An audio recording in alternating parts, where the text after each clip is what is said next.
Hey Dallas, I'm Alvin, and welcome to Tit for Tat, This and That. Today we are going to be joined by the Short Stack Revolution. Uh, we are going to be talking about um, this trans issue that's going around on the on Al Gore's internets. This trans binary issue, binary, non-binary. Um, Oh, we damn. have this we have Miss Stevie here, styled by Stevie. She's going to be enlightening us and giving us dropping some little nuggets here uh, about the issues with trans and identity. Uh, we got Bubs the God here, and we also have Deshaun here, all from the Short Stack Revolution, and Slick and Slacious says they will be joining us here shortly. That might be them now, popping it in here. Oh, there goes Slick right now. Oh, but it says device not connected. Slick, if you can hear me. Oh, there we go. Can you hear me? Yeah, I can hear you. I can hear you. How you doing? Good. How are you? I'm good. I'm good. So we're going to go ahead and get into this discussion here. I got a couple of videos that that I'm gonna show that that we can kind of feed off of. And but first, before we get started, let's start off with Bubs and tell us what's been going on with you this weekend. But I mean, this week or weekend, Bubs. This past weekend. Anything exciting we need to know, or anything happening in your world? My bad. I was on the other page. First of all, shout out to everybody. Hope everybody's doing well. I ain't get a chance to say hi. So hello. Hi, Deshaun. Where's Deshaun at? On the treadmill, walking. But my weekend was pretty good. I was able to chill and relax. And kind of finished working on a little bit of things. Again, I'm still working on chapter 1 of Blame It on the Dress. So that's definitely coming out. Again, I'm treating it like a cinematic situational release. So it's going to take some time to get it right. But just doing what I can to get my YouTube channel back in the green in reference to the views and all that type of stuff. And now going through my TikTok because people upset and mad. So I'm having conversations over there. So for me, it's been a very chill yet eventful in certain aspects type of weekend. See me? So We can see you, Deshaun. yes, we can see you. You about to get in the shower, ain't you? He's on treadmill. Right now, he'll get in that shower next. All eyes on me, right? All eyes on me, Bubs, right? Oh Lord.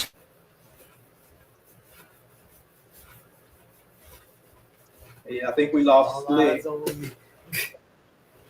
Slick, if you can hear us, come on back in. You said your device is not connected.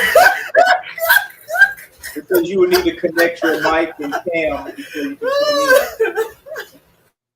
So, but okay, well, go ahead, Miss Stevie. What's been going on with you this weekend? How's your lives? How's your lives interviews been going? Of the water glistening down.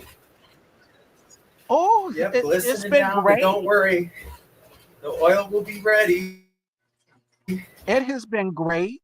Overall, Oh, great yes. conversation. Still tackling Blaze transphobia down. and racism overall, but Yes, yes, overall yes, great. Yes. Okay. Sean, what's been going on in your world this week? I think Deshaun has a delay. Oh, okay.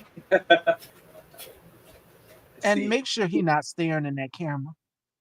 who talking about Bubs? Bubs don't even have his. Oh, I'm off cam tonight.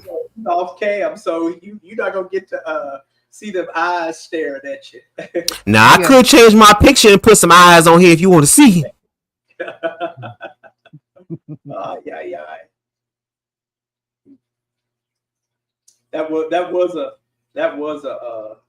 That was a good stare though. It took all of us kind of off because we turned our head and all of a sudden it was like, and you were getting that passing stare. You perfected it pretty well. Yeah, just don't stare at me like that in real life, because a chair will be flying. Oh, Okay. Slick says she's here, but Slick, hold on. Let me tell her that her device is not connected. And we heard Deshaun talking about butter and oil and all this other type of Olive Garden seasoning ass type of stuff. Help us, Lord.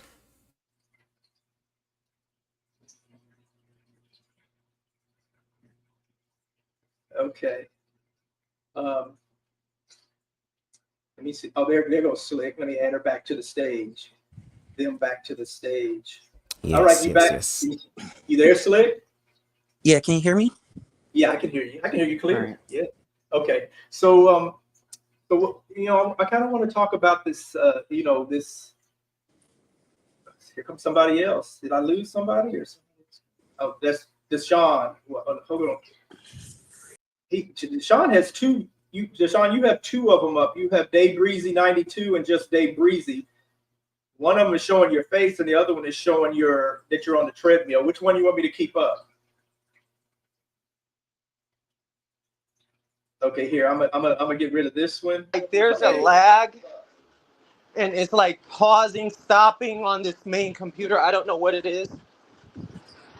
So Okay. probably use the one with, yeah, there we go. Yep, that's much The one better. with the face. Right Okay, here. I got you now. Where you on the treadmill? Okay, I got you now. So everybody's in. Anybody else?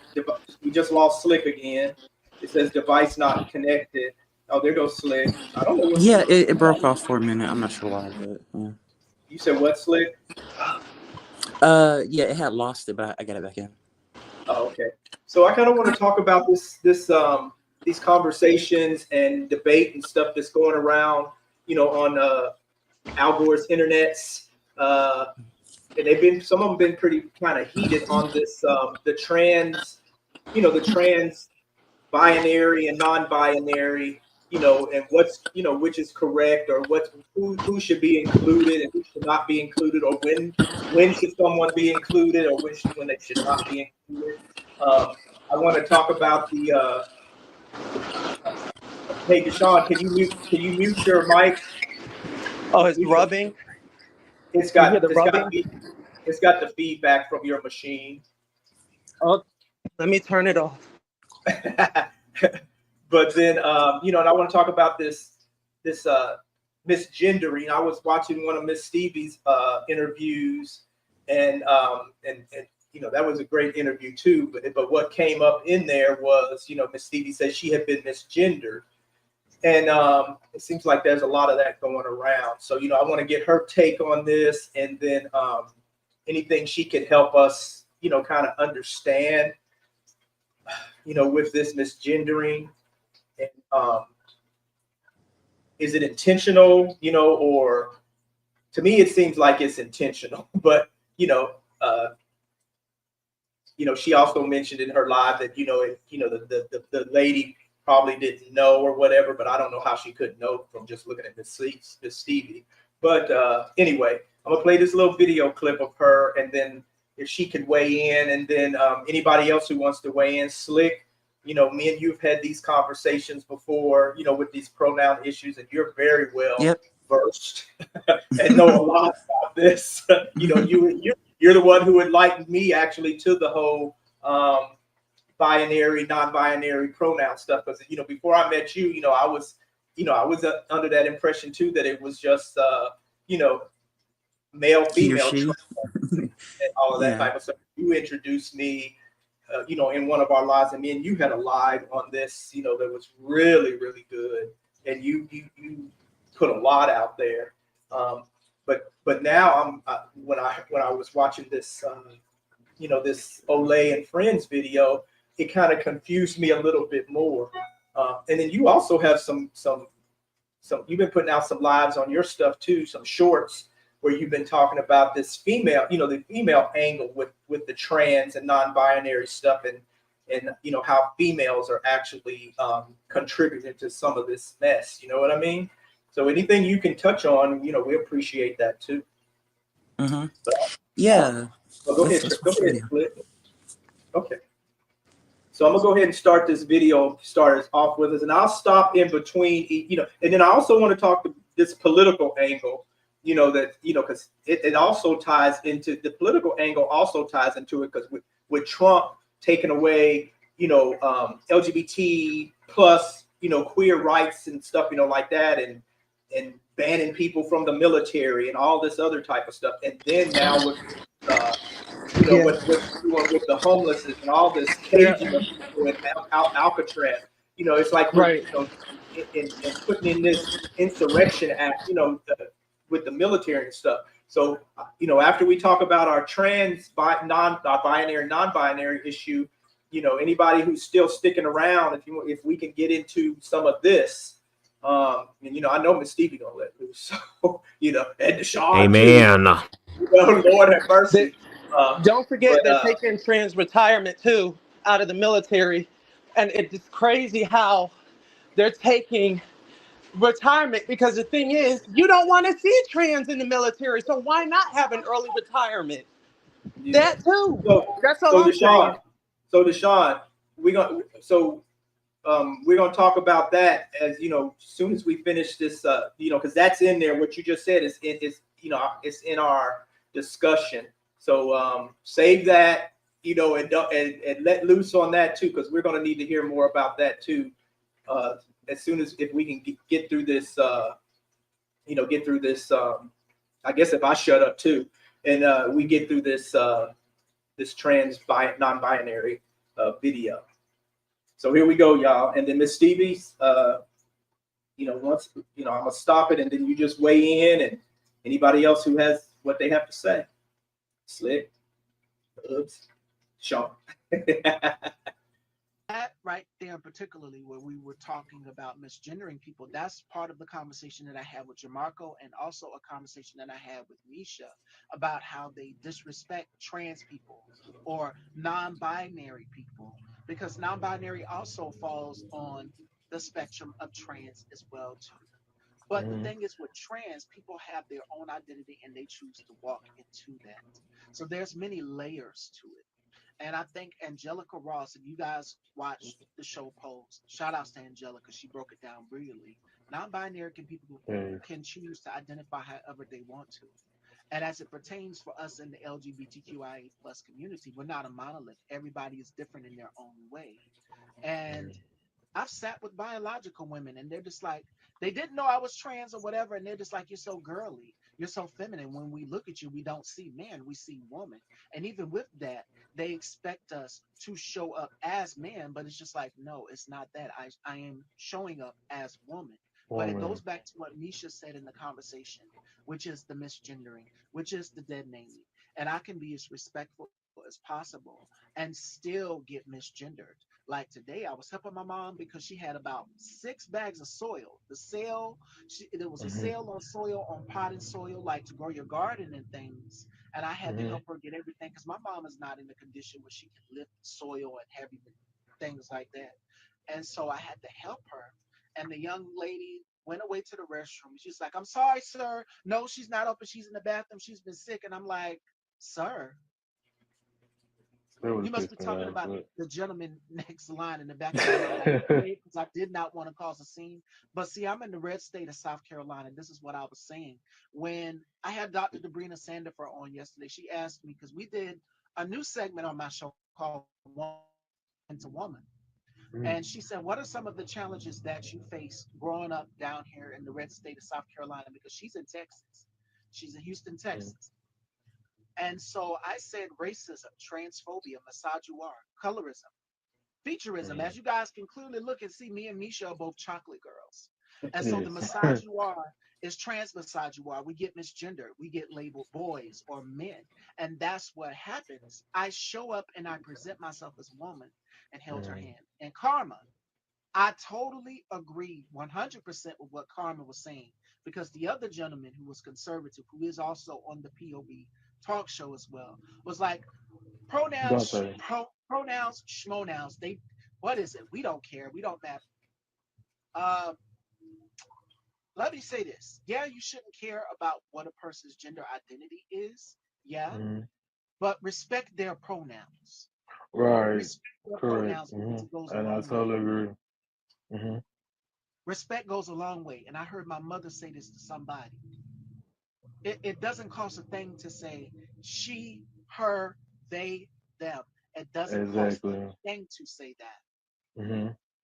Or if you're not sure, just ask. I will say this because even with that, it shows how people truly feel about us as a whole in the LGBTQ plus community because of the election.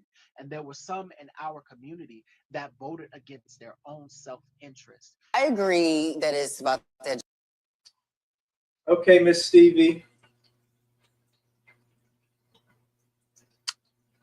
Well, first, can we get into that skin? Ooh, that melanin looks so good. Yeah, that skin was glistening. Baby. That skin was melanin, so butter and brown. So butter Okay. and brown. I had to touch myself. You're not even in the shower yet. My I'm goodness. telling you. Look at that skin. Okay. Uh, as far as being being on the spectrum of trans and non-binary, transgender people have a gender identity that differs from sex they were assigned at as birth. Non-binary is a gender identity that falls outside of the traditional male female binary. Therefore, a non-binary person who identifies as a gender other than one they were assigned at his birth would be considered transgender. So you guys get it? So I mean, it's so many things. And yes, a non-binary person can be transgender. And to the people that say Deshaun should have not been on that panel on Olay and Friends, yes, Deshaun should have been there because Deshaun is equipped to talk about the beauty standard of it all because his book Belly of the Beast, as it pertains to colorism and how masculinity is looked at, especially if you have darker skin. So, like I said today on my show when I was talking to Andre, where we were talking about colorism and how darker skin is looked at as masculine, you have someone who is a trans femme or a non-binary person and they were disrespected or other. So there is tension between non-binary people and trans people. And we see that with Quay and Deshaun and how Deshaun was treated on that panel on Olay and Friends. Deshaun didn't really get a word in edgewise, but kudos to Hope for apologizing and correcting it and going back and fixing the situation. You cannot disregard or invalidate someone's feelings. Yes, Deshaun would be trans, but you cannot do that. Yeah, and Justin, the King of Reeds, and Deshaun are good friends. If you go back and you watch the conversation that they were having about the whole basketball wives situation with OG and colorism on there, and how darker skin and features that were considered masculine was looked at as manly. So that's dangerous. That's trans misogynoir. But that's a whole different conversation. We're talking about being trans and non-binary on the spectrum. It is important to note that not all non-binary people identify as transgender. Some may simply feel their gender does not fit into either. So they don't want to categorize with anything or identify as anything without identifying as transgender. And to sum it all up, non-binary people can be transgender if their gender identity differs from the sex they were assigned at as birth. So with the situation that happened with me in Walmart, the lady was an older woman. When she went the young lady went to the cash register. Yeah, it was like, I'm sorry, sir. She gonna be in there for a little bit. She's sick. She didn't know because I wasn't as Miss Steve. I didn't have the breath, the boo and the pop and the hair and all of that. I didn't have all of that. But the nails should have clearly given you a clear indication.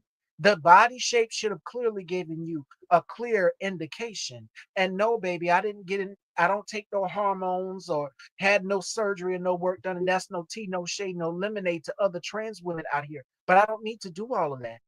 It should instantly tell you right there, this is a trans femme. This is someone who is feminine. But that woman didn't see it that way. And this is where the education part comes in. And since the next part is about education, you educate yourself. I don't think the older woman was aware. I don't think she grasped it. And there are some people out here who are not aware, and that's where you have to sit down and ask yourself and ask questions. Ask the person questions. Ask them what preferred pronouns that they would prefer.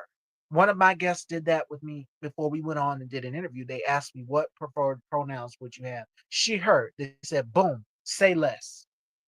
And throughout that whole interview, we had an amazing conversation. You ask people, you don't just assume and say, we're going to call you him.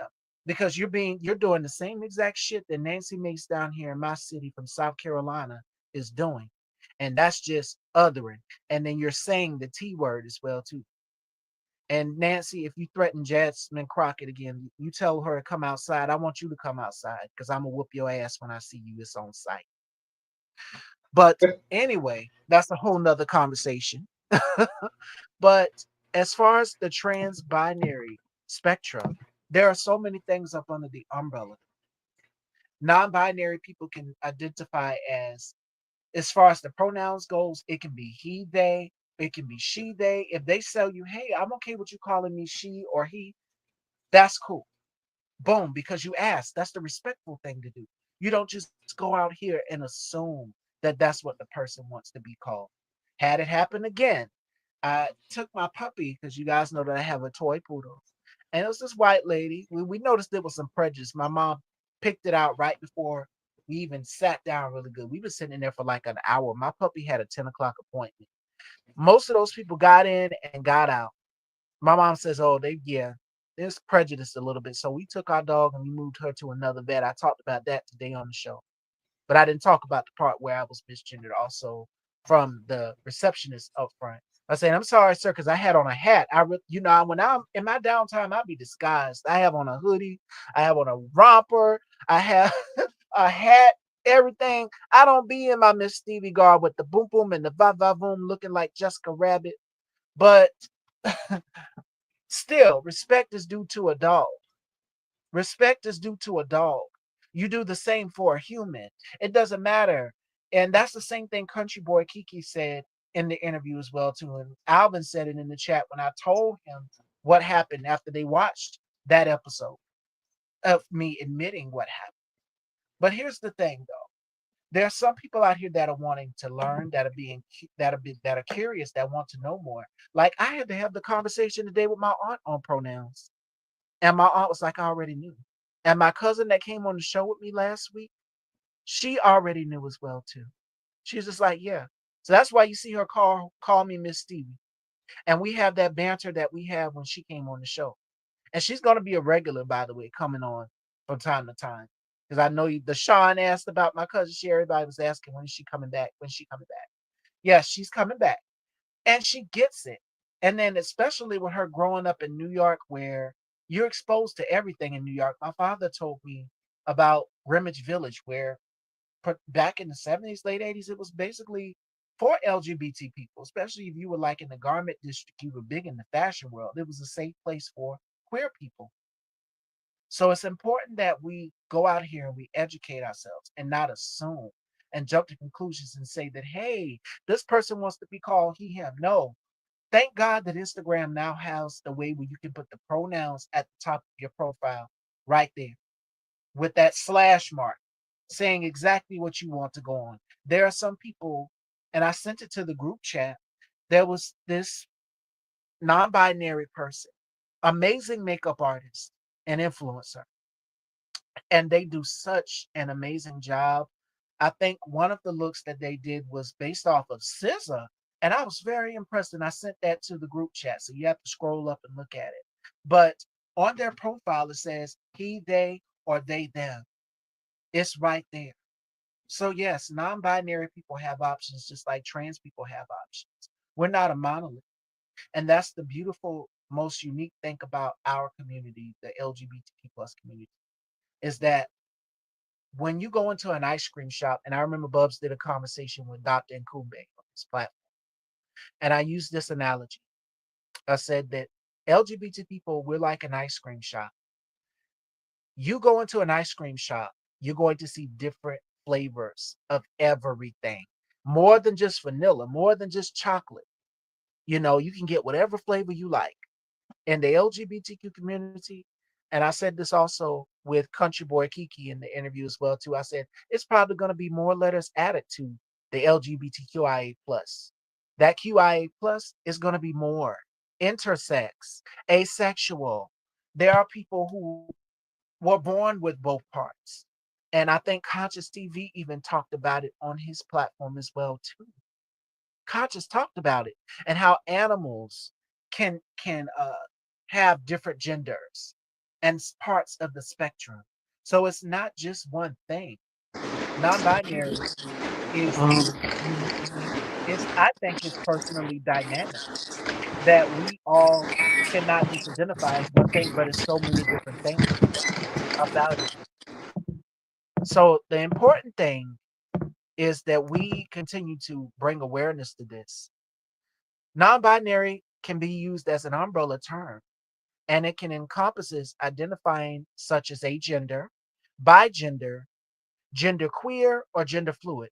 And before we came on, Alvin, me, and Buzz were having this conversation about the pronouns for non-binary being ZE, as in if you go and if you were in science or biology, you know about the periodic chart and how they abbreviated certain things like helium, He. Those are the same things, but for this, it's ZE. It's ZER. They, them, of course, or theirs, but respect their pronouns. Respect their pronouns and just ask. You know, non-binary is an identity embraced by some people who do not identify instinctively as a man or a woman. And you know, with me being a fashion girl, fashion is non-binary. It's genderless. Now, fragrance, if you know me, you know I love perfumes. Fragrance can be non-binary, and I can give you an example. CK1 by Calvin Klein was a unisex fragrance. So I'm taking it way back to the 90s. I mean, a man or a woman could wear that scent. It was non-binary. That's a perfect example. Non-binary people may identify as being both a man and a woman, somewhere in Not at all. between, or falling completely outside of these categories, while many also identify as transgender. So see, they can identify as transgender, or not all non-binary people do. Non-binary people can be used as an umbrella term. So there's so many things. Now, as it pertains to being gender nonconforming is an umbrella term referring to people who do not identify or present in a way that conforms to the traditional expectations. Some gender nonconforming people can identify as non-binary, genderqueer, transmasculine, transfeminine, for me is transfem or trans woman, agender, bigender, or other identities that reflect their personal experience. But sometimes not all gender nonconforming people may identify as trans. Some may identify as the gender that they're as gender nonconforming. I mean, you don't do it just one way. You're not a one-trick pony, but you can identify as whatever you choose. Again, it goes back to that ice cream shop having different flavors. Just like I have different styles, non-binary people can have different things that they want. If they want to identify as, like I said, bigender or agender, transfem or transmasc or genderqueer, it's whatever they choose to. You know what I'm saying? And as far as non-binary, so I'm having to break it down. Non-binary people may identify as both a man and a woman. So that's basically what it means. And what does it mean to be trans? It is an umbrella term for people who identify as different from the sex assigned to birth. Of course, you know, cisgender or cis, we know what that means, or bio, born as what you're born as, you know, and you're cool with that. So it's been a whole conversation about cis or fish, with the biological community, biological female community. But I say just biological women or bio women.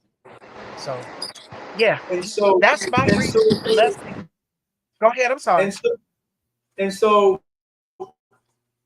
So back to the store with the lady who misgendered you. You said you had on nails. but you said you were kind of incognito because you said you don't have on all of your you don't have on all your like what makeup and Yeah, I didn't have on that day. I didn't and what have about on no boobs? makeup. And what about boobs? Do you? I mean, I know I'm getting personal, but are those like your real boobs, or when you're not in when you're not doing your show and all that stuff and you're in incognito, Yeah. you take all of that off, so it's like you can put Yeah, them on or take them everything off. comes off. I would be completely open and Okay. So see, transparent. I didn't know. See, I didn't know that. I thought that that those were like you had like My actual yes. women, like they actually get implants put in that have boobs. I thought that you had so I didn't even know. I didn't know until till the other day when you mentioned it when you had mentioned it on one of your shows, that you haven't had the operation down there. Because when I look at you, I just see a woman, and I thought those was real boobs because they're very voluptuous. So that's where I got confused. That and that's why I got confused with the whole, with it not being like when with the not with the trans non-binary thing, whatever. But even with Slick is here now, because I remember when I first saw Slick, I thought Slick was a female, and then Slick came into the conversation and they said no, I'm them and they. And then so me and Slick had the conversation on our show, and then we had a little bit of it on the show because me and Charles both, we were like, we were both sitting there like, well, I thought Slick was a woman, but then Slick broke it down like that sometimes that's what actually Slick and Salacious is. It's like one person. I hope I'm getting this right, but it's like one person, but within that person, there's two identities or more, because sometimes I would see Slick, and Slick, sometimes I have on their cornrows. Sometimes Slick's hair is in an afro. I've seen,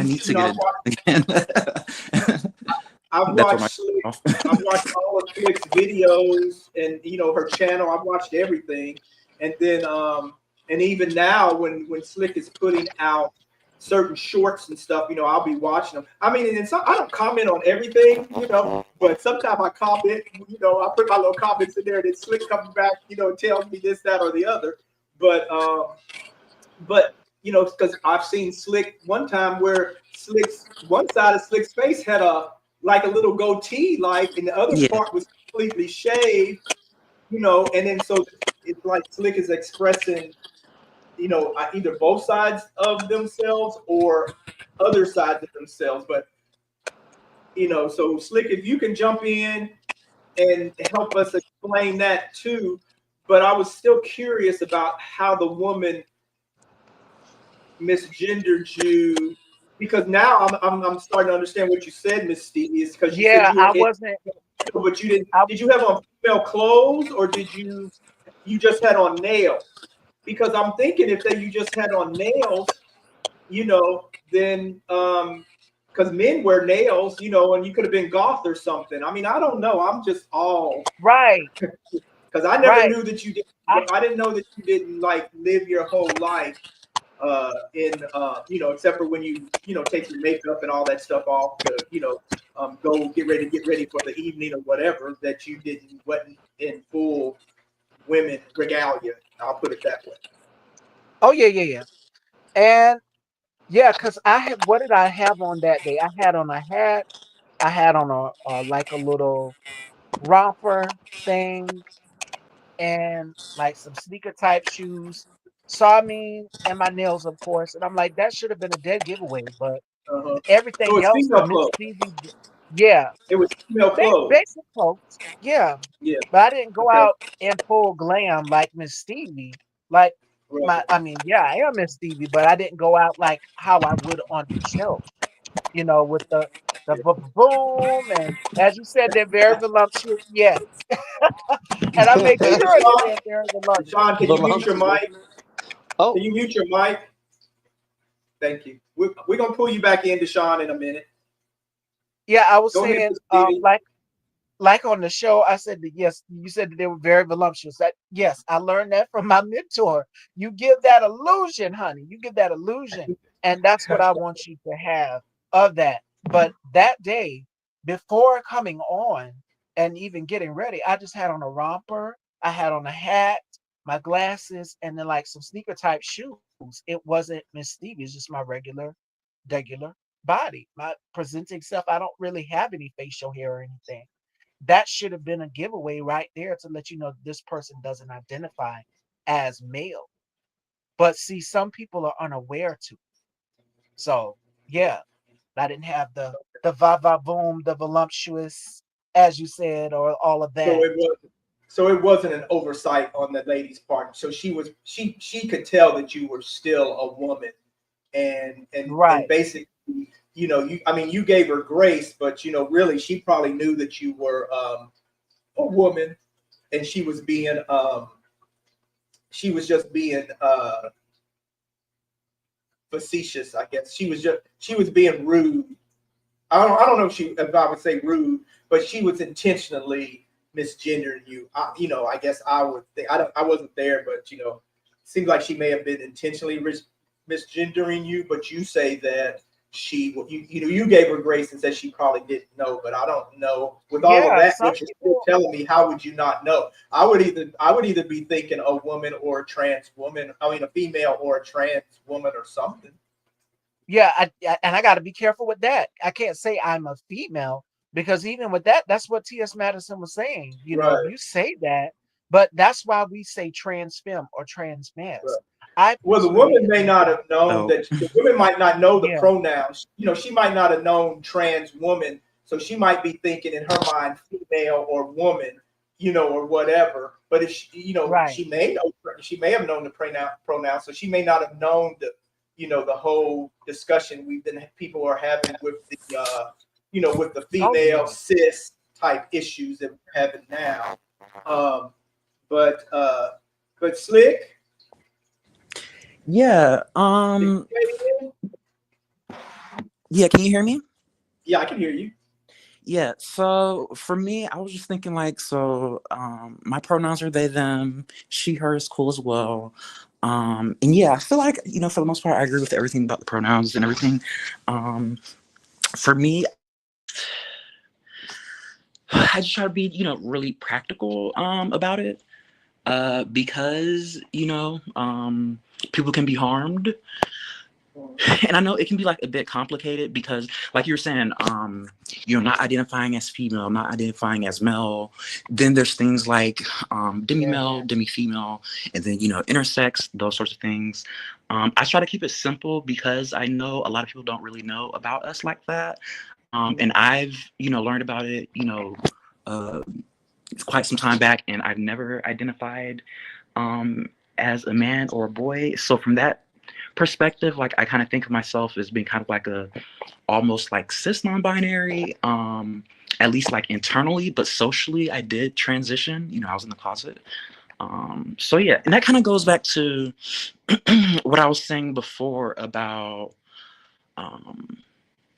like the different labels and whatnot, because I feel like when we're also using these gender labels, like they should be meaningful and stuff like that. So I'm definitely like that, but yeah, I just think like we need more understanding and sympathy, because like I said, a lot of people, they really haven't had much experience with non-binary people, but I do think it's, particularly with non-binary people, it's insightful because, at least for my how my gender is actually like a third separate thing. So people trying to put me in the boxes can be problematic, for instance, because I do sympathize with women and being protective of women's spaces because predatory men, and with our large societies, people don't have records like they would in a small, society like back in the, old days. So every man is just, when they look at them, they're just some man. So I can see how they're, protective of that. But at the same time, like I said, uh, you have demi male, demi female, and trans women just aren't men, period. So, yeah. And then, like I said, the non-binary category, people love to try to shove us in one of the different boxes, and especially, like I said, being shoved in, rooms with men, like, no, thank you.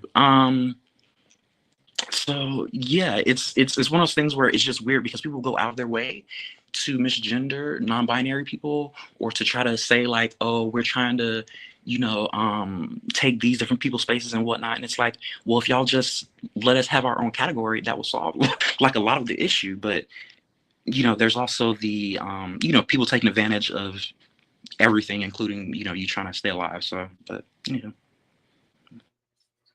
So you said okay. So you don't identify on the male side at all. So it's a thing.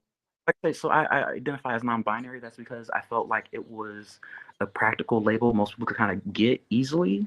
And so like I kind of feel, I'm a mix of the two.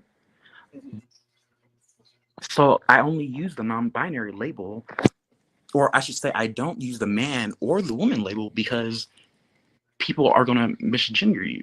They won't respect or acknowledge the non-binariness. They'll just categorize you back into the binary and then forget about, your they themness. Yeah. So, oh Lord. And so you said you don't use and that's why you use them, they, them, because they're going to misgender you. But then, so, okay, never mind. I'm go ahead. It'll come back to me. I lost my train of. I think I know where you're going. So, yeah, I don't use the man or woman label because it becomes easy to, again, ignore the non-binariness, not using they them pronouns, not recognizing that not everything has to be gendered. Like, you can sit in a chair and the chair doesn't have to be, for women or men, or it's just a chair. So yeah, that's why I don't, I that's why I use non-binary exclusively as a gender label, and then they them pronouns. And like I said, I'm okay with she her, but yeah. And so how do you handle it if someone calls you she, or then next time somebody might call you he? Because I think, most people aren't going to know, the way society is, I think, I think gay people, when we know that somebody's queer, or falls within the LGBTQ plus, sphere, I think when we do know that, then I think most of us will say, ask you what you want to go by. Some of us go by what we see, because sometimes, I've done it. I still do it sometimes too. It's just like with Miss Stevie and with you. When I saw it, it was just like I saw a woman. So that's what that's what came out of my mouth, and I automatically assumed, and so with Miss Stevie, I assumed correctly, But with you, I didn't assume correctly, and you corrected me. But how do y'all both handle it when somebody does maybe if they don't misgender you, but they mispronoun you, they mispronoun you, put it that way. Yeah, that's your identity. They don't, if one calls you a she, or somebody calls you a he, because they don't even know the pronouns or whatever. How do y'all handle it? I'm hearing some say it can be offensive, and some saying it's not offensive. They just either correct them or they just let them say it. Yeah, so for me, it depends on the context. If it's like I'm going into a quick random, restaurant around the way, like a fast food or something, I probably won't even correct them. But if it's like a more ongoing, reoccurring sort of thing, eventually I'm probably going to correct them. Let them know like, hey, these are my pronouns. Yeah, if they can't do that for me, it's like, there's not really much point in speaking after that. Stevie? She said she'll be right back. She had to help her mom with something. So you mentioned transitioning. Can you tell me, because when you said transitioning, you know what I was thinking about? I was thinking about like the operation, like getting tissue expanders and then putting in breast, after your chest is expanded, you put in the breast implants. Mm-hmm. Your skin, after the skin is stretched, you put in the breast implants. And then I was thinking about like the hormones that you take, the testosterone blockers. And then I was thinking about the SRS surgery and stuff. So that, pre-op, going into your pre-op phase or whatever. But I'm understanding now that that's not what transitioning is. Transitioning is you just coming into your own. You're claiming your identity. Is that what it is? Yeah, so I think, there's different levels and types. So, a lot of people, I think, we gotta kind of recognize a lot of people might have had their initial stages of like internal transition, maybe last, I don't know how many years or so. But again, there's a lot of people that kind of always knew, like, hey, they're generally more in alignment with one gender or the other, or something else entirely. Then you have like the social transitioning, where it's just clothes, it's social circles you're hanging out with, it's your name, it's places you go, it's your hair, just in a sense really just allowing yourself to be freely yourself, like physically. So bringing again, the internal, then you start doing the external, and then you can go, the other step for the medical, and that's where you start, HRT,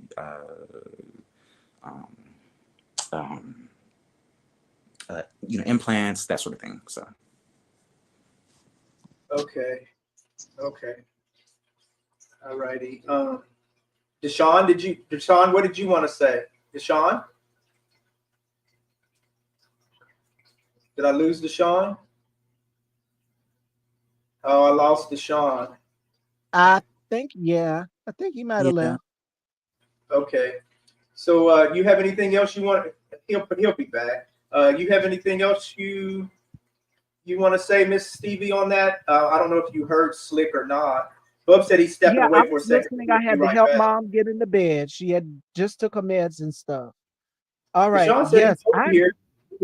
Come on back in, Deshaun, because I'm gonna need you to talk here in a minute. Oh yeah, the political conversation, because like I said, I'm gonna tear King Balloon ankles up. I'm gonna tear his ass up. And the one that can't control his liquor, Hegseth, I got him too. But I agree with everything Slick just said. They are absolutely right. As it pertains to being non-binary, it's not when non-binary people and trans people can identify however they choose. That's their choice. And it shouldn't be society's choice of what they think the person wants to be called. You can't do that, because as we're seeing right now with this regime, it is about control. You can't control non-binary people. You can't control trans people, because we're not all a monolith. Now, if you look at this panel here, this is the perfect picture of what diversity is, because everybody identifies as what they want to identify as, and it's their choice. Gender expression, gender norms, we have totally broken those roles. We don't completely put ourselves in a box. And that's what's, again, so unique about this community, the LGBTQ plus community, is that we're not placed in a box. It's so many of us, and we're not a monolith. So everything that Slick just said, and I was listening to some of the conversation, and I was helping Mom get into bed. Absolutely spot on. And it was point basically with everything that I just said about being gender asexual, so many different things as it pertains to being up under that umbrella of non-binary, you know. So Deshaun had every right to be on that panel on Olay and Friends, bringing nuance as it pertains to desirability and colorism, because that is also part of the conversation that we're having with Laverne, as she was describing this blue-eyed, uh, what she said, MAGA cop. Yeah, blue-eyed Yeah, MAGA Republican that she was in a relationship with. I'm gonna play that here. I'm gonna play a few excerpts from it. I mean, a few clips from it here in a minute, and then let us weigh in on that. But what do you, before we get into it, because we see the divide in there. Once I show this video, we're gonna see what, you know, because Quay brings it up, this yeah, divide, and then all the rest of them, they wanted to hear what Deshaun had to say about desirability politics, but Quay was not really having it. But they touched on it a little bit, like there's a divide between trans women and men who are binary, that than against the trans men and women, or them and theys or whatever, that are non-binary. Can either you or right. Slick touch on that and tell me why there's a divide? Because it seems like it's like it's a prejudice or a house divided. It seems like it's the same thing how females, like females, how And they trans women identify or themselves with trans, trans yeah, and like trans and stuff. And it seems like what they were doing was the same type of discrimination. But I mean, maybe absolutely. I don't know. Maybe I'm in the wrong or something, but that's what it seemed like to me. Like we're already a divided community between white and black gays and queers and Oh, and stuff like that. But then it is, and straight and heterosexual, straight and oh, gay, absolutely. LGBTQ and stuff. But how are we doing the same stuff to our own people? I mean, we're y'all, trans, we're all our people. So it just baffled me. So can either one of y'all speak on that? I will say Oh, this: the white gays will choose their whiteness before they choose the humanity for the overall community. And as I was speaking in my interview with Country Boy Kiki, I said there is a divide between queer men and trans women, but I've never really had an experience or tension with someone who is non-binary. I typically tend to get along with everybody, but that's just some of us in the community. But overall, if we don't work together and bridge this gap, because it's like one form of oppression to another form of oppression, you cannot exclude. You cannot exclude, because a house divided, as you can see in the picture right here, will never yeah. stand. The house will never stand if we don't learn to work together. And I think that by us having conversations like this, that gray space from platforms like Bubs, like Conscience, like Tit for Tat, this and that, Alvin's panel here, these are going to continue. My platform as well too, to bridge the gap and make amends within our community, because there are some people who are unaware. As I was speaking with Bubs earlier, and this is way before Alvin came and chimed him in the chat. Bubs is like, okay, I'm gonna be like a student. I'm gonna sit back.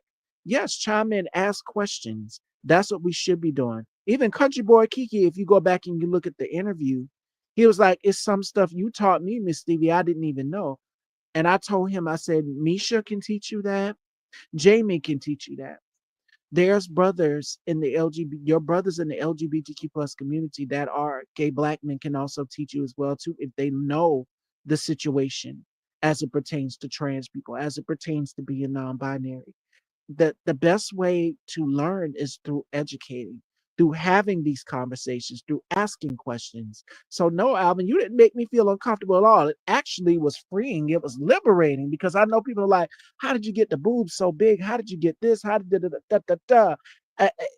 It was time. It was time. But I When I feel look at free.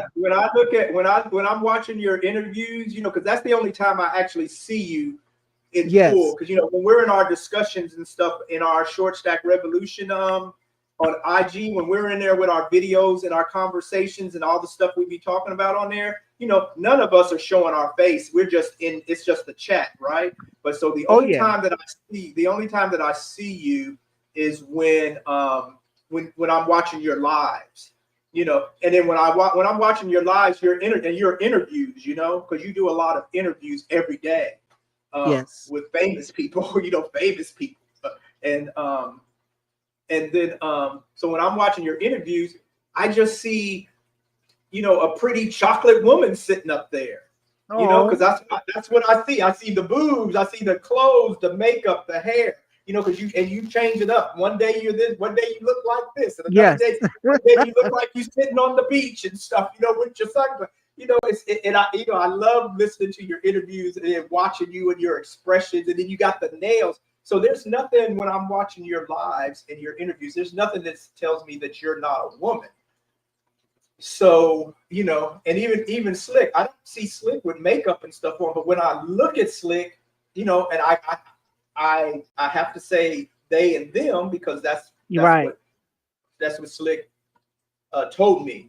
But when I do look at Slick, I just see a woman. But I have, you know, but Slick has clarified it with her pronouns. So Slick says, you know, you can say she or her or them and they. She prefers them and they, but she'll accept she and her. She's not really accepting he and him, you know, but people probably are misgendering Slick also. Yeah. And they may say them and they, because I have seen Slick with you know, with a little mustache on you know, on the side before, and one part of the hair was out, the other part was braided, and Slick was expressing their, you know, their self, the way they put it to or whatever. And I respect that also, you know, or whatever. So I know how to address Slick, you know, now. And then I've always addressed you that way because I didn't know otherwise, you know, or whatever. But I'm sure. So I'm guessing, you know, and I've heard you so many times say I'm a woman and I'm a voluptuous woman and stuff, you know, like that. So I know how to address you. But there's some, from what I'm gathering from this Olay and Friends thing, though, there are people out there who one day they may be a woman and the next day they may not be. So, you know, I think that might be where sometimes the confusion might come in of how people sometimes may not know how to approach a person, you know, because if they're, you know, if they change back and forth, which is their prerogative, but then how would we know? Right. And trans people are not drag queens. I wanted to clear that up as well, too. Right. I was going to ask that too. So what about drag queens? You know, because when they're in their makeup and stuff, are they being not binary, or is it just, I know it's for entertainment and stuff, but there's trans people who perform on stage, and then, you know, and then they actually are trans women or trans men, and they actually perform like they're drag queens. There are straight men who do the same thing as well. Right. Yeah. Oh, absolutely. There are. And then you have the men who are straight that are what's it called? I done forgot the word on that too. You know, because they actually have a different term for straight men who like to dress up in women's clothing and stuff and go out. You know, androgynous. Is it androgynous? Well, we go all the way back. Androgynous. It's the other name that was it cross-dresser? Like, yeah, cross-dressers. Yeah. Okay. Yeah. Yeah, they're cross-dressers, but they're actually straight, most of them, I think. But so, you know, so with the drag queens, I understand the drag queens that you know, they take off the makeup and stuff, and then they still, when they're in drag, they still identify, you know, the ones who are just performers, they identify as still men, you know, unless it's a woman doing it. But there's also trans women who are doing drag too. Yes. And some of the trans women are in drag and they'll put on the makeup like a drag queen would, but some of them don't even put on the makeup like a drag queen. Some of them just put on just put on what they gonna put on, and it just looks like, you know, not the drag. Because, you know, with the drag queens, you know, they'll take and they'll swoop their eyebrows way out here. Their eyelashes will be way out here. The hair is through the roof, and, you know, and they'll over accentuate and stuff, you know, like that. But that's that's expected because those are just the men in drag and they're covering up the shadows and all that other type of stuff is the way it was, my friend explained it to me. But then there's the trans who don't have to put on all of that stuff, but sometimes they will over accentuate themselves because they're going into the drag part of it and not the female, not the woman part of it, that they live themselves as trans. So the dynamics go back and forth, but I can see sometimes where it might be confusing. Right. And then some people can get offended or whatever. Because I saw where Deshaun was he was offended by how they were kind of excluding him for being trans, not binary. But Yeah, I thought that was like, because I did see it. It was a bit kind of out of nowhere because if I remember correctly, the title didn't say like, Black trans woman panel or something like that, critiques. right. So I'm like, so why couldn't they be on the panel? Especially because sometimes, having a different perspective can be insightful. That's one of the things that, as part of the whole diversity, equity, inclusion. So Exactly. to me, it just makes sense. Like, okay, yeah, like didn't even clock, because again, still under the trans umbrella. So for me, one thing for me, it's like with communication, right? If you give me, say you are this label or this title, I'm expecting that to be informative and consistent in some meaningful way. So, because I have had conversations with people who were trying to say, well, if there's a person and basically from everything we can tell, behavior, body, et cetera, everything we can tell, they're stereotypically masculine. Why would we, if they then came up to us and then said, hey, I'm a woman, what am I supposed to do with that label? If they're still using he, him pronouns, et cetera, what is them telling me that label actually, what does that do? And then for me, it creates a problem because now the label, it just kind of means, nothing, in which case we'll just say, hey, I'm a person. And okay. Like I kind of, would have expected that, from seeing them and everything, but, yeah. So that's just my thing. So. Yeah, because that's kind of like, like Craig, the writer Stewart, how he says when he's on Fag Talk, and he says, well, I'm not going to call, I'm going to say she or he, because I'm not going to say by their name.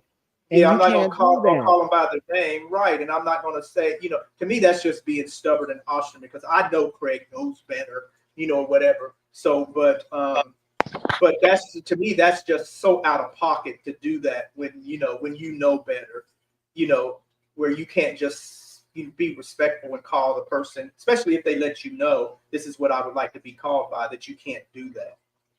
Yeah. So for me, one thing I can sympathize, because I know some people might have strict, religious beliefs and stuff like that, which, I would have to really, I don't know which ones have specific around pronouns, but yeah, that would be, my thing. But I know some people, there's still different pronouns that are being created and added, etc. But yeah, there's certain things I'm probably just not going to call a person, so we'll have to go by their name or something. Because I know some people like to be called like a god or a goddess. I'm an atheist, so that's not going to fly. And so I do think there is a conversation. It's like, okay, so what's a respectful middle ground in regards to like, I'm really, there's certain things I'm really concerned about, et cetera, but at the same time, like, yeah, I'm not going to be sitting up here letting you he, him me down, like, and not say something. Eventually, like, Okay. So then where does that put you then because you said, that you're an atheist, which I knew that. So you're not going to call somebody. So if they tell you to call me God or goddess, and then that's their pronouns that they want to be called by or their gender, they want to, how doesn't that go back into the same thing we're talking about, like where, you know, they want you want them to respect them, to call you whatever you want to be called by your pronouns or gender identity, but then you won't call them that. Isn't that like the same thing though? No, because you could always just, call me by my name. So that's what I do, because, I've had brief exchanges with people who use like it as a pronoun. Hey, Deshaun, can you give your mind? Oh, whoops, sorry. That's okay.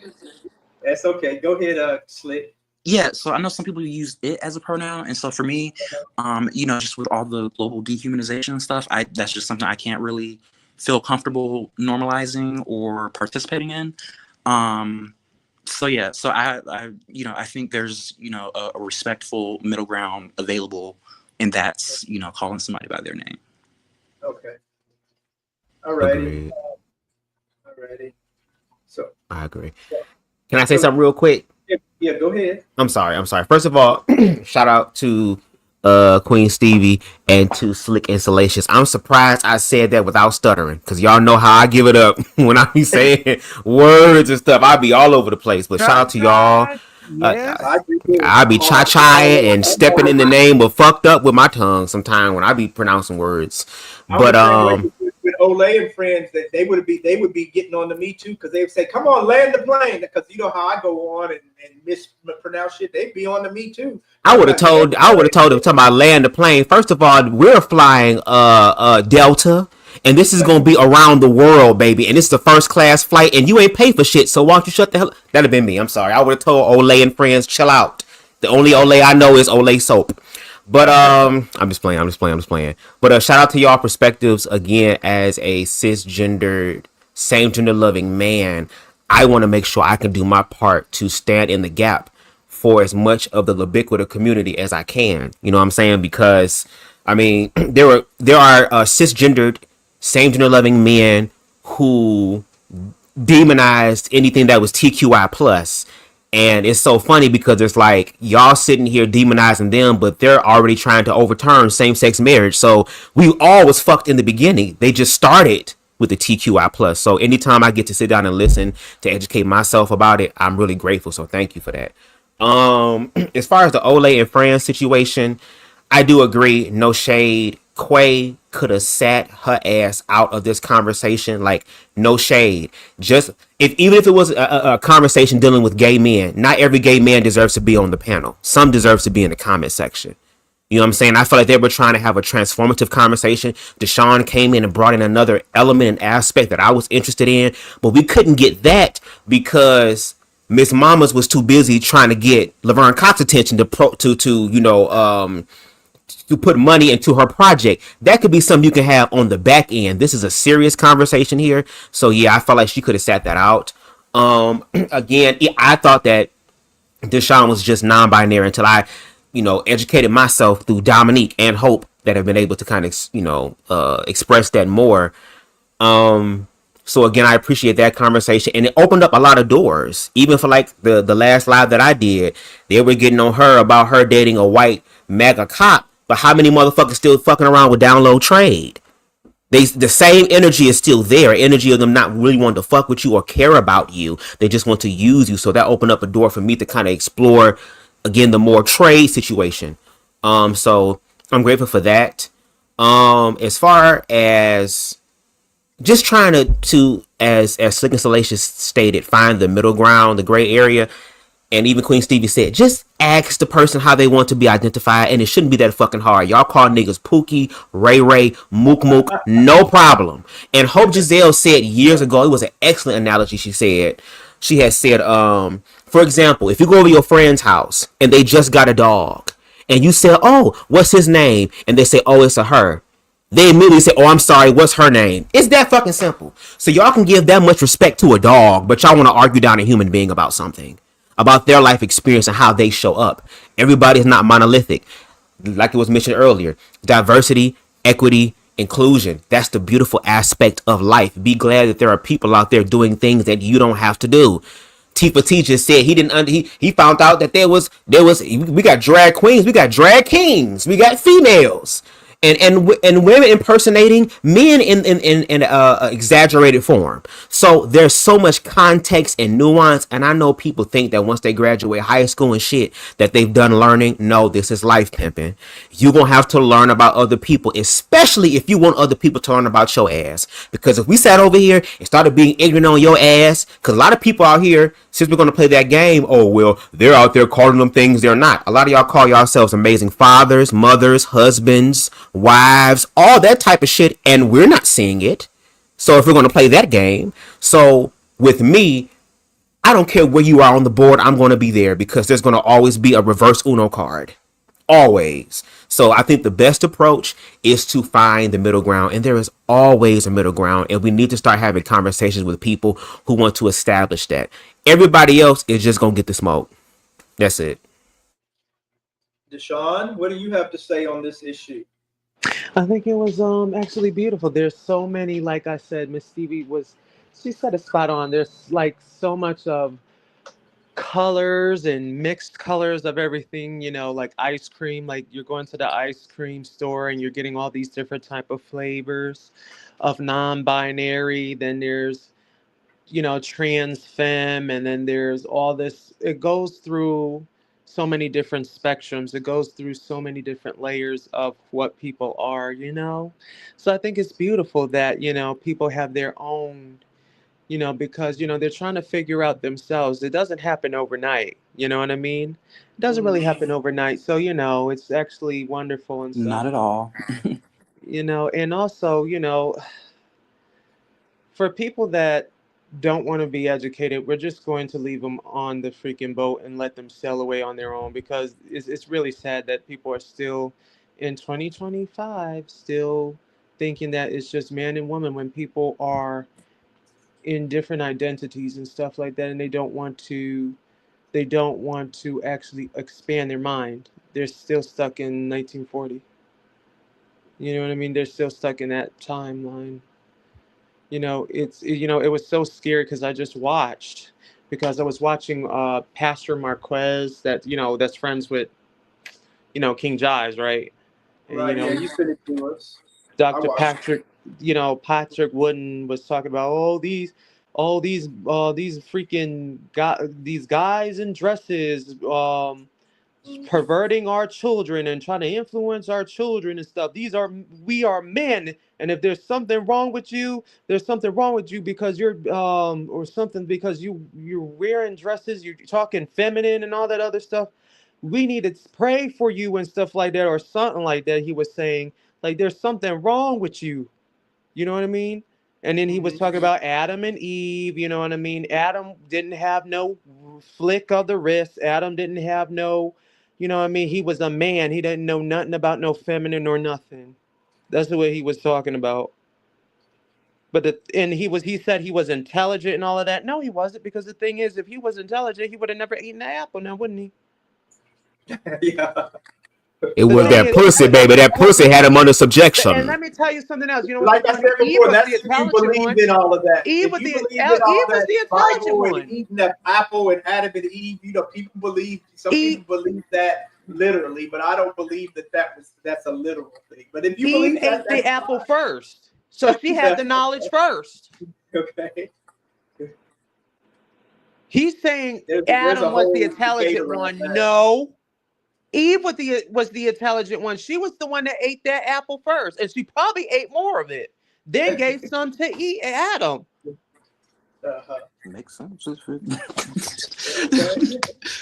Yeah. So the thing is, there's also, that's why I feel like we really haven't done the non-binary conversation justice, because there's also biological components to gender. And so that's what I'm saying. Like, yeah, that would make sense, if you, kind of look into how some of the conversations, women tend to be more sensible. I mean, being straight, honest, like, yeah. So, and then, yeah, that's what I'm saying. The non-binary part of it, yeah, a lot of time kind of am somewhere in between.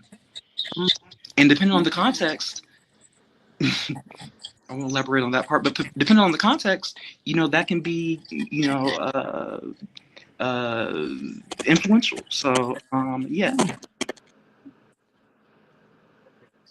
So I'm gonna go ahead and start this video, and then I'll stop it here at a point, and then we can talk about this some more and let y'all weigh in on what y'all think about what they're saying. Deshaun, can you mute your mic? Is that bad? Jeez, you can hear everything? Yeah, Deshaun, baby, we can your hear mic is waiting at the tub door, at the shower door, baby. It's ready to get in. Oh yeah, as a matter of fact, I'm about to take a shower right now. Didn't I tell y'all? Yeah. At least he clean. Okay, here we go. Education, because I actually was engaged to be married to a white man, to an Italian man, and we were together for 8 years. And I have not been in a relationship since. I don't know if I would actually date outside my race again. There is only really one time that I'm against interracial dating, and that is when you're not allowed to bring your full self to the relationship. Because I was in the relationship where I did not challenge my white partner on his anti-Blackness. And instead, I internalized the way he looked at the Black community too. And so we both were in our gated community house thinking, this is what, needs to happen and blah, blah, blah. When I realized that this man was not invested in the liberation of my community, nor my Black community, nor my LGBT community, but that I was passing. So that means that I'm either going to be with a Black man who also has been educated about his anti-Blackness and about his misogyny and all those things, or I'm going to be with someone who's not Black, who understands that, or I'm going to be by my damn self. So my politics have pretty much been the same ever since I've been 25 years old. When I was 25 when I started to unpack why I was attracted to this white man and engaged to this white man, even though he was not willing to love me, he wasn't willing to defend me, to his family, to the world. We were in the beginning part of our relationship, I was stealth. So no one knew I was trans. We lived in a gated community in Boca Raton, Florida, in a mostly Italian and Jewish community, so no one knew that I was trans. But then we would meet I would have gay friends. We have different folks, and I couldn't even tell them. And so I realized that I was living in his shadow. There was no way that I could be the Angelica Ross living in his shadow. And one thing that I shared with Laverne was that, listen, I'm going to tell you straight up. I unpacked what you are needing to unpack and what you're unpacking a while ago. And I'm telling you, it was embarrassing. It was embarrassing for me. And I'm talking about truly. I felt bad about myself when I woke up because I wasn't aware of it. I thought I was just choosing the choices I was choosing because of whatever. But,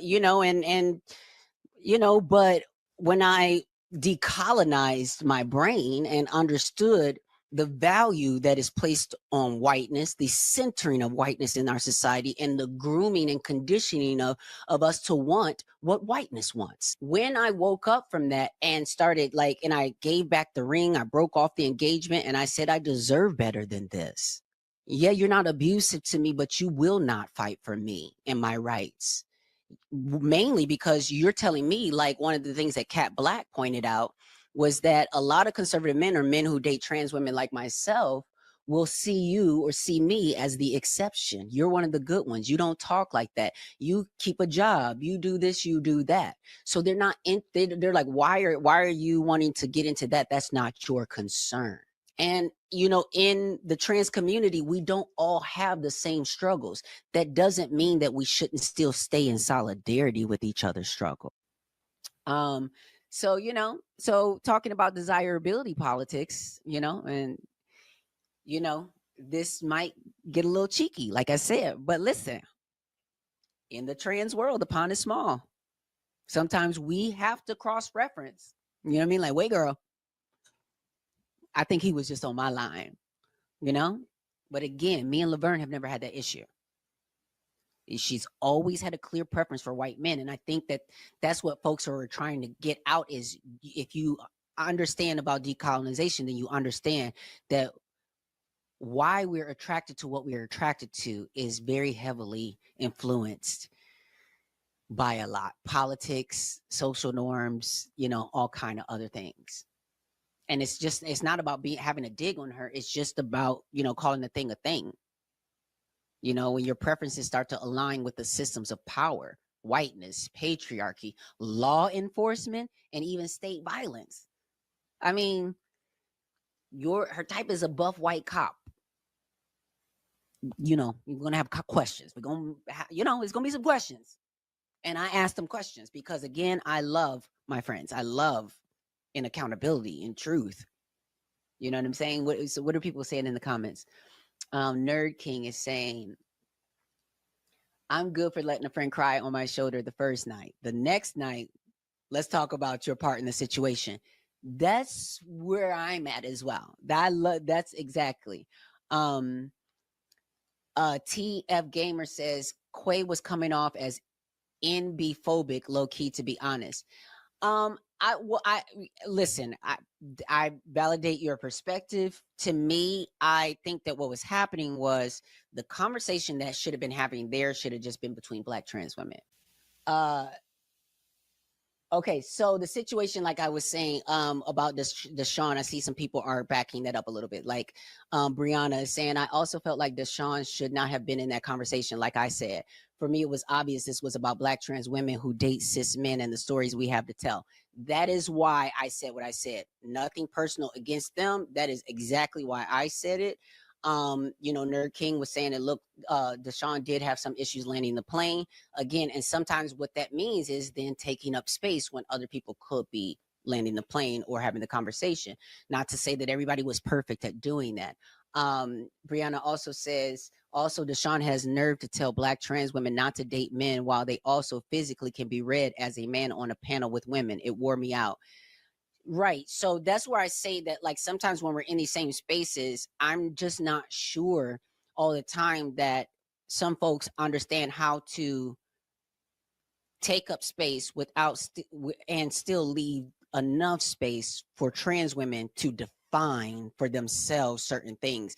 And sometimes it sounded like academically they were trying to define what is the truth, because they were coming from an academic place of their study. And we as trans people have kind of just had enough of that, of people prioritizing their academics over our real life experiences. So I think that that was part of that. Jerome says, Jerome says Deshaun absolutely had a right to be there. The conversation at its root was about dating one's oppressor, especially as a person who has leadership in this community. All LGBTQ members were valid. Now, I agree with the concept of what you're saying, Jerome, is that the conversation definitely had hints of dating your own oppressor, but I don't think that that was the root of the conversation. And that's, I think, what the issue is. I don't think that that's the root of the conversation. I think that that is a through line for sure, because everybody, LGBTQ people and straight people, all can end up in situations where they're dating the oppressor. I think what needed to be unpacked, and what I was enjoying that was being unpacked about the conversation, is the why. And the why is different for different people in different communities, especially for Black trans women. There is a why that we know about in situations where even women like myself have dated guys who have not been the type of men who would defend us in the public, who would vote for our best interests, or who might flip out on us if the wrong person found out that we were together. I just want to talk about this guy. We don't know him. We don't know his name so far. Okay, so before we listen to her, what do y'all have to say about that? I'll say this first. It's not that Laverne was dating a white man or an Asian man or a Indian, a black man, Indian man, black man, Mexican, anything. I don't care who people date, who you date or the reasons you date them or whatever, except for I did have an issue with this reason, because he was MAGA. Even people who dated Republicans, to me, Black people, black gays or even black straights, you know, when they date Republicans, you know, in my mind, I'm thinking, why? But it didn't set me off to where I didn't, you know, I'm like, well, do your thing, you know, or whatever. It ain't my choice, and it's, you know, and then it's not my politics or whatever.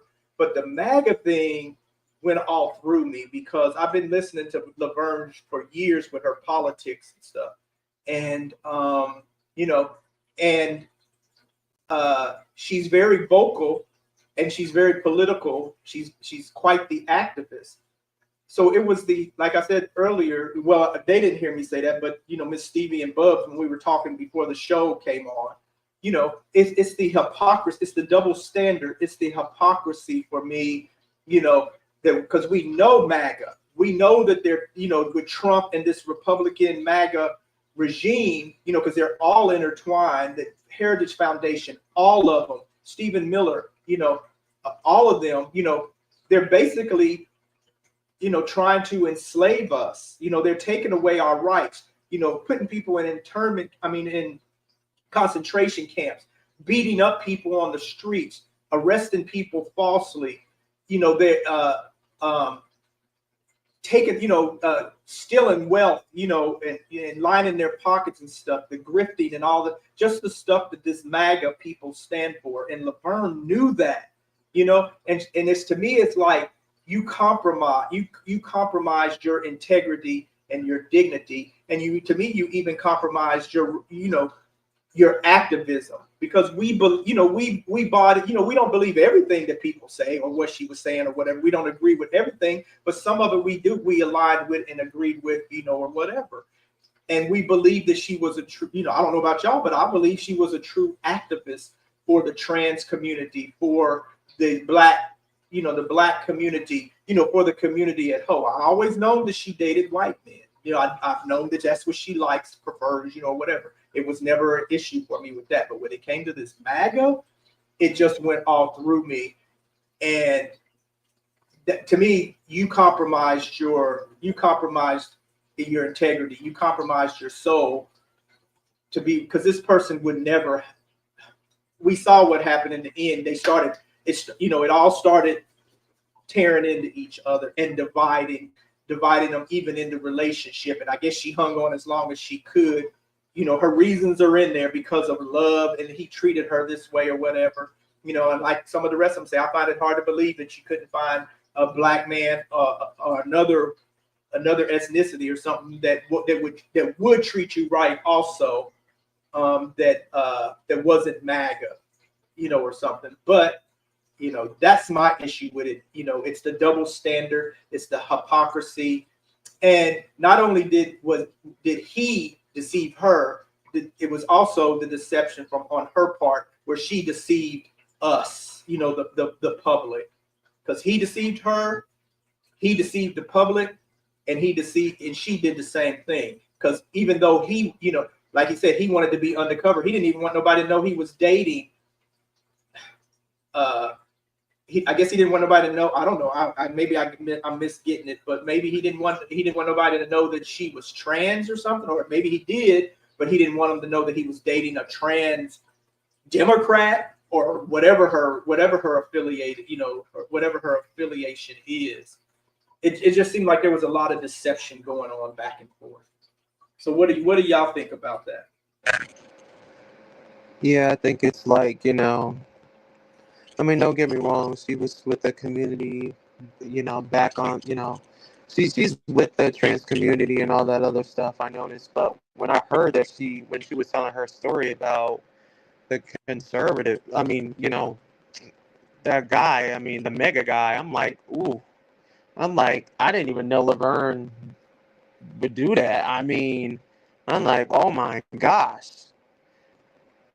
You know what I mean? It's kind of like crazy. But then when she told her story, I think this was like a long time ago, though, because she said it was a long time ago, but still, I mean, the man is conservative. I mean, you knew that he was going to actually still be conservative and still be on Trump's side, still be on freaking Tatum or whatever his name is, Andrew Tate, whatever side, or, you know, it just got worse and worse, and she knew that. I mean, you're not going to change a person just because you're in a relationship with someone, because I think that's what she was trying to do. She was trying to change his mind, and you can't change a conservative's mind no matter how much you love that person, no matter how much you try to do as you please just to get with this person. This person still have its sharp values on what they see in you, or may not you,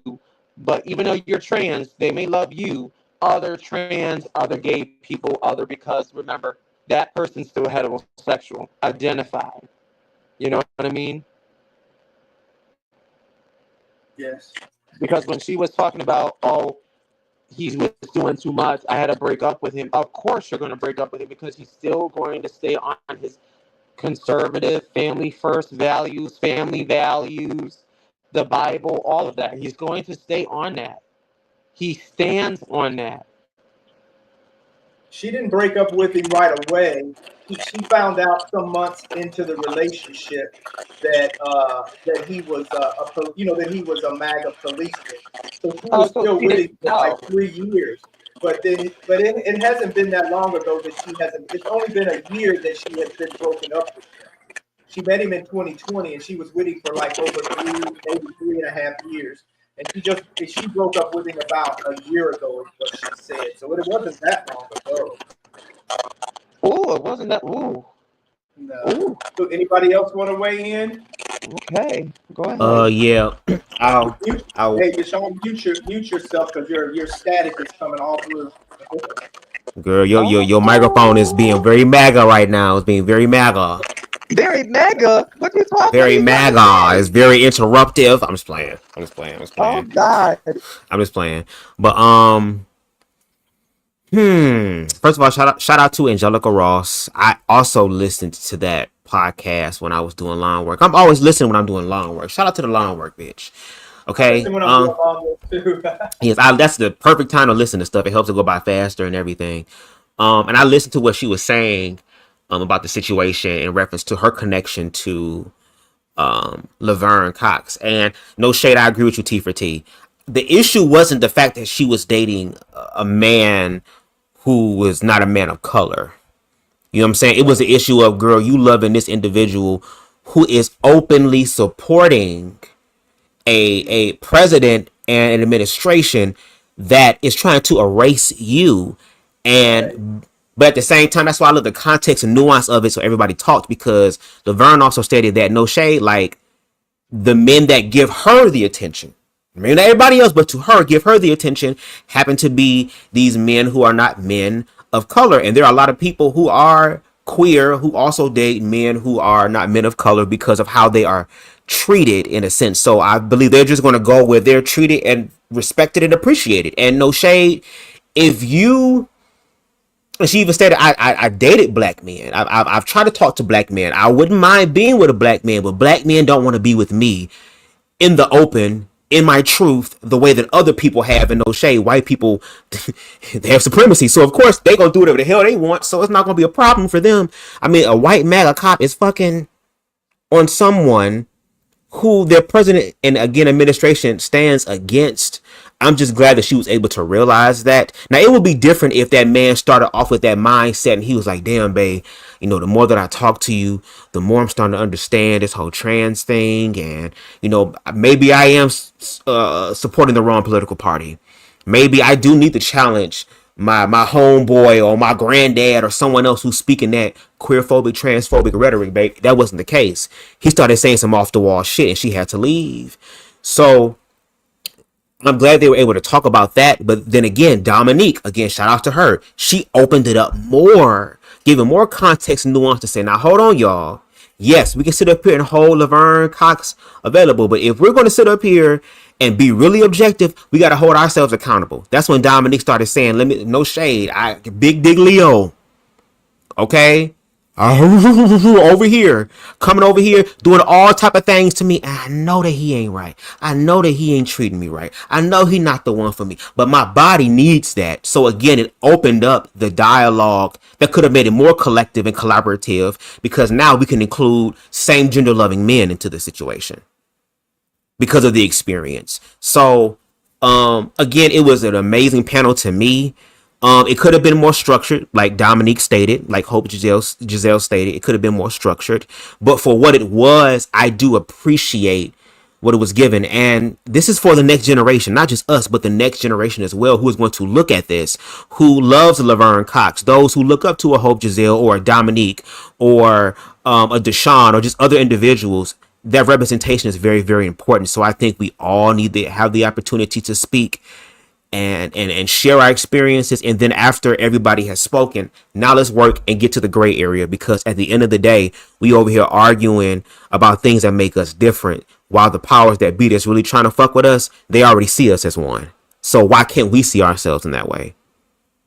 Yeah. You know what I'm saying? You So know, the fucking audacity of these damn Republicans, these Republicans and these MAGA men and stuff, the fucking audacity you have to go out here and vote against LGBTQ, you know, and then you're out here, excuse the expression, fucking them or they're fucking you.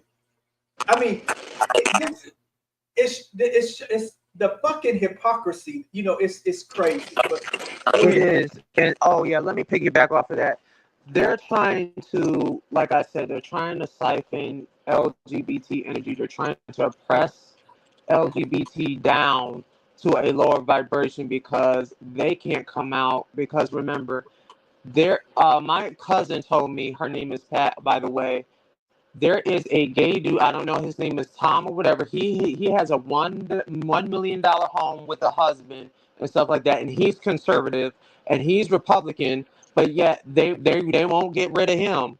See, they won't get rid of him, but they'll get rid of all the LGBT, that's Democrat, trans, non-binary, all that other stuff, and then these pastors eat that up and then incite more violence and stuff like that, like such as Patrick Wooden, to create more fear and tactics that will cause these kids to be more in abuse and all this other stuff.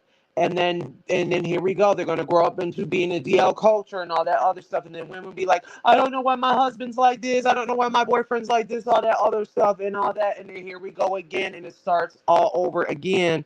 Because the thing is, they want to keep everything down, and it's kind of like it's really confusing and all that other stuff. It's like, come on now, leave these people alone.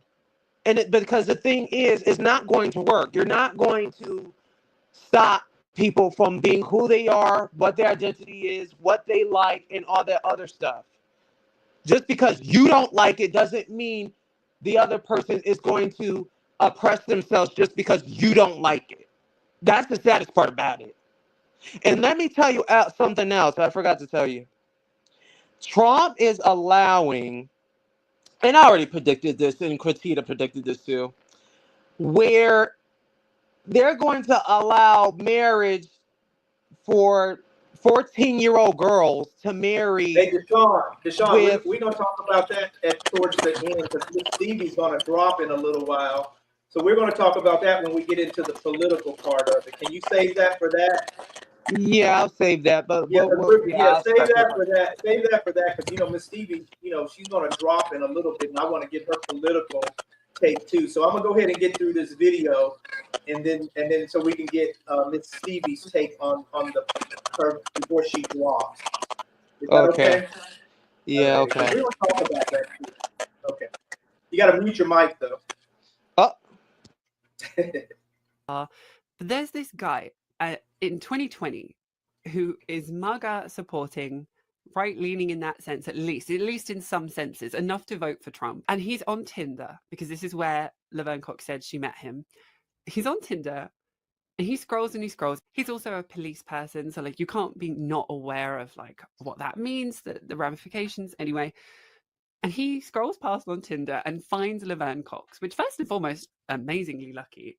So you're lucky enough to have just like stumbled on Laverne Cox on Tinder. You shoot your shot and you end up dating her for 5 years. You're the luckiest guy. Like, what I want to break down though is how she's mentioned in a few clips. I'll see if I can edit them straight in right now. How like he didn't tell her his political views or what he does, i.e. being a cop. I went into a relationship, fell in love with someone. I didn't fully know his politics when I fell in love with him. I didn't know what he did for a living when I fell in love with him. But when I found out, I was like, well, there's lots of lovely things here. Maybe I can make this work. How this man decided to be like, okay, I'm going to shoot my shot with Laverne Cox. Good lucky me, found her on Tinder. She's gorgeous, she's stunning, she's everything. I'm not going to tell her that I'm right-leaning, that I'm a MAGA supporter, that I'm going to vote Trump or have voted Trump. I'm not going to tell her that I'm a police person, because obviously that is a institutionally racist organization, and her being a person of color might not like that. So I'm going to keep those things from her. Subsequent to that, we're going to fall in love. And then eventually the day will come where I'll have to tell her about my terrible right-wing personal views. Like, what are y'all doing? What are men doing? That is not okay. When my husband and I met as friends, there was this sense of like, the ball's in your court, babe, because I have less to choose from. It's tea, but it's true. Yes, that's changed. Yes, it's definitely changed even in the past decade. But like, I am not capable of just walking down the street and finding someone. Like, I have to be aware of my options, be aware of the limitations of those options, of people that will date me but not be open about it, that will love me but not tell their family about it. Like, so I can understand how someone would choose love over that particular political paradox. I don't agree with that. And I think me now, I'd rather be single than date someone MAGA, even if I loved them. I couldn't do it. I've cut out family for less. But I'm just saying, before I go into the comments of her, like, I kind of get, sadly, I see from that perspective. One last thing before I move on as well, she talked about, like, going back to Laverne Cox talking about being in love and loving him and etc. Without commenting on someone's relationship, like, we don't know anything about them. Like, I do worry if, like, I do think, can you be in love with someone, believe any form of adjacent politics to them being less than human? Does that make sense? Let me explain that. If you are right-leaning and you vote for Trump, you know matter-of-factly that administration is white supremacist, it is anti-LGBT, it is anti, Black liberation, it's so many things. Even if you believe that one of them is like, doesn't concern you enough that you can vote for the whole lot, I don't see how you can then date someone who is smack bang within that circle of targeting, of dehumanization, of objectification, of disempowering, and just all of those things. Can you really love someone? Can you truly actually be in love with someone and vote for their human rights to be taken away? Like, is what I'm saying. And no doubt that she seemed in love with him, but like, we don't know him. We have not seen him in this. If you can lie to someone from the offset about what you do and what you believe, and then you fall in love with their character and personality, but you continue to be that way, I don't know if that's love. Is that love? Like, can anyone define love enough to tell me? If you're in love with someone, you would do anything for that person. You would put that person's happiness above your own. I think that's actually one of the definitions of love. I might have made that up. I might have pulled that out of my ass. People often define love to be like, I would put my own happiness above that person. Voting for a political party that would dehumanize that person is the antithesis of that. How can that be love? Explain to me how that can be a mutual love. One-sided at best. This guy sounds to me like anyone that's capable of doing those things has sociopathic tendencies. Obviously, MAGA is traumatizing people, taking away people's rights. We are in a fascist regime right now. There was a tone deafness to this moment that we're in right now that I just didn't consider, and that makes me really sad, because so many people have been hurt, are being hurt by this regime. I understand that. I've spoken out against that many times. I will continue to. And so that I didn't take into consideration the deep trauma that this regime is causing and the pain of that. And then like that, what seemed like probably cognitive dissonance for a lot of people watching me say I dated this person. So those are some of my initial thoughts around all of this. So let go in and let have. family. What I I heard get you that. say is that you're upset that Kamala brought a Republican onto her campaign, but you don't understand why people are upset that you bought a Republican inside of you. Not that. Like it. Word, Quaytan.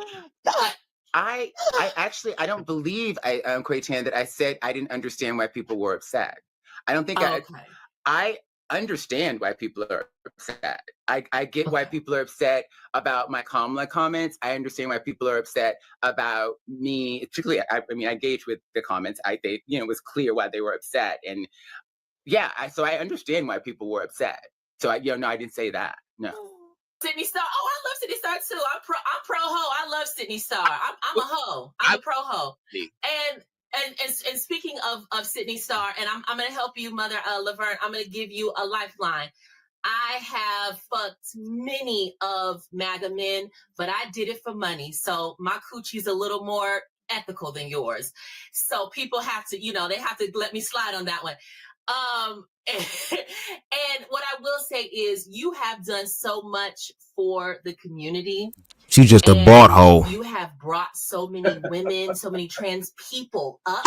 So a lot of people need to thank you for, instead of trying to tear you down, they need to thank you. Anyone who's holding up a camera, they owe that to you. I would have been okay. I'm kind of once in a generation talent, but I think a lot of these girls really need to be, building you up, because when we build you up, we build all of us up. Oh, I thought you were going to read me some more. Oh, no. Oh, you want me to read you? No, mother. Let me tell you, if you let me open for you, I will defend you. If you let me open for you on the show, if you sign on to my short film as executive producer, Motherhood, I will defend you down. No, honestly, I will say this. I did date a man who voted for Donald Trump. And like they say, us lying ass trannies don't disclose, these men don't disclose all of their fucked up politics. And so I did date a man who voted for Trump. He is from Atlanta. He's an entrepreneur. He was in his 20s, and he's also black. He's black. And not biracial, not Zendaya black, legitimately black. Okay? He's from St. Lucia. He likes to bend over and have his hole expanded. And this man exclusively dates trans women, and he is black. So understand, you're saying that she dated her oppressor. We're all dating our oppressor if you're dating a man. Okay, and this is the type of PR that you'll get once you sign on as executive producer to my short film Motherhood. I'll let you girls have it. Go ahead. I have unethical pussy, so I wanted to talk about it very openly because personally, when I saw that video, even without the context, even without the full context, I mean, yes, I did cringe at the white, blue-eyed, 26-year-old MAGA cop aspect. But I also understood immediately what had happened, mostly because I personally have lived in predominantly conservative communities for most of my life. And I've very rarely been single. In my life at this point, the times that I've been single are more shallow than not. Conservative men love trans women. And I think that is a very interesting piece of the conversation that's constantly missing. And I guess for me, when I was listening to you, I understood that you were getting something from the relationship, and that something was the feeling of love and being embraced. And I get that, because I think the thing that's really interesting about a lot of conservative men, at least from my experience, right? First of all, like the dolls, they also sometimes don't tell people up front, I've never intentionally dated a conservative man. I've never sat out and said, I want to date a conservative man. I may have had political shifts over the years and things like that, but I've never sat down and said, I wanted to date a Republican or a Democrat for that matter. But I get it, because what happens, you meet these men, usually they're a bit more traditional. Usually they want to pursue a relationship in a very particular way. And that feels great, especially when your experience is being fetishized, being othered, being excluded, being erased, being dismissed. And I think the piece of the conversation that I have often struggled with is, first of all, I think all men are more likely than not problematic. I think my attraction to men is truly an illness that I don't want to solve. But long story short, it's very rare that I've dated a man who didn't have some sort of patriarchy, some sort of bullshit. And it didn't matter whether or not this guy was left or right. I found that sometimes these men still treated you the same. I think men on the left are a little bit more aware of it, and so they hide it a little bit better. Men on the right, I think, they can fall back on their politics and say that it's because of their political beliefs, but like, men in general aren't great, right? And I think it's hard to be like, oh, I'm only going to date left-leaning men if you don't have that experience from left-leaning men, and I think that that's kind of a really important piece people are missing. And it is aggravating to me a bit, because I do think of it as the conversation that we're all having right now about men not being honest about their conservative leanings. Like, there's a whole conversation happening right now on the internet about decentering men. And so much of that centers around the fact that conservative men tend to hide their politics, so it was not surprising to me when I got the additional context that that he didn't tell you his politics up front, because, I was dating a guy for a bit, not a year. We didn't make a year. Conservative men don't usually make it that far with me at this point in my life, but I dated him for a bit and I was falling in love. This guy took me places. He wasn't ashamed to be seen with me. He did all the things I expected. And right at the moment I was falling in love with him, he told me he was a Republican, and that's always been my experience. And I kind of wish more people understood just how common conservative men were in our dating pools. We can choose to not respond to them. And personally, I do believe that, but this is maybe just where I've adjusted to, because unfortunately, like I said, I've had a very unethical pussy. Moving forward with ethics in mind, I have adjusted to the mindset of I only share my body with men who are willing to politically defend it. I don't share my body privately with men who can't claim it publicly. So I'm a bit curious about that, actually. What kind of arguments did y'all have? Because, I know that I've had a lot of arguments with conservative men about this. I know that even if it's obvious that 1 + 1 = 2, you'd vote for Trump, who is supporting internment camps and da-da-da-da-da, you are naturally voting for someone who is against my rights. There's a dissonance that a lot of these men have. They really don't believe that they're supporting something damaging, even if it is objectively that. So I'm a bit curious about your experience with that a little bit. And I hate to say it, but I have very little tolerance for adults who say things like, oh, I was naive around things. And especially when it comes down to your politic.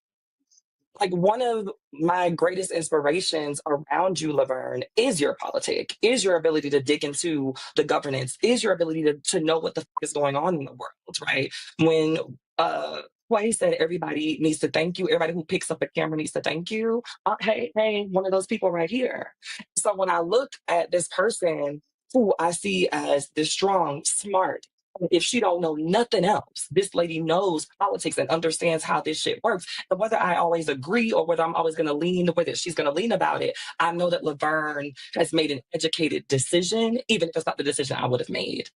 And so I really struggle with giving too much grace on this, because when it comes down to it, I think about the fact that if you look around, right, to quote Kerry Washington, open up your pretty brown eyes and look the hell around, like, you'll see that of all people in this particular moment, us, Black trans women, Black women as a whole, don't have the liberty to, without good reason, give people any more ammunition to treat us like tertiary citizens.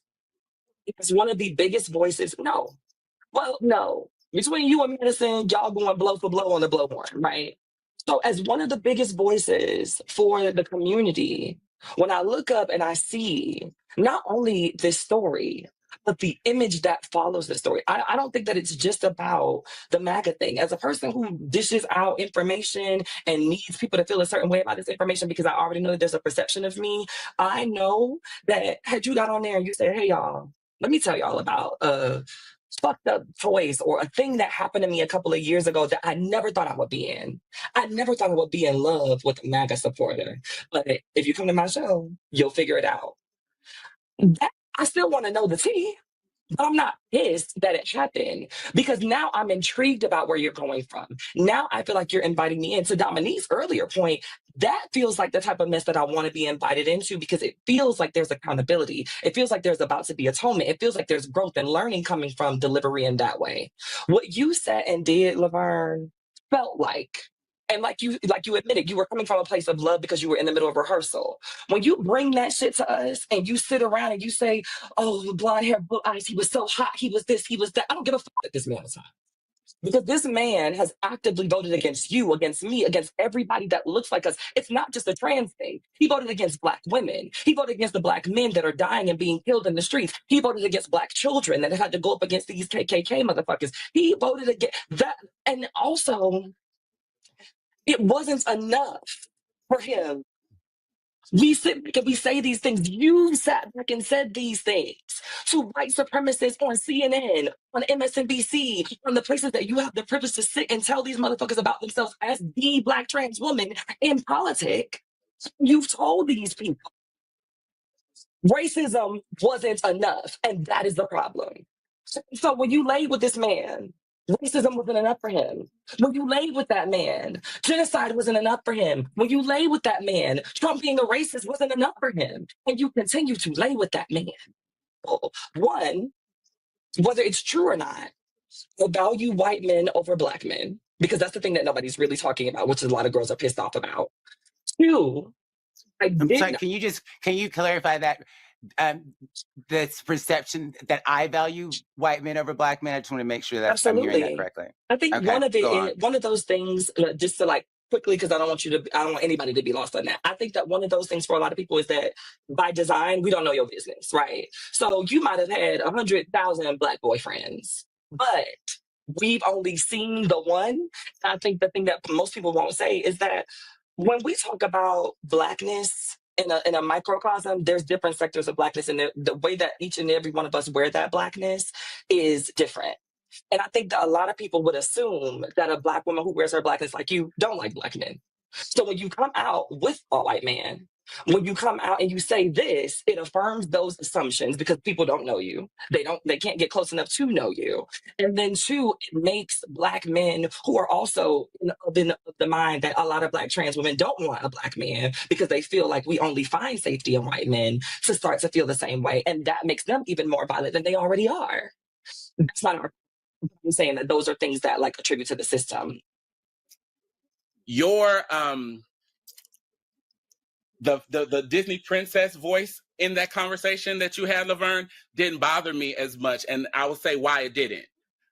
I was like, this sounds like how you, even though you know you should not be with this person, you've deluded. There's delusion there, but there's the right to be able to look back on something that everyone else is like, bitch, you're ridiculous. This is a fool, and you're just like, bitch, but I loved him because I went on TikTok and I said, I done told y'all the story about the big dick Leo who wore me out and was stressing me through. And bitch, my wigs were shedding. He had me so stressed out. And I loved him. And y'all in the comments going up.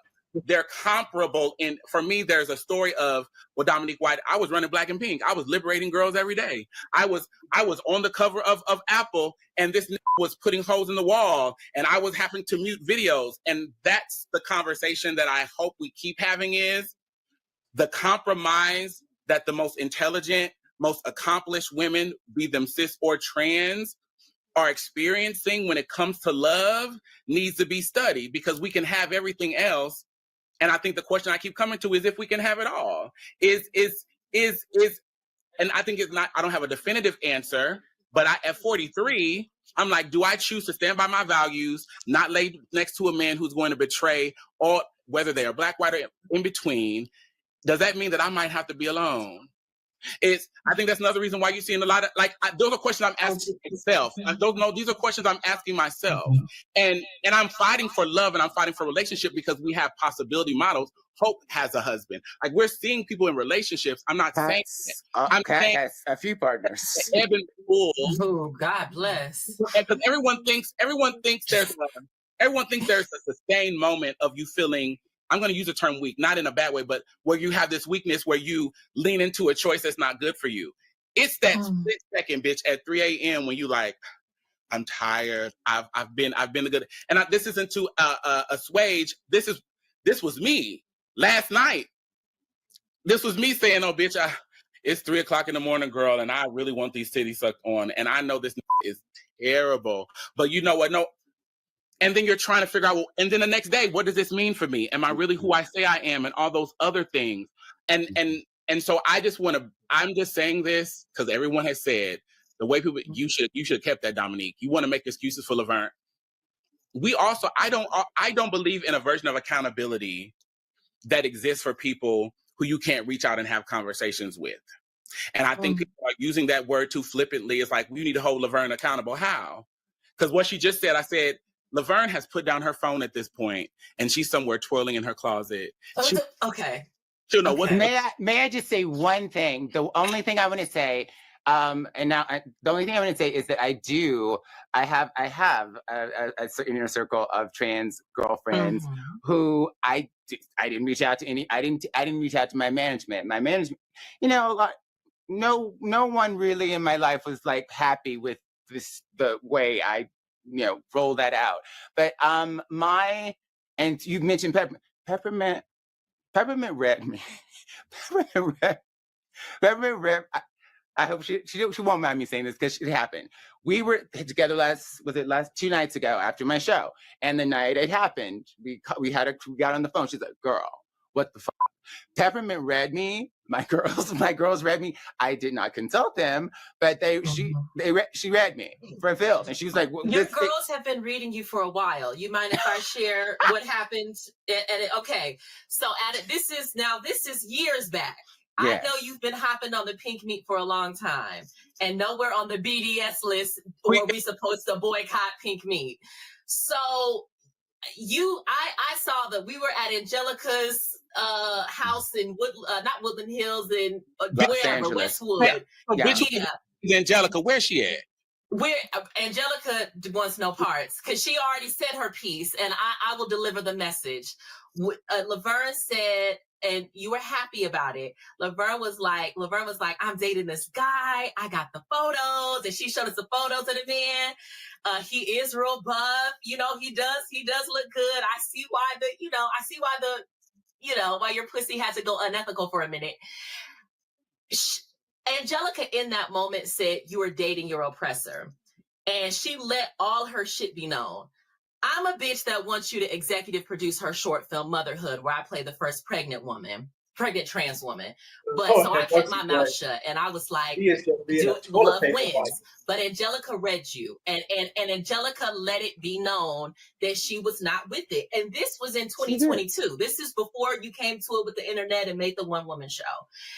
And so she definitely has that. And speaking of, girls who choose white men in the scripted world, here's me and my white man in our film that Laverne will be executive producing very soon. Take the floor. I live for you. These are true. One, I hope that you are able to sit with the fact that you are in fact a victim.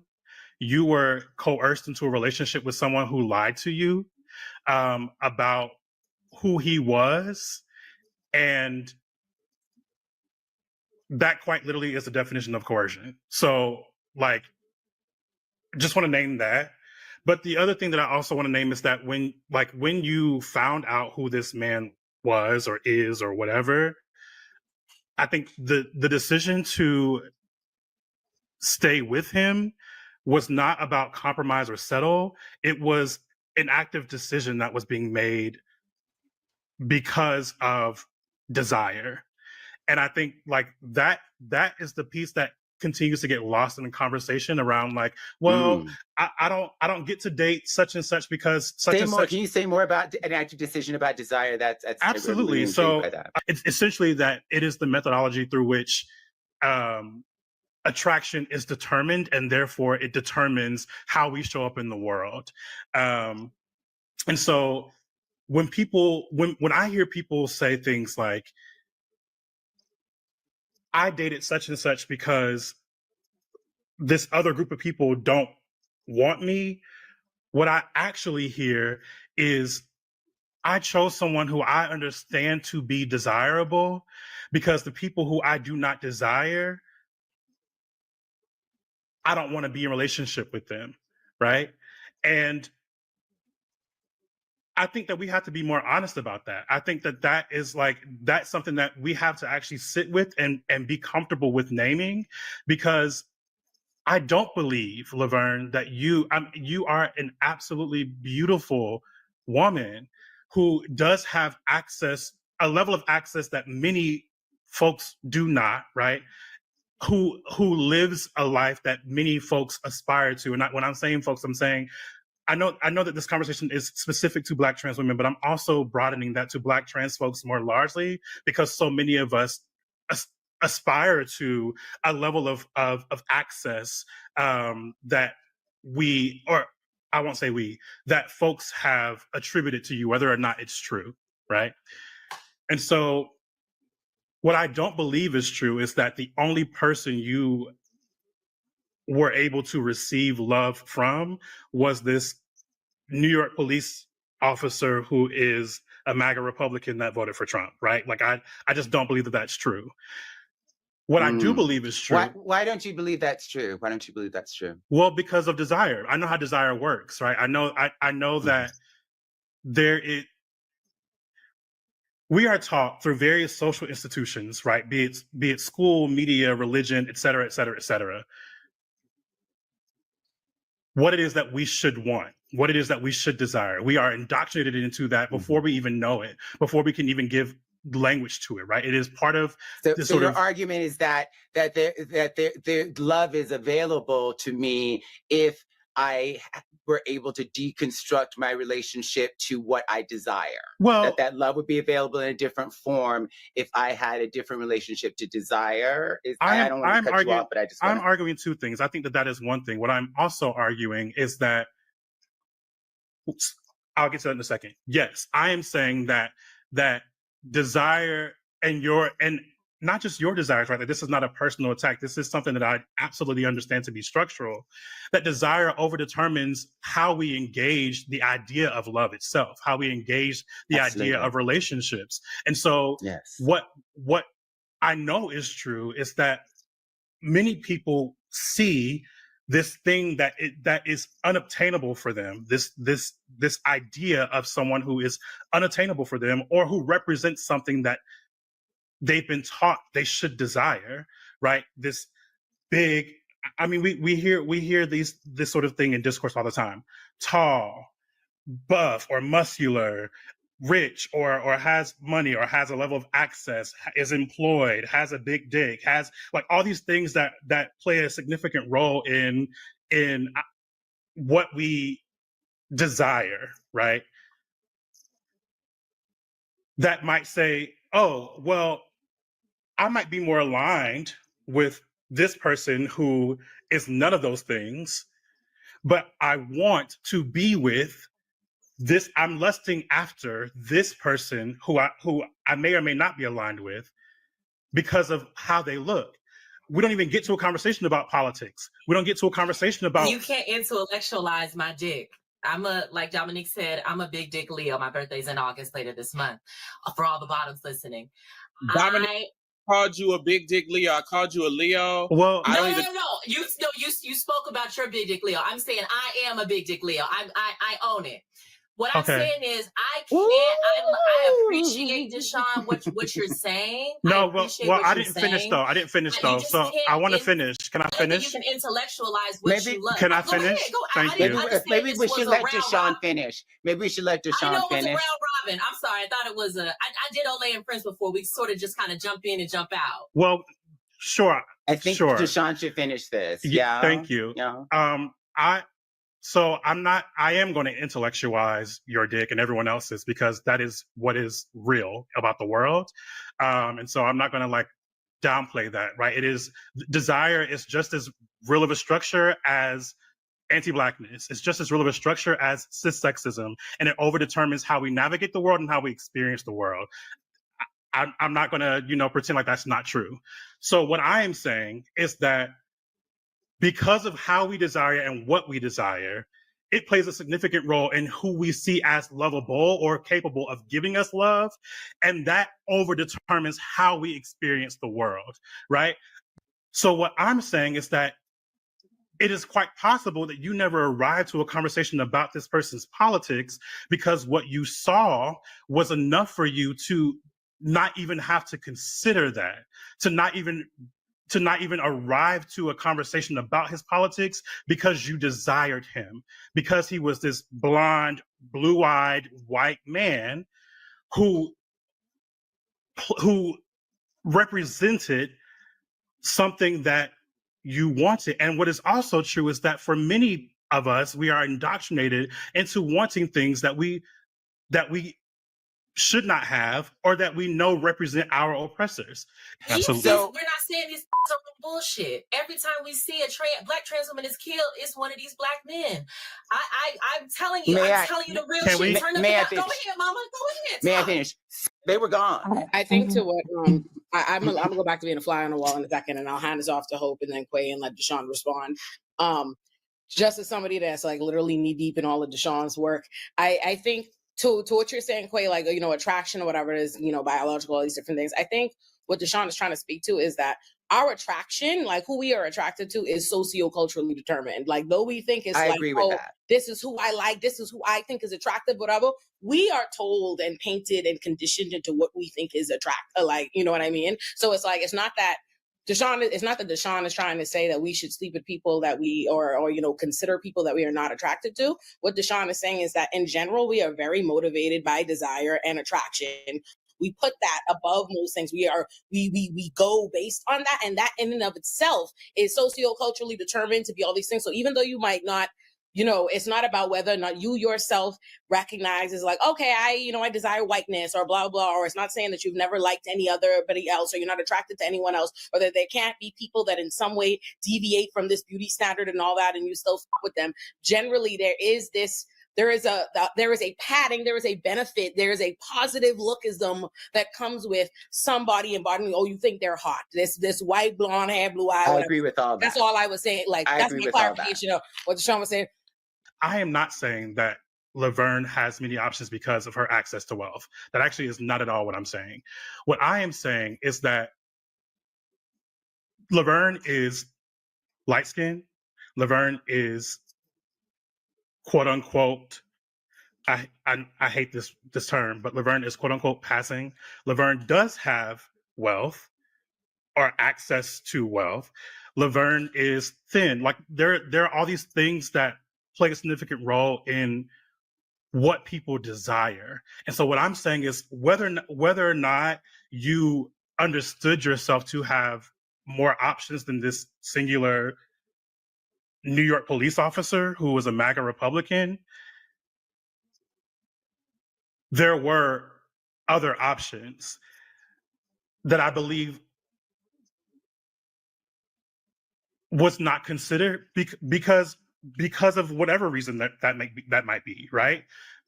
And these are people that we don't even think about as people that we should or should not consider. You just named, right? I don't want to have sex with people that I don't desire. I'm not saying that you should. I'm saying, in fact, that people who you are not attractive to, or not attracted to, there's probably an underlying reason as to why that is true. This socio-political indoctrination that happens that determines who we are and are not attracted to. That's what I'm speaking to specifically. We want to believe that our desires are fixed, that they are quote unquote biological, that they are something that is just true. and not something that is a socio-political phenomenon in the same ways that everything else is, right? We know that race is a social construct. We know that gender is a social construct. We know that all these things are socially constructed in a way for people to exist over and against others, right? That white exists over and against black, right? That cis exists over and against trans, that het exists over and against queer. We know that to be true. I'm not saying that any of this means that those men will want to respect or treat you well or not objectify you.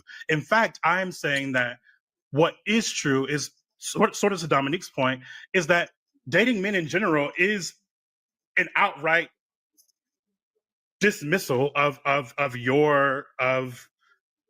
do I want to put this? I want to make sure I frame this in a way that people are going to say what they want to say regardless. Dating men is absolutely a commitment to being with your oppressor. That is just true. Quay, what is your issue? I'm sorry. What's tea? Deshaun, I just want to offer, and I want Hope to go. Deshaun, it's only a 2-hour show, and so brevity can sometimes help, so everybody can jump in. I want to hear Kat. I want to hear everybody. Well, I waited an hour before I ever said a word. I waited an hour before I said a word. So I'm sorry that you feel like I'm not being brief. It's not about a feel. It's just I do. It is about a feel though, and I don't really appreciate this. I don't want to do that. We came here to have a conversation, so we can have a conversation. Or you can leave me a review on Yelp. I don't know you, boo. Like, why are you what's the energy? I don't know you. I don't know you at all. So I think what Olay, is Olay, handle it. Olay. I love everybody here. I love you all. I particularly, Deshaun is my baby. Quay, I love you. I will hate to have to jump in here over my baby being. I'm like, I don't think that's necessary. Deshaun takes time to explain it because, in fairness, to address around. I think what we're also seeing, and I want to name, and then I think we can make quick pivots, is that, and the reason I asked Deshaun to re-explain them, to elaborate, is because what we're also seeing is that under the trans umbrella, there are varied experiences based on your identities under the trans umbrella. And those varied experiences, our theory, our work, our experiences around love are not, none of them are less important than the other, but this is very clearly, I think the tension with Quay and that we're seeing is, I don't like tension. Will you let me finish, please? Yes, Mama. Go ahead. What is being considered as tension, because Olay is coming on camera and off mute, is that a lot of people struggle with theory versus how it feels in action and in life. And so these conversations are being had. And so I asked about that desirability piece because the theory and that conversation, I've read your work, I love your work, and so I see that, and I fell in love with your work pre-transition. And I will tell you, what if Laverne had a 5 o'clock shadow, she would have a better chance of finding a husband in the hood. And what I mean is, what I often see is the further that women go along their journey and their transition, which often actualizes security and fullness and wholeness of self. With men in general, it's a struggle because men often don't want women who feel like they have a complete understanding of self.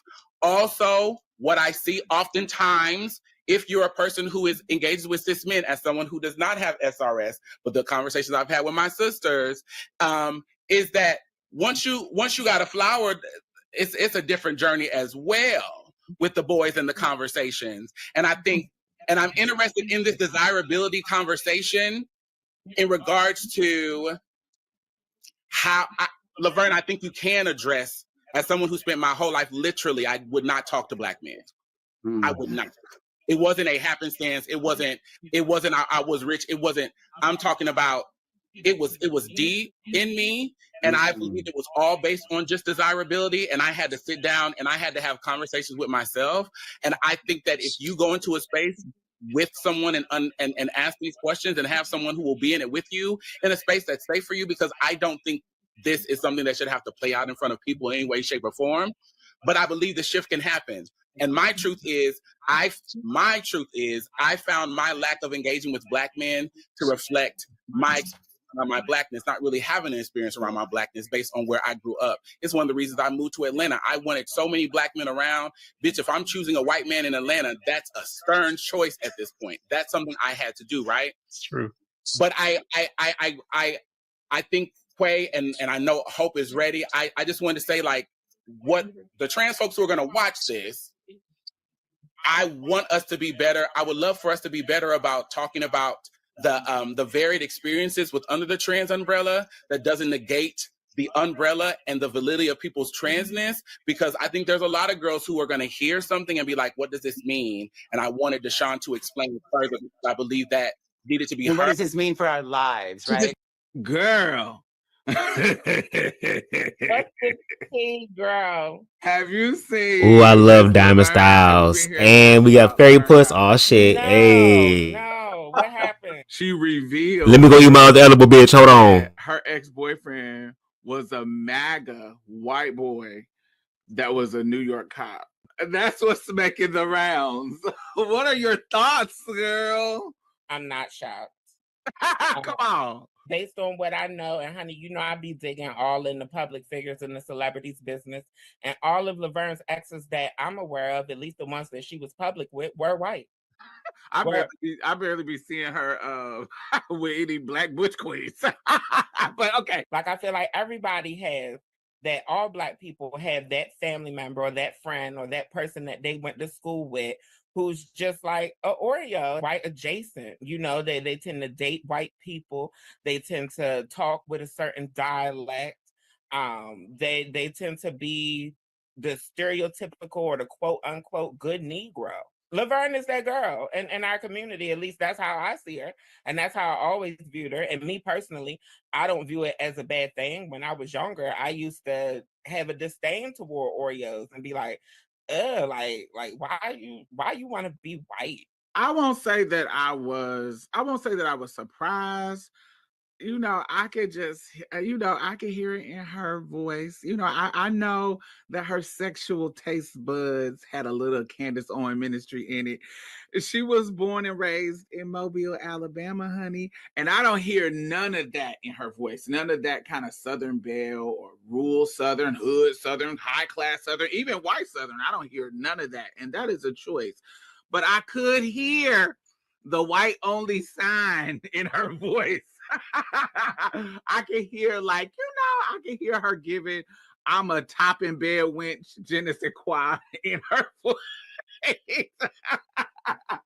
Listen. I wasn't surprised at that, y'all. I was kind of a little bit, just when I first saw the video, I was a little devastated. It was because of, baby, listen, it was because of the swooning. When you see a Black person swooning, blonde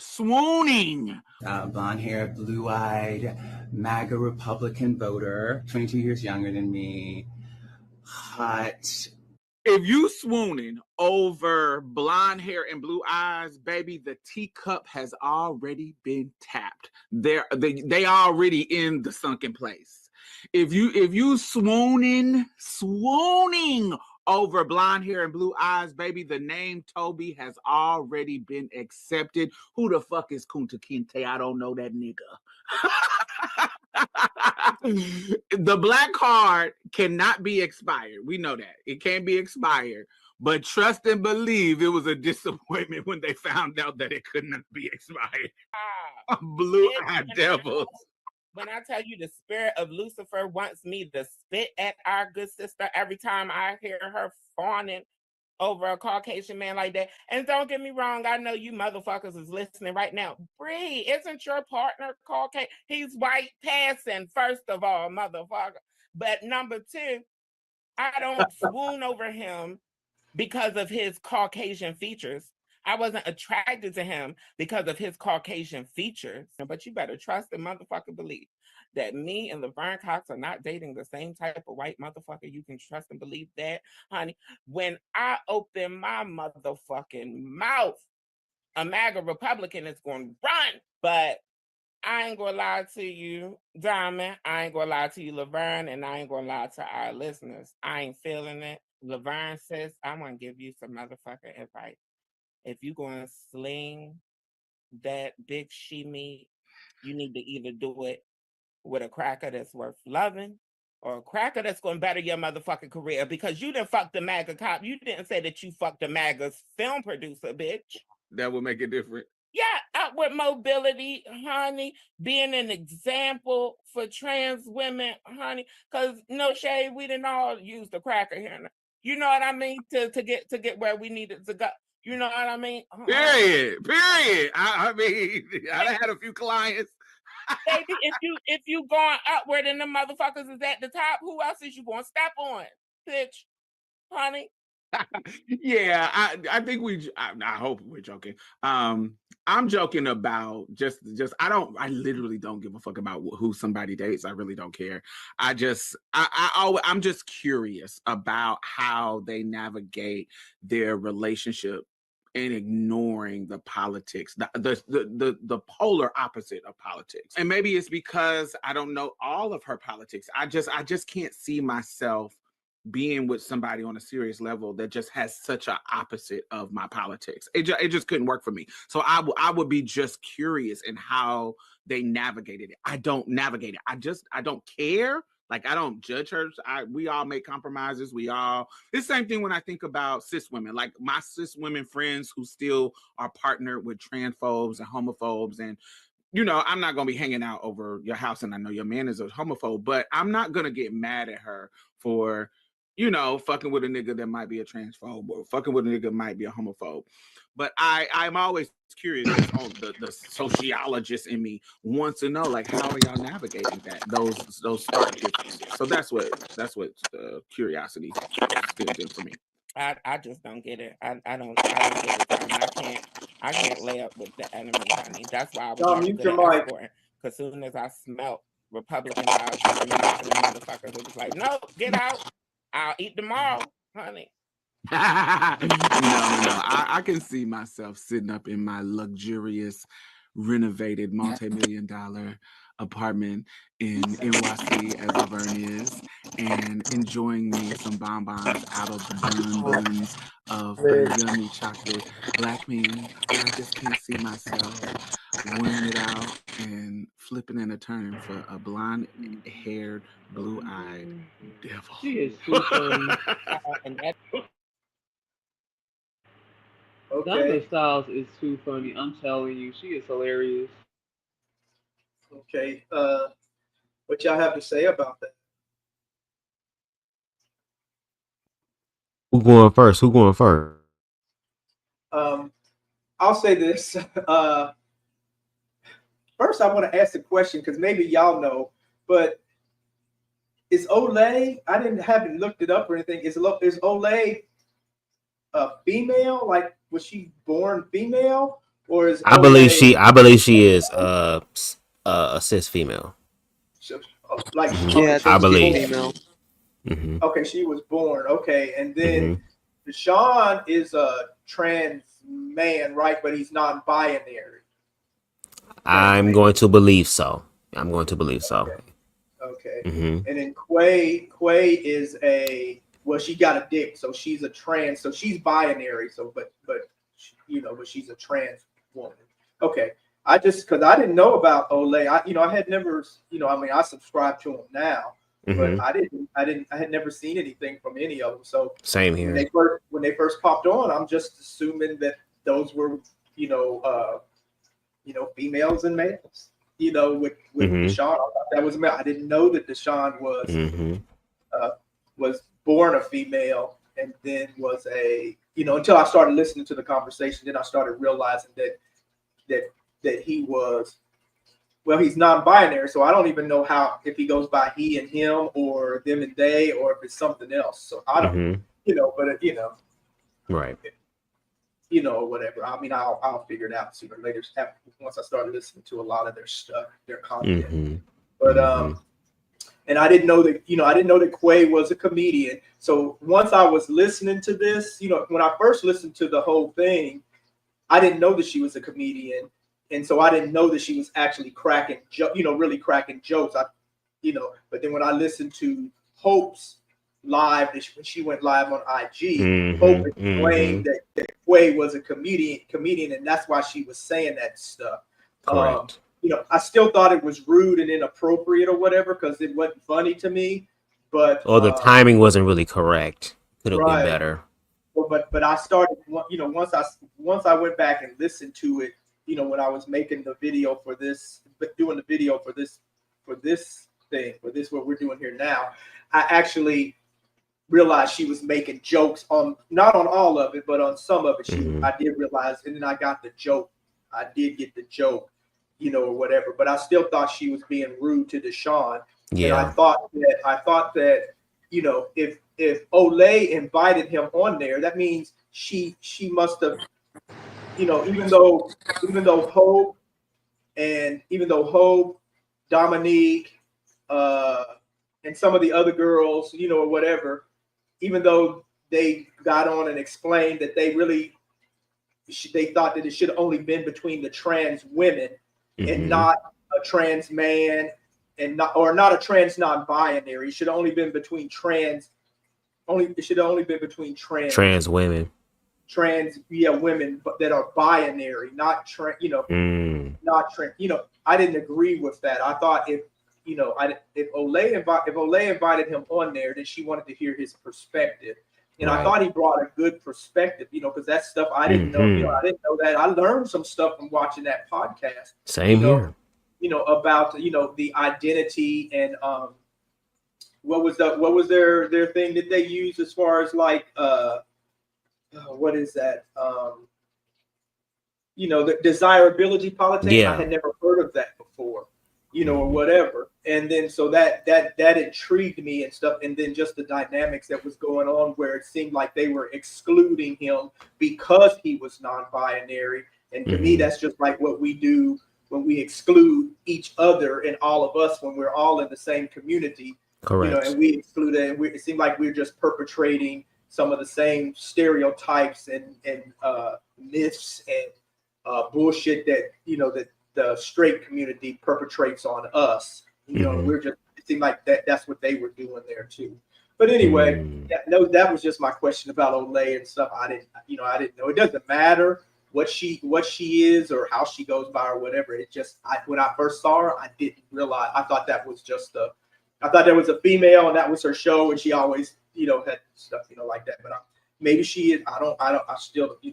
But anyway, y'all go ahead, and then I think Miss Stevie already done passed out. So if y'all want to, we can, go ahead and we'll talk about this, put y'all input on this, and then we can go into the politics of this with, with the shit that's going on with the Trump administration and the people, with this, they're removing they're starting with Washington and they're going to move to the other states and stuff. We can go to that, and then, maybe me and Miss Stevie and us, we can do another one, later. Because I know she's asleep. Yeah, she knocked out to the world.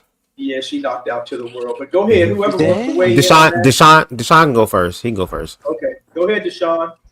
Well, yeah, when it comes to people dating conservatives, there's some people that don't even realize that they were dating conservatives all along. Sometimes they keep it hidden. There's some people that keep it hidden and stuff. And then you'll never know until they show that side of them. You know what I mean? That's so, right. And it'll be like, oh my God, I dated a conservative all along and all that other stuff. So that can happen too. There's some people that only date white guys because, they probably had a difficult time with the black community because they got tired of the bullshit in the game. So, and all this violence and all that. So they go to the white side, and then like Laverne and all of them. And then some people just wants to get conservatives money and stuff. Just what that young girl said. Like, this pussy is, as long as they get me paid and all this stuff, but I don't really date them. I just have sex with them, the conservatives. But, and then, that girl was talking about she was with a black man that likes to get bent over or something. I don't know. But, it's the kinks and, a lot of fetishes that go on to each his own and all that. So, You know, there's a whole lot of stories that's like, people have their own experience of it, you know. But if you but the thing is, on the other hand, why do you want to date conservatives though? Like the thing is, they're talking about family values. They want to get rid of the LGBT, but you're LGBT and you're non-binary and you're all free of why you're open-minded. These people are narrow-minded, but secretly they're open-minded by the acts, but they're closed-minded throughout the public so that they can oppress y'all while they are doing things behind closed doors. It's so weird, though. It's just so weird. And Don't you feel it? Like, it's just weird to me. I It's like agree. oppression. It's like oppression. Like, you can't do this, but secretly I can do that with you, but I'm oppressing you, so you can't do it no more, but I can do it with you to fuck up your mind and make your mind twisted like me. That's basically what that's basically what it sounds like. It's weird. It's absolutely weird. Same thing in the church. They'll say, "Oh, these gays and all this other stuff. Oh, Adam wasn't like that. Oh, and God didn't accept that." But as quiet as it's kept, you see all these gays in the church. But the thing is, you don't want gays in the church. But you bring the gays in the church because you won't want them to have their own church and stuff like that. But you bring them in so you can oppress them and call them names and all this bullshit and get that wrist out and do this and do that. Stop shaking and doing the wrist and doing that, whatever that's, going on with your words and all that other stuff. Stop acting like a girl. Stop doing this. But you can't stand them, but you like their music, though. That part. You like their music. You like their food. It's like you're taking their energy or something, like you're siphoning their energy into the church. It's weird. But it reminds me, but it's like Hitler, though, because the thing is, Hitler did the same thing to, but the thing is, it's in reverse, because he did that to lesbians, where lesbians had to be incubators of having babies and had all the gay men killed. Yep. So, Glick or Bubs, what do y'all have to say? Yeah. What do you No think? shade. I hear what you saying, Deshaun, and those elements are definitely part of it. Going back to the Olay and Friends situation, I'm touching that briefly because I already kind of get my perspective. I'm glad that we watched it twice, because to your point, T for T, like the first time that I heard it, again, I was doing yard work. So when I heard what's the name, Quay speak, I had thought it was Cat Black. But then when I looked at it, I'm like, that's not Cat Black. I'm like, because I don't know, in my head, I assumed that was her voice. So I was like, I know Cat Black ain't saying all this other type of shit. But when I looked at it, I'm glad I watched it again, because to your point, yes, she is a comedian. And yes, it's good to always have some sort of comedic relief. Even I provide comedic relief a lot of times. You know what I'm saying? But I also am aware enough to like read the room, though, to check the temperature. And especially if you're a comedian, isn't that the goal, to be able to check the temperature of the room to see what it is that you're giving first, getting yourself into, to prepare yourself for that. But my only issue of critique, like I said, is when Deshaun was critiqued. Now, yes, Deshaun is an individual who may take a little bit of time to explain himself. He has to think. He has to put all these things together. He's into theory. And whenever you're talking about theory or philosophy, you're going to be there for a long time. And to his point, like, girl, everybody else spoke and I waited for an hour. So if I want to speak for damn 15 minutes, let me speak for 15 minutes. Now it's going to be 30 since you interrupted me with bullshit. Do you get what I'm saying? I also liked how Olay came in after a while, took control, and then Dominique was able to expand a little bit more and kind of even put what's name in her place a little bit, as far as saying, hold on, can I speak? Because I'm mother. No shit, can I speak? And I like how she was able to break down what Deshaun was saying and how there is context and nuance again, to your point, when you said you listened to Hope and Dominique's conversation that said that it probably, even Angelica, that it probably would have been, well, I'm sorry, Angelica, you're right, excuse me, thank you, Angelica, who stated that, you know, that conversation should have been with trans women only. And if that was the case, I do believe there should have been a separate, or like a space that is trans friendly or trans women for that to happen. But because it was on Olay and Friends, I feel like the trans situation was a foundation, and they just simply just delved deeper into the foundation and get into the focal point, or trying to get to the focal point that affects all of us. So the fact that this live happened and then everybody else gave their own perspectives and opinions afterwards, it just added context, nuance, and again, watching it for the second time, it really, really helped me. So I appreciate Olay and Friends. I appreciate everybody who came on and shared their perspectives, and I would encourage people. I'm about to lose my thought. Oh, okay, never mind. I'm done. I lost my thought, girl. Go ahead. Slick, are you still here? Slick, do you have anything to say? Slick may have dropped too. Yeah, I don't see them on the screen. Okay. Deshaun, you got something else to say? Yeah. And another thing. Go ahead, Deshaun. And then we'll hop into the political aspect of what's going on. And it kind of ties into some of this too. Awesome. Okay. Go ahead, Deshaun. Yeah. I just love how T.S. Madison just be saying, "Oh, you're not gonna have me up there getting light in the fire like that. You're not gonna have me up there like that. I'll fight you all. I'll fight you all." You know. You know, T.S. Madison with those ponytails. Yeah. It was so funny. I saw that.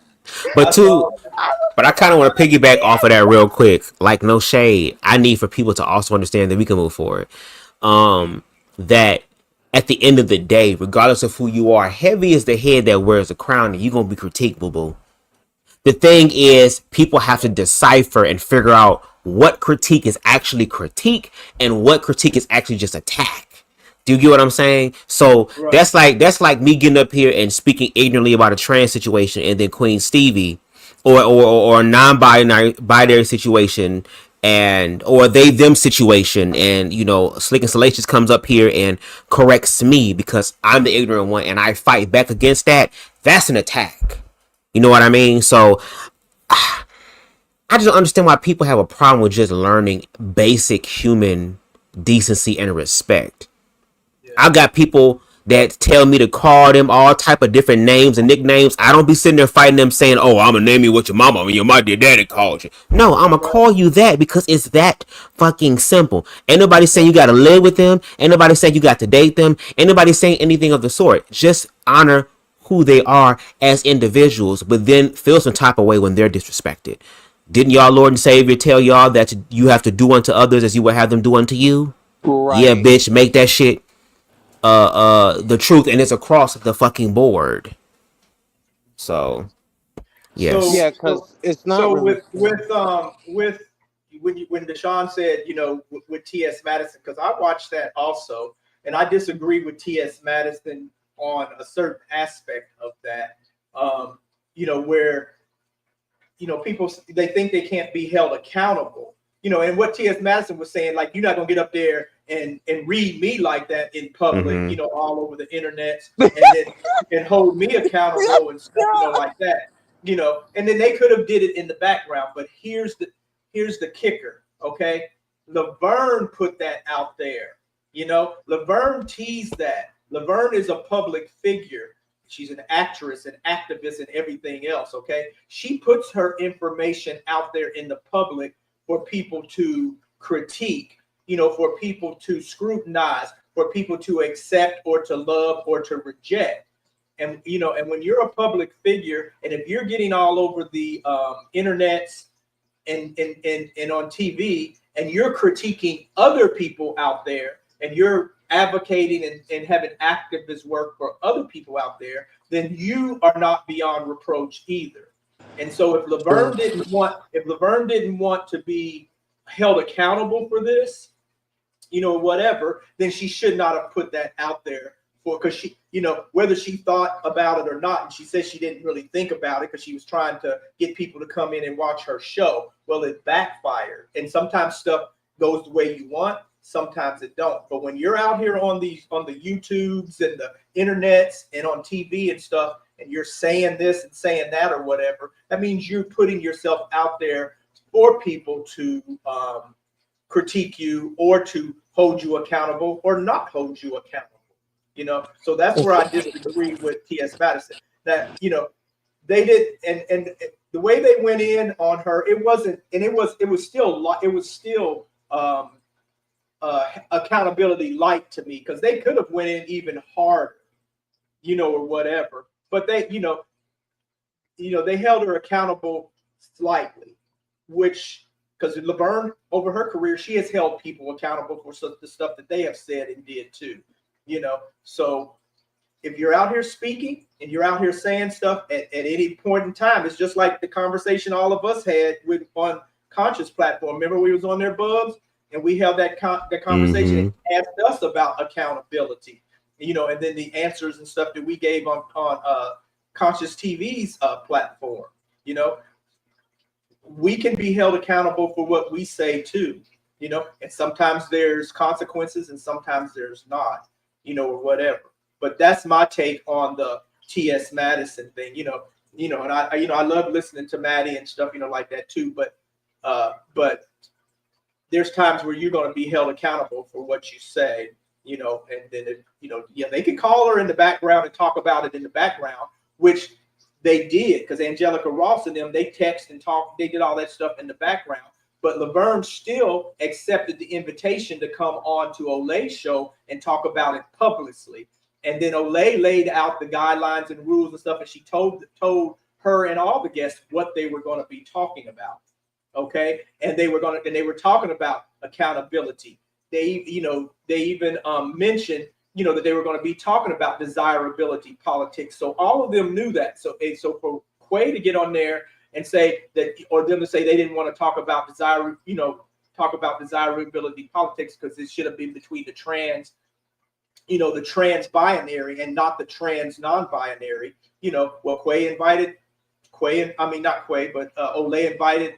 Deshaun on there. So that means whatever he was going to talk about, it was already agreed upon. And so, they wanted that valuable information. And every single one of them on there, really, except for Quay, was saying, I want to hear this. I want to hear this.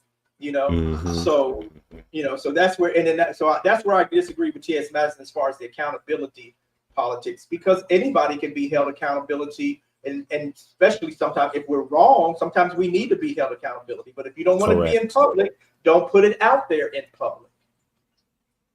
Yeah, agree. Or if it's going to be put, or if you're going to say it publicly, allow people to correct you privately, and then y'all can come together and have a more productive live publicly if you're going to do that. Because what I think a lot of people don't understand about being like a social media influencer or just somebody of notoriety is that people are looking at you. They're not only critiquing you, but they're also learning from you. There are people that look up to people as role models. So if those individuals who are role models were able to, first of all, hold themselves accountable and think before they speak.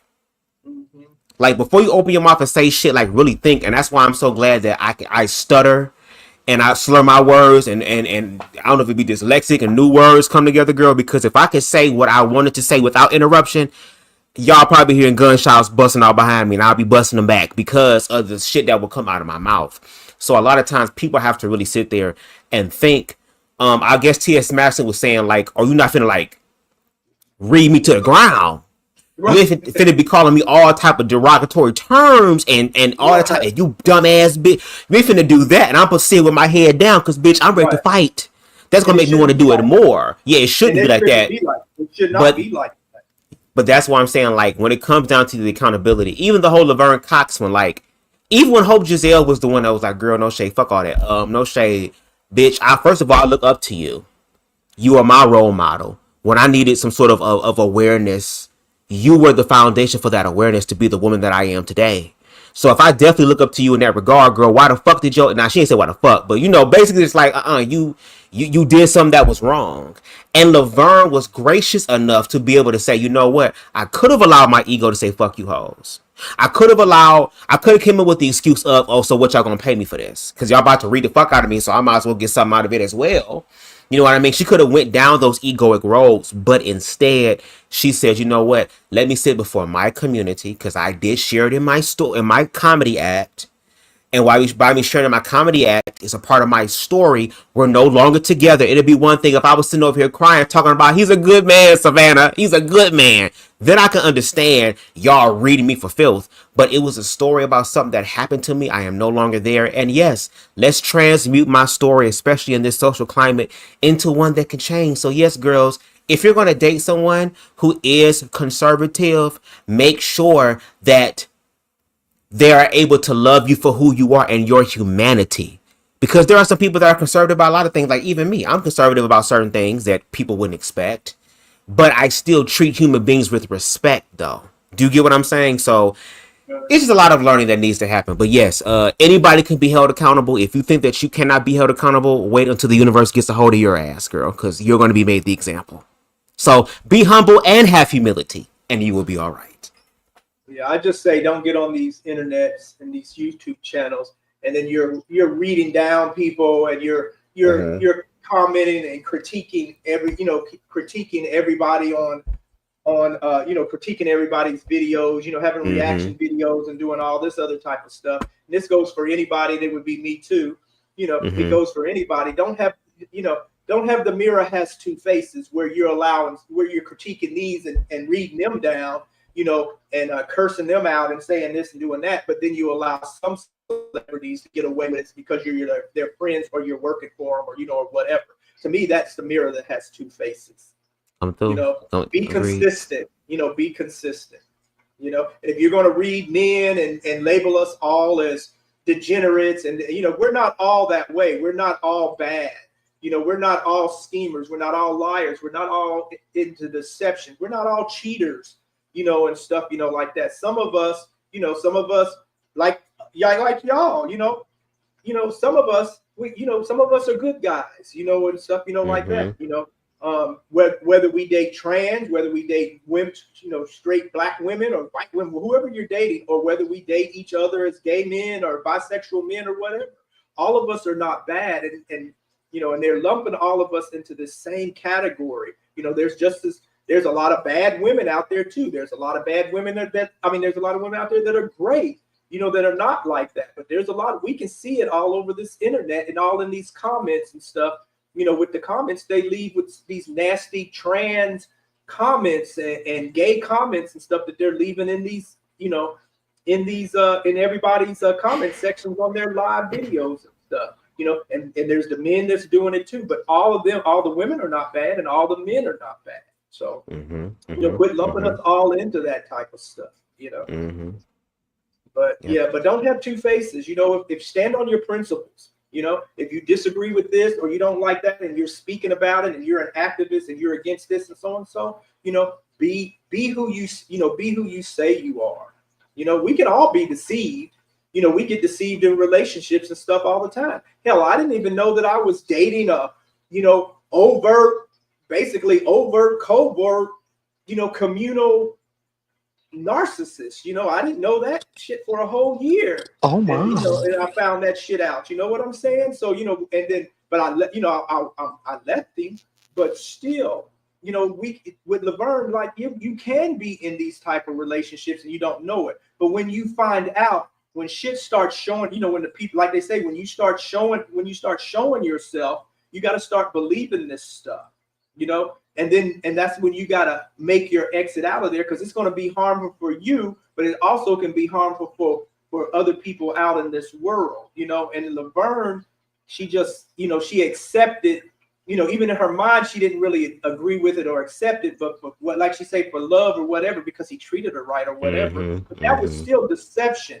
And she knew that this man was deceiving not just her, but he was deceiving the police force. He was deceiving the rest of the world, but she also deceived You know, she also had, the Mm, mirror had two faces. She also had double standards, you know, and it right. was also hypocrisy, you know. Mm, And so, should we accept that because, you know, we like Laverne and we watch her stuff on TV, we watched her over the years, we listen to her politics and stuff. Should we accept this type of, you know, this type of behavior or whatever out of her because she loved the man or whatever? We know there's a lot of people who are in relationships, in bad relationships, and some of them think they're in good ones, you know, mm-hmm. in these type of relationships, and they stay with them because some people think they're never going to find love again or nobody's going to want them or whatever, you know, so they Mm-hmm. stay with this type of stuff. But that's still abuse. To me, she Agreed. was also in a narcissistic relationship, you know, with that type of deception and stuff. That sounds like a, you know, that sounds like a an overt narcissist to me. And Laverne might even be a little bit narcissistic herself. You know, I mean, I don't know him. I'm just, you know, I'm not a psychiatrist, so I Right. can't dive. Allegedly speaking. Yeah, Mm-hmm. they're putting out the patterns of a, you know, of narcissism there, you know, and he really sounds like a narcissist, and he used her, and she, you Mm-hmm. know, and once she knew he was using her, you know, or she maybe not figured it out, but once she was being manipulated, you know, and all this other stuff, she still stayed in the relationship, which was giving me, you know, it was giving me, I can't even think of it right now, but you know, to me, she was like misled and stuff, you know, like that. But then she turned around and perpetrated the same thing and misled us. Mm-hmm. Mm-hmm. You know, and Mm-hmm. and what I say doesn't mean shit to her anyway. You know, she doesn't know me from, you know, from Adam, you know, or Mm-hmm. whatever. But And and what I'm Steve. saying doesn't, yeah, and Steve, yeah, it doesn't matter. You know, what I'm saying is not going to mean a damn thing or whatever. It's not going to change Mm-hmm. anything in her life or whatever. But that's my feelings and that's my opinion. You know, and I don't feel like for myself personally, I don't feel like I have to give her a pass for this from her explanation that she gave or whatever, because she still had ulterior motives for even releasing that information because she wanted to draw people into her show. So she's, you know, which is fine, but it backfired, but you still had ulterior motives. So you were still basically using us with misinformation. But go ahead. And, I mean, I just Deshaun, love the man. I don't care what you say. Ain't nothing like a good man. Dun, dun, dun. Cause see, mommy.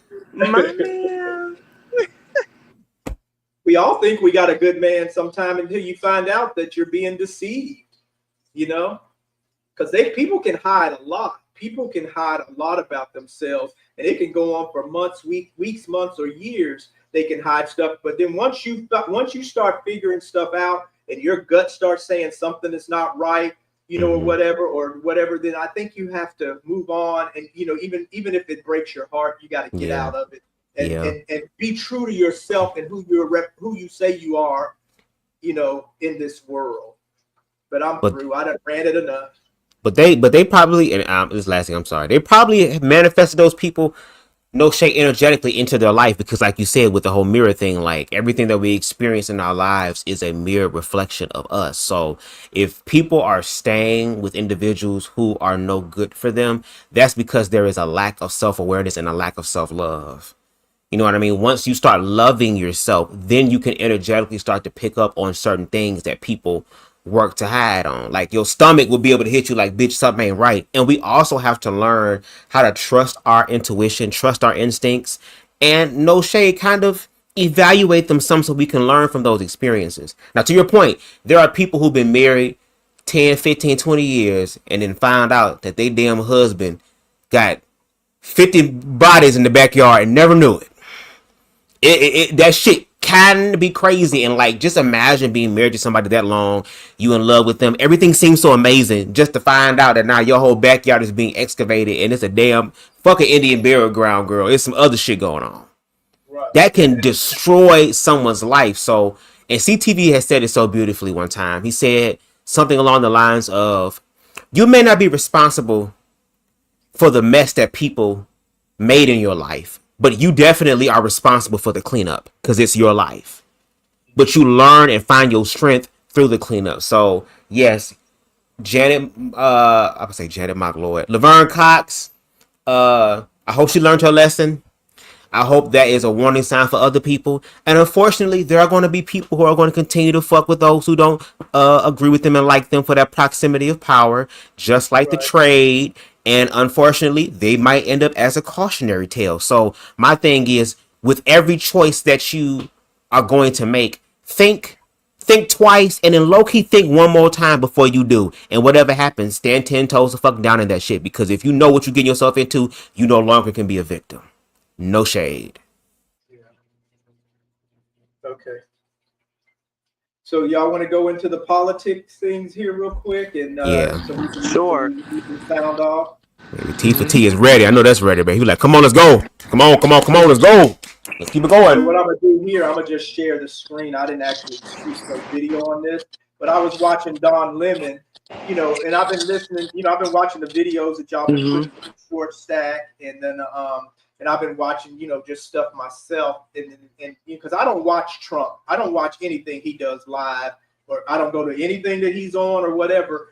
But you know, where he's talking and they're presenting, I don't watch no Fox or anything like that. You know, so I'll get these excerpts and I'll get this stuff off of the, you know, the little clips and stuff that's going around on the internet, you know, or I'll watch other people's channels, you know, that's not MAGA or Republican, you know, or whatever. But I was watching Don Lemon, and today they were talking about, you know, how Trump is taking over the cities, you know, Washington, D.C., and then wants to go into New York and California, Texas. You know, they want to take over taking over the and doing this gerrymandering stuff. But they were mainly talking about them removing the homeless veterans and the other people that's out on the street and putting them in camps and stuff, you know, like that. So so I want to play I'm gonna share the screen, and I got my little stopping points where, you know, because each one of the things I'm talking about is like a minute to 2 minutes long. And then there's one of them that's maybe about 5 or 6 minutes, where I'm gonna start it and then stop it, and then get y'all views and you know what y'all want to sound off and your rants and stuff about it. Because I'm really worried about where we are now. It seems like we've gone so far, and we don't even have the congressmen and, you know, our legislators and stuff can't seem to stop this stuff. And it seems like we're already, you know, it's already done happened, and it's too late to stop the train. But anyway, I'm gonna share the screen here, and then you know, feel free to stop me anywhere y'all want me to. Share screen,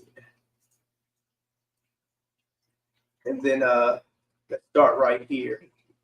But really, Oh my God, he's rambling. Can we please?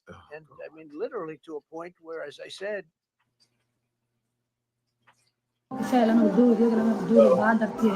Amen.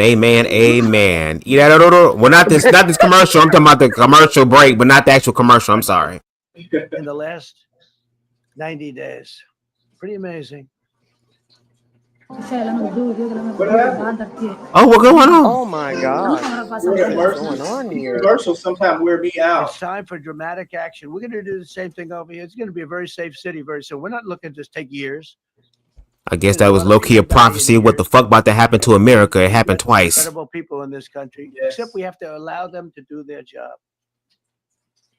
And that we will deliver like nobody's ever delivered before. I actually think it's easy. You know, if you're competent, it's easy. If you're incompetent, it's impossible. But I'm very competent. Last week, my administration surged 500 federal agents into the district, including from the FBI, ATF, DEA, Park Police, the U.S. Marshal Service, the Secret Service, and the Department of Homeland Security. You know, a lot of nations, they don't have anything like that. They got some. God. Okay, police, guys.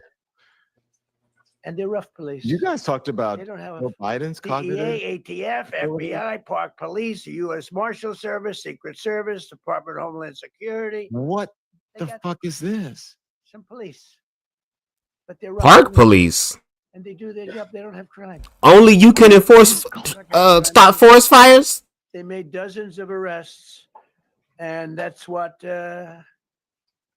starts to happen. Again, He's rambling. cashless bail. Something That's is what we're going doing on. that. Today, with we're him. formally declaring a public safety emergency. This is an emergency. This is a tragic. He has to declare emergency in order to get this And it's done where there is embarrassing no for me to be emergency. up here. You know, I'm going to see Putin. I'm Same going thing to with Los Russia. Angeles. Oh my God. on Now he's talking Friday. about Russia. I Oh don't my like being God. up here talking about how unsafe and how dirty and disgusting this once beautiful capital was, with graffiti all over the walls. It's another part of it, by the way. Yeah. What Girl, about what? the insurrectionists did that? Safety, but we're also talking about beautiful. Yeah, the one of insurrectionists, most they're the beautiful, ones who put the potentially graffiti on capital the in the fucking world. wall. We always They're have. the ones who stormed and But tore down people the come from Capitol like that Iowa. and They broke come all from that shit. Y'all better Indiana. hope They come Jesus to don't get come back, girl, because he gonna whoop ass like Joe Jackson. because within by the time you get your trip set, it's going to be safe again. And I'm not gonna be like Catherine. I ain't gonna tell him, We're going to replace the Joseph, median go to speed bed. down all over the road. We're Joseph, going to replace go to potholes. bed. No, whoop that ass, Joseph. Yep. You need another belt? You need some water? Rip the road out and spend 7 years building. I'm another gonna road. suck your shit from the back the way you beating these damn kids. Come on, The Joe. designer said, "Well, we need a quarter of an Oh inch my width." God. Big piece of chicken. No, you didn't say that. We're You gonna do didn't it right. say that. We're gonna get it done Oh my quickly. God. This guy is So out of today it. we're declaring public safety emergency in the District of Columbia, and Attorney General Pam Bondi, who's fantastic, is taking command of the Metropolitan Police Department as of this moment. And I'll Y'all be hear making that? the appropriate notifications to Congress and to the mayor. Pause it and say it again. What did he say? Because I'm over here responding to a text. I'm sorry. What did he say? Tifa T. He said that today he's taken their Pam Bondi. She's taking control of the, basically taking control of the police force. They're taking control of that to take control of Washington D.C. They're taking over Washington D.C., the city, and he's going to go in here and talk about how he's allowed to do that, and then they're going to talk about how he's bringing in they may bring in the National Guard, the military. Who's one of the top in the country. Okay, thank you. He better be Terry. If you're not, I'm going to get rid of you so fast. Terry Cole. Terry, thanks. Very good. We just got him. Most highly recommended person. And you'll be designated as the interim federal commissioner of the Metropolitan Police Department. Okay? And you run them tough. They're good. You have a lot of good people. You have people that shouldn't be there. You also have people that shouldn't be there. Can you pause They got this in there way because quick? of- Okay, the crime rate. I just watched CNN, and the woman that was up there was saying crime rate has went down, over the years and stuff like that.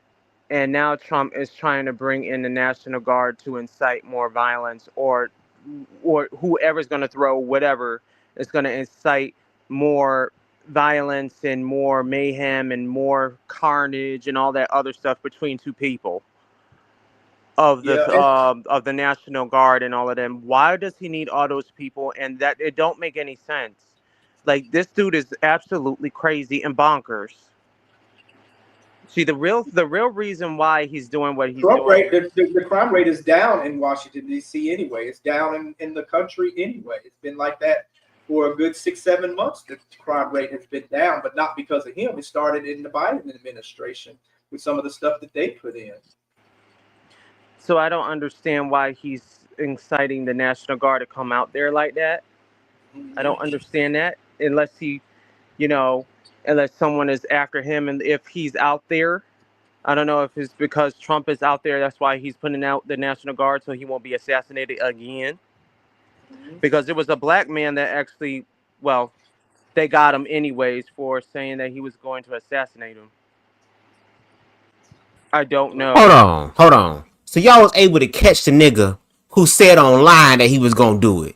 But y'all couldn't stop the motherfucker to climbing on top of the damn building, set his ass up, his scope adjusting all that shit, and still missed. I know. Ain't that something? But they got that black man really fast. Really quickly. Really quickly. Slick, you're back. Did you want to weigh in on anything? Yes, Ooh, please, Slick. please, please, please, please. Yes, let me hear that wonderful voice.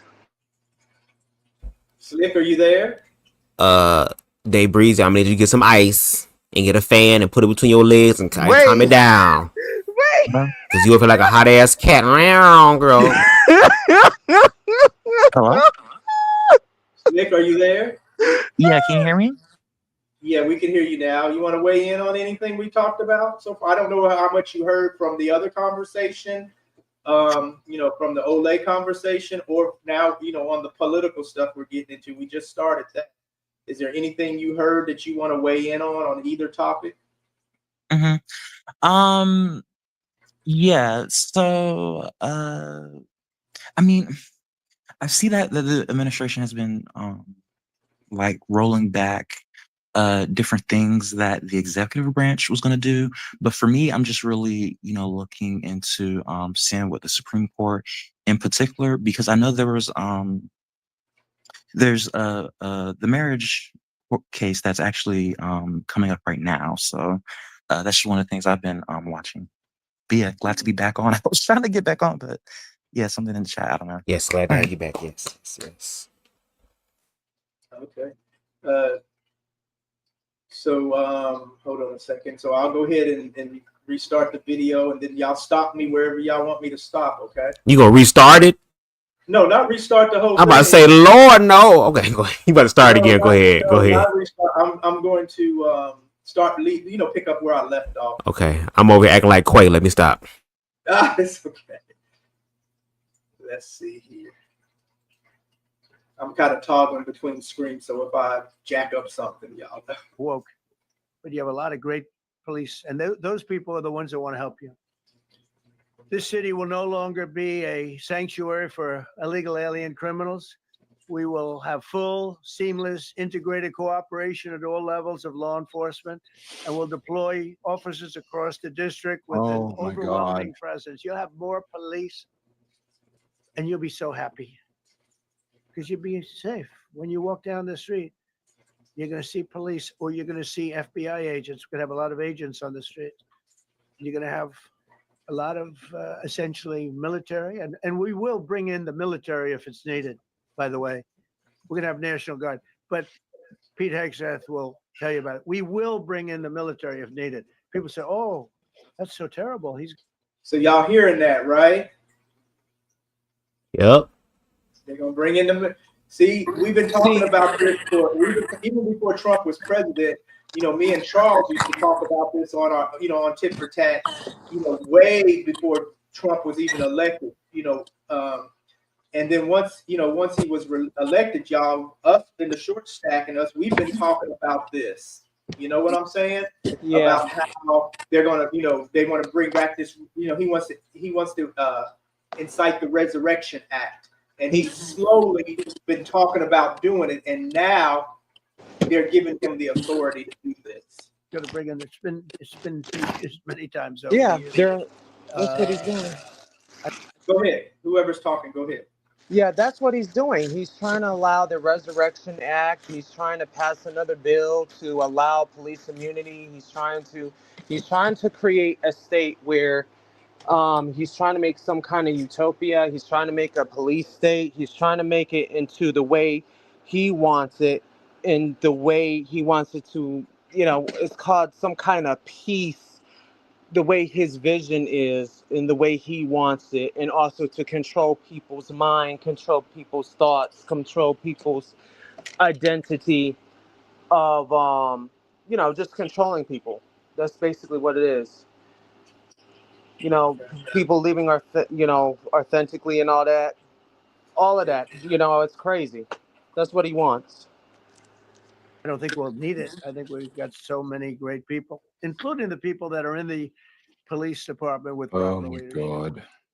They'll immediately begin massive enforcement operations targeting known gangs, drug dealers, and criminal networks to get them the hell off the street, maybe get them out of the country, because a lot of them came into our country illegally. They shouldn't have been allowed in. They come from Venezuela. They come from all over the world. We're going to get them the hell out. They won't be here long. But some of these people, a lot of them, are homegrown criminals. And these are bad people. These are rough people. And this is just a list of some of the people that were given to me today. that were. Oh, pause it right quick. I had a thought. Oh, and by the way, when he said homegrown criminals, that means just because you are a citizen don't mean a hill of beans. You're still get nationalized and sent to a country that you've never been in before. Just to let you know that, because Trump will do that, and people will call ICE and get you. Either way. Mm-hmm. Yeah. DC streets this don't weekend, they were get rough, it. rough and tough. Well, I do get it. But we're rougher That's what I and said. tougher. Look at these people here. Look. Listen to who he's calling these people. He's referring to black people. Okay, that he's referring. He's lumping it like he did in his first administration.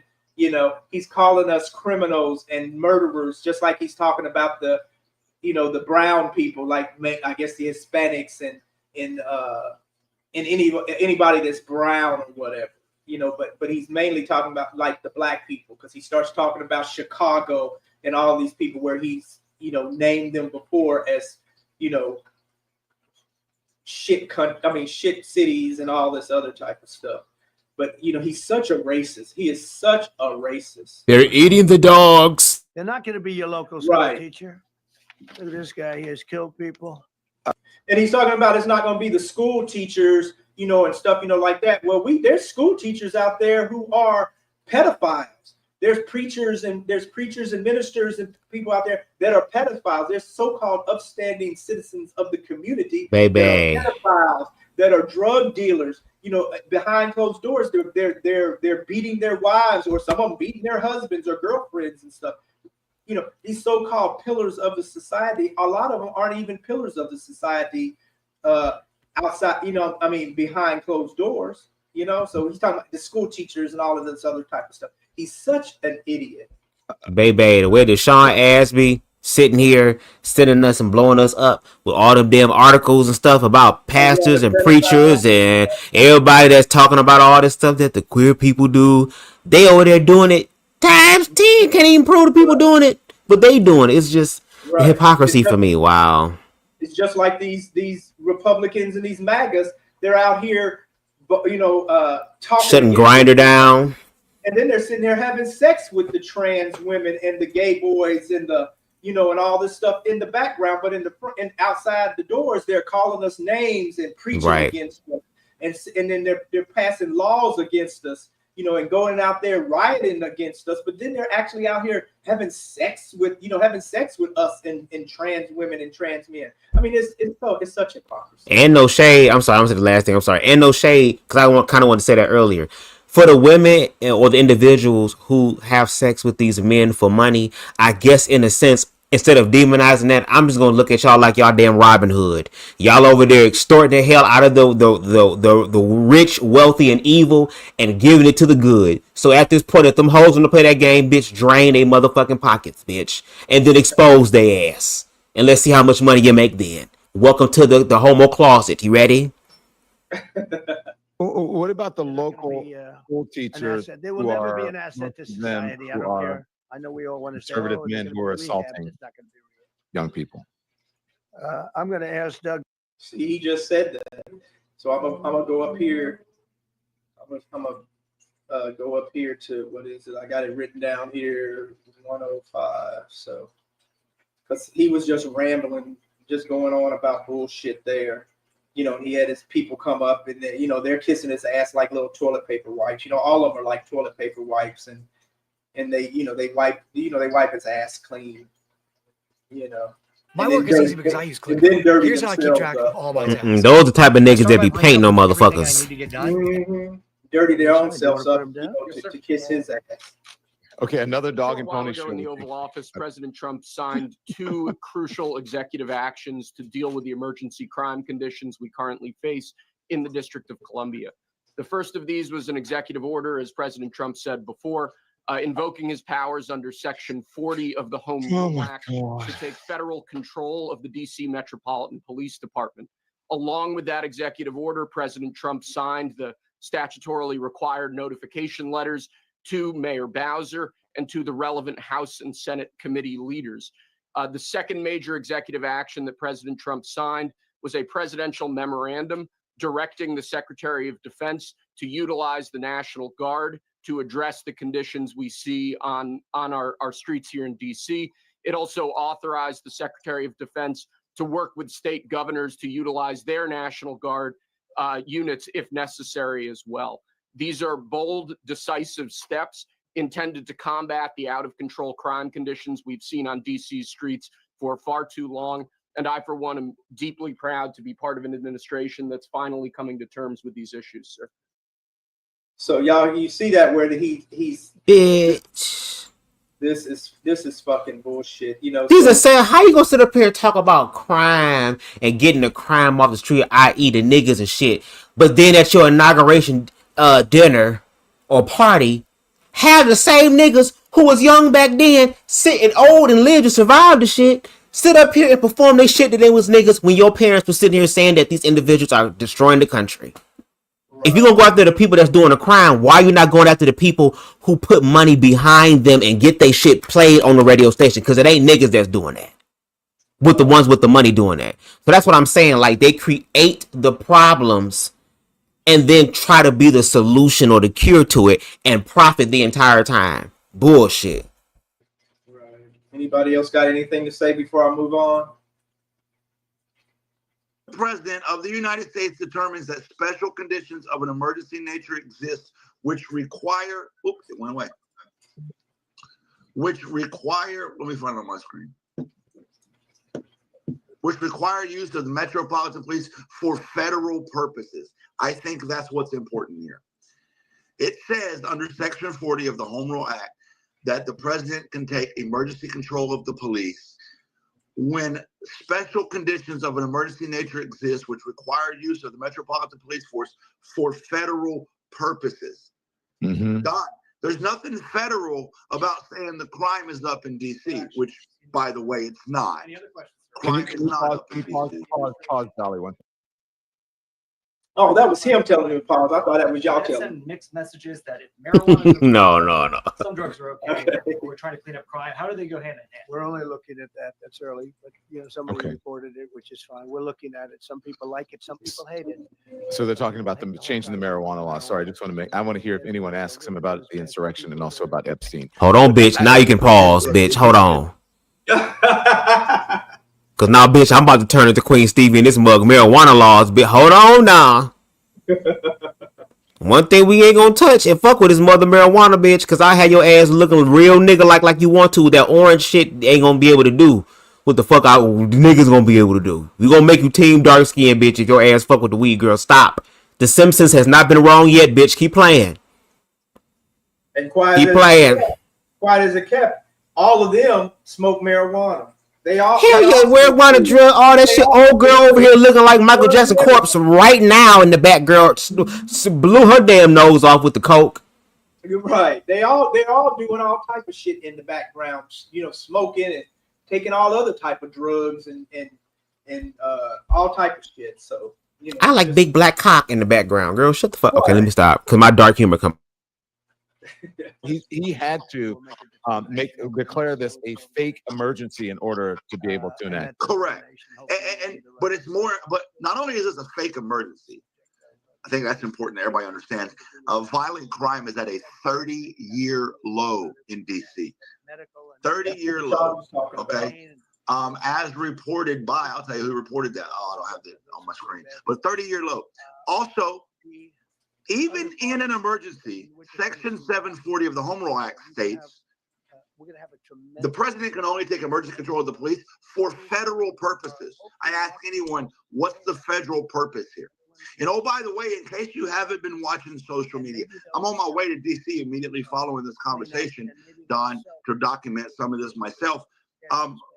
There's already jackboot thugs at Union Station asking for people's ID and papers. They literally ask people, show me your papers. I mean, they're using the terminology from 1930s Germany. It's just, this is mask off. This is absolutely, every American should be concerned. And if you heard in his press conference, I need to point this out, he said that crime is also up in LA, New York, Chicago. Assalamu alaikum. Are you thinking about buying a franchise business? All the areas that are offering resistance to what's going on. That's the hit list. This same thing you're witnessing him do right now in DC is coming shortly to New York, LA, and Chicago. And that's on purpose.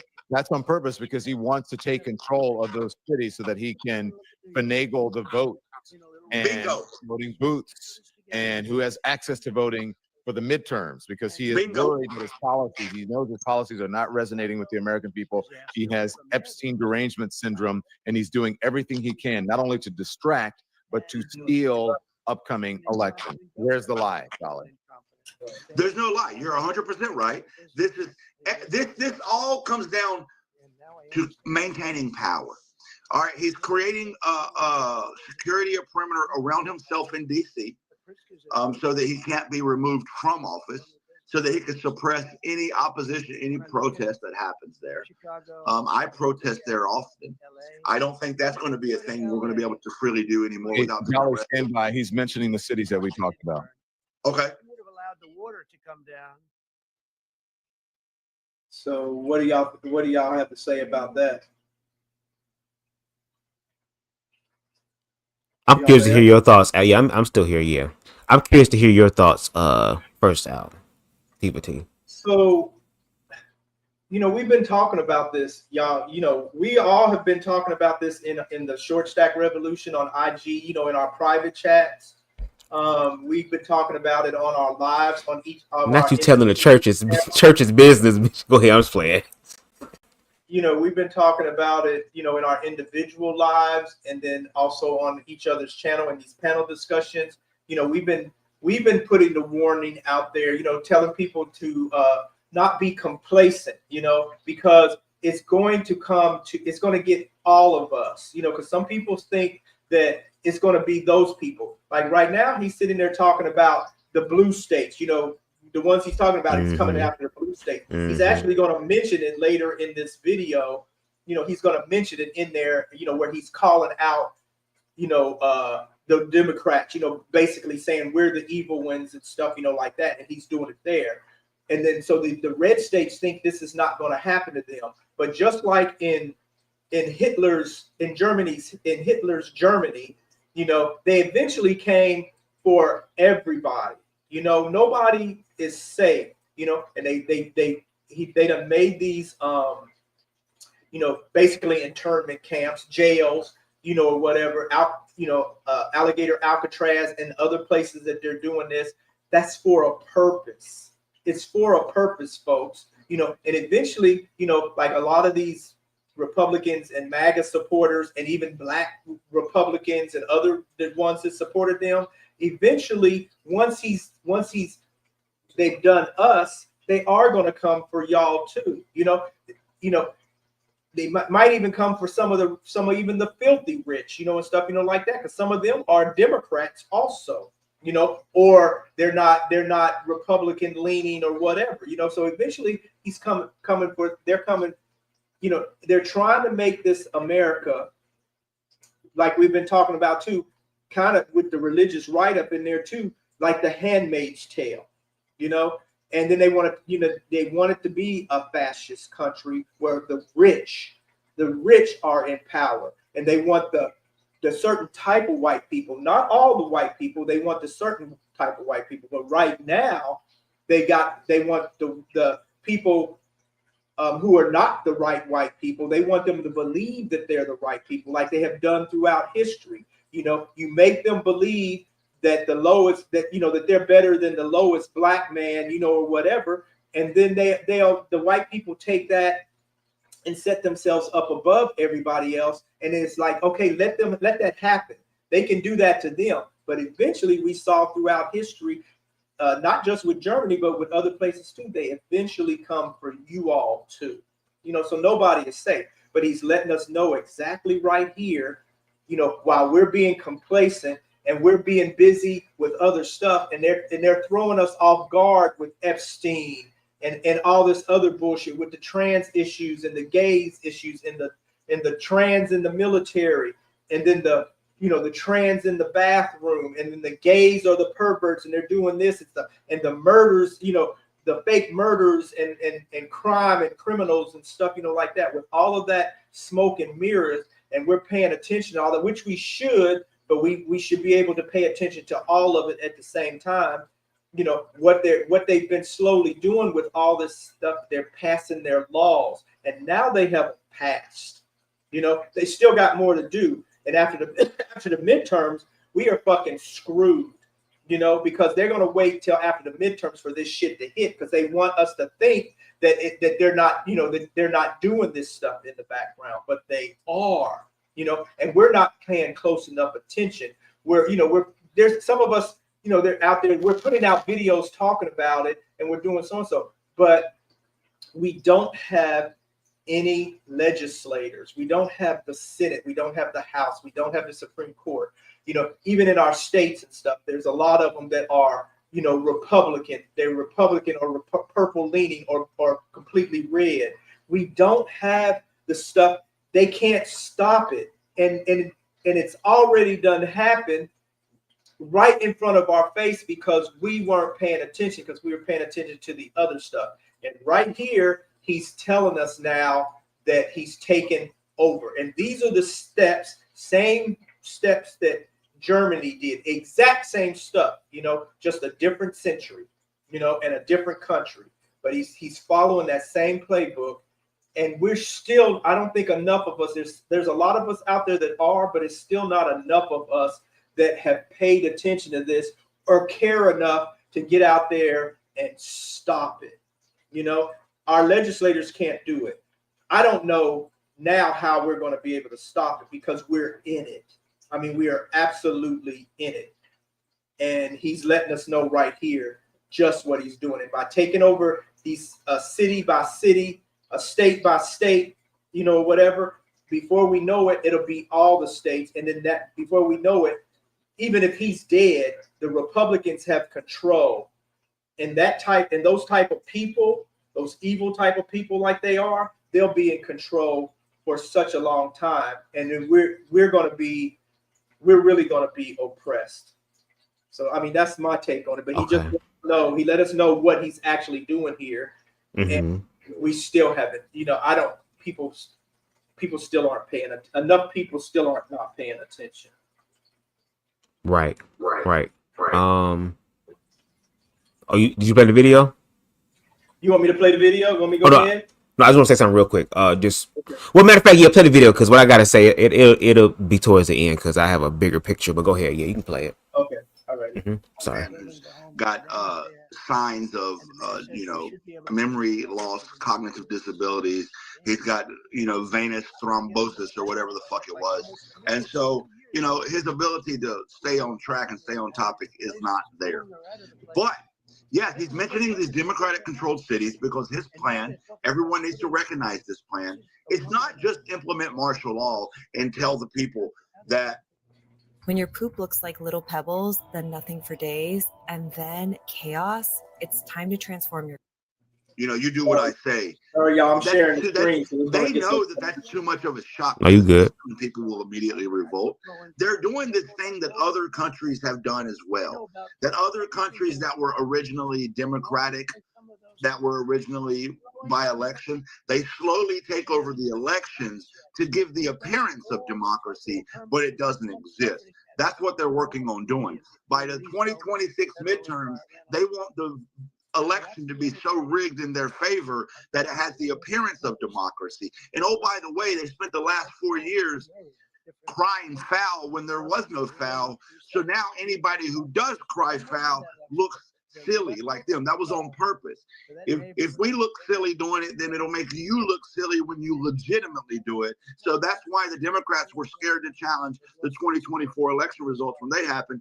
They were 100% a farce, 100% rigged. Elon rigged that shit. But the point is, now he's sent Gavin Newsom thinking about bullshit. Let's hear. Okay, so I'm gonna move on. Unless you want to say something, Bubs or Deshaun, I'm gonna move on down to a little bit further here because he's just rambling there again. No, you can continue. Go ahead and continue. Okay, let me see. I'll start here.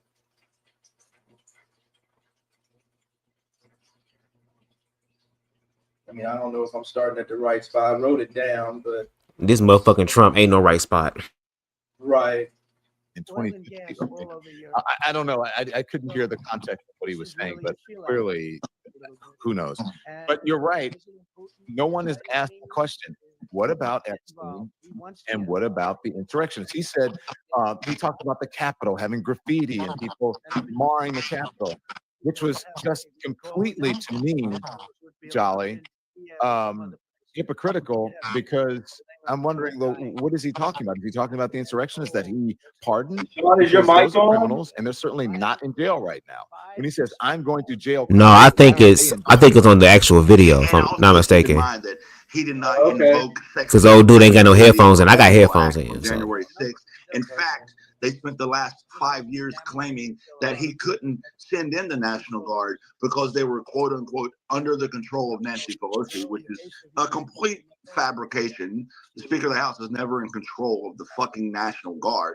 But keep in mind, he's doing it now, but he's doing it now so he can attack the most vulnerable amongst us, those who are unhoused. To criminalize unhoused persons is the lowest of lows. Don't call yourself a moral society when you criminalize houselessness. And oh, by the way, to all those MAGA patriots who may come across this live feed or even come across this video after it's posted, if you rob another human being of their freedom and autonomy to exist where they choose to exist for no other crime than poverty, for no other crime than not having a house, and you rob them of their freedom of existence and then force them to relocate to a place of the state's choosing and force state-sponsored treatment upon them, you are a fascist bootlicker. You hate freedom. You hate the Constitution. You hate everything that you scream that this country is supposed to stand for. You're not a patriot. And if this was 1776, you would be defending the king, you fucking bootlicker. Bad things started happening. Oh boy. Okay.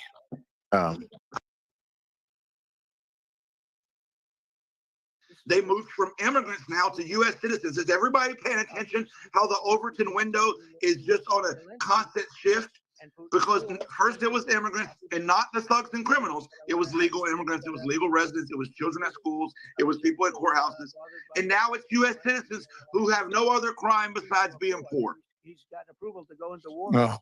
Kill everybody, but he needs to. Have you noticed, like, he instead of short answers, how he's rambling on these answers about the guy just said, "Are you going to invite Putin or whatever? He's going to come." Now he's just rambling. I'm telling you, something is up. What is going on with this man? Some bad stuff. Here's the problem, Don. I think that even after the Big Macs finally come through and do us all a favor, that things are not going to get better. I think that we're so far gone that, you know, the Heritage Foundation, Russell Vought and Stephen Miller and all those who are behind this bullshit, they're going to maintain control and it'll probably be worse. Right now, they're using him as the cult leader to get everything put in place. But the longer we let this shit go on, the less of a chance we ever have of recovering our country, even after we all wake up to that glorious headline that we're all waiting for. Ukraine, a lot of people don't know that. I don't know. I saw something that was interesting this weekend, Golly, as I was scrolling through and trying to figure out what was going on with people.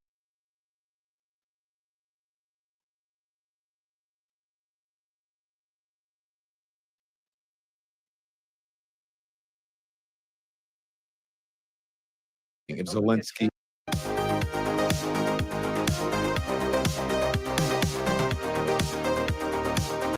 actually comes, if he's invited or not, we'll see if he comes. That was last. But And if we didn't have COVID, Motown Mimi, I think you're right. Motown Mimi says, "I bet that reporters were told not to ask about Trumpstein." Because of I wonder. Yeah. Go ahead, Charlie. No, I agree. I think that more than half of them are scared to ask about it because they don't want to get thrown out or banned from the press pool. Because, by the way, keep in mind, that's where we are now. The president controls who can be in there, what free press can have access. That's not free press. That's a violation of the First Amendment, and nobody's done anything about it. Also, I think the rest of them don't believe that they'll get an answer to it because he's just going to, cry and whine that you even asked. And for those who say this is just a distraction from the Epstein files, let me say something about that. Of course, it's part of it. He wants everything he can to distract from the Epstein files. But I want to remind the president, all those around him, and all of MAGA that we can walk and chew gum at the same time. We're going to pay attention to what's happening in D.C., and we're still going to keep talking about the Epstein files. But do not take, listen to me, do not take what's happening in D.C. as merely a distraction. This is real life. This is a problem. This is absolutely martial law. This is absolutely fascism. This is not a drill. This is not a joke. What's happening in D.C. will happen. He's going to attempt to do it in New York. He's going to attempt to do it in L.A. He's going to attempt to do it in Chicago. And I am hoping that Newsom and Hochul and Pritzker stand up and refuse. And I think that dark days are ahead of America. Jolly, I know you got to get out of it. Let's listen. This is personal for me as well.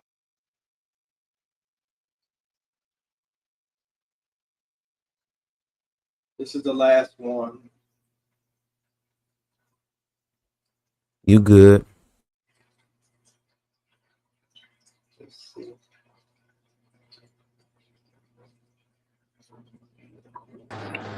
See, the BS in those Epstein files. About it. Here is Caroline Levitt. I wonder if she's going to take some questions. If this is going to be the See, mommy. She said, "See you guys tomorrow." So that's it, right? Is that what she said? See you guys. Look at that fake ass chart behind them. Yeah. Oh my God! I will vote. Here we go. So I will vote. I want to hear this because this is what you were saying. This is what's happening in the country right now. This is who's going to be our guest at 5 o'clock today, so we can ask her about this, about going viral. Here is Jen Welch from I've Had It podcast. Roll it. Had it with white people that triple trumped, that have the nerve and the audacity to walk into a Mexican restaurant, a Chinese restaurant, an Indian restaurant, go to perhaps their gay hairdresser. I don't think you should be able to enjoy anything but Cracker Barrel. And if you want to triple Trump and you want to browbeat DEI and you want to browbeat gay people and you want to browbeat Black people as you've been doing for 400 years. And you want to browbeat this generation of immigrants that come over here and open up businesses earnestly, pay their taxes. You want to demonize them and call them rapists and felons and all this shit when the felon is the teeny weeny mushroom cock piece of shit, Kankles McTaco. Come through. Ticket. Come through. I had it from top to bottom. White people that triple Trump should be banned, boycotted from enjoying the best thing that America has to offer, which is multiculturalism. Get your fat asses out of the Mexican restaurant. Get your fat asses over to Cracker Barrel because nobody wants to see your fucking smug ass, teeny weeny, pink arm, big gut around. Nobody wants to see that shit. No one. Ree, what's her name? I gotta follow her.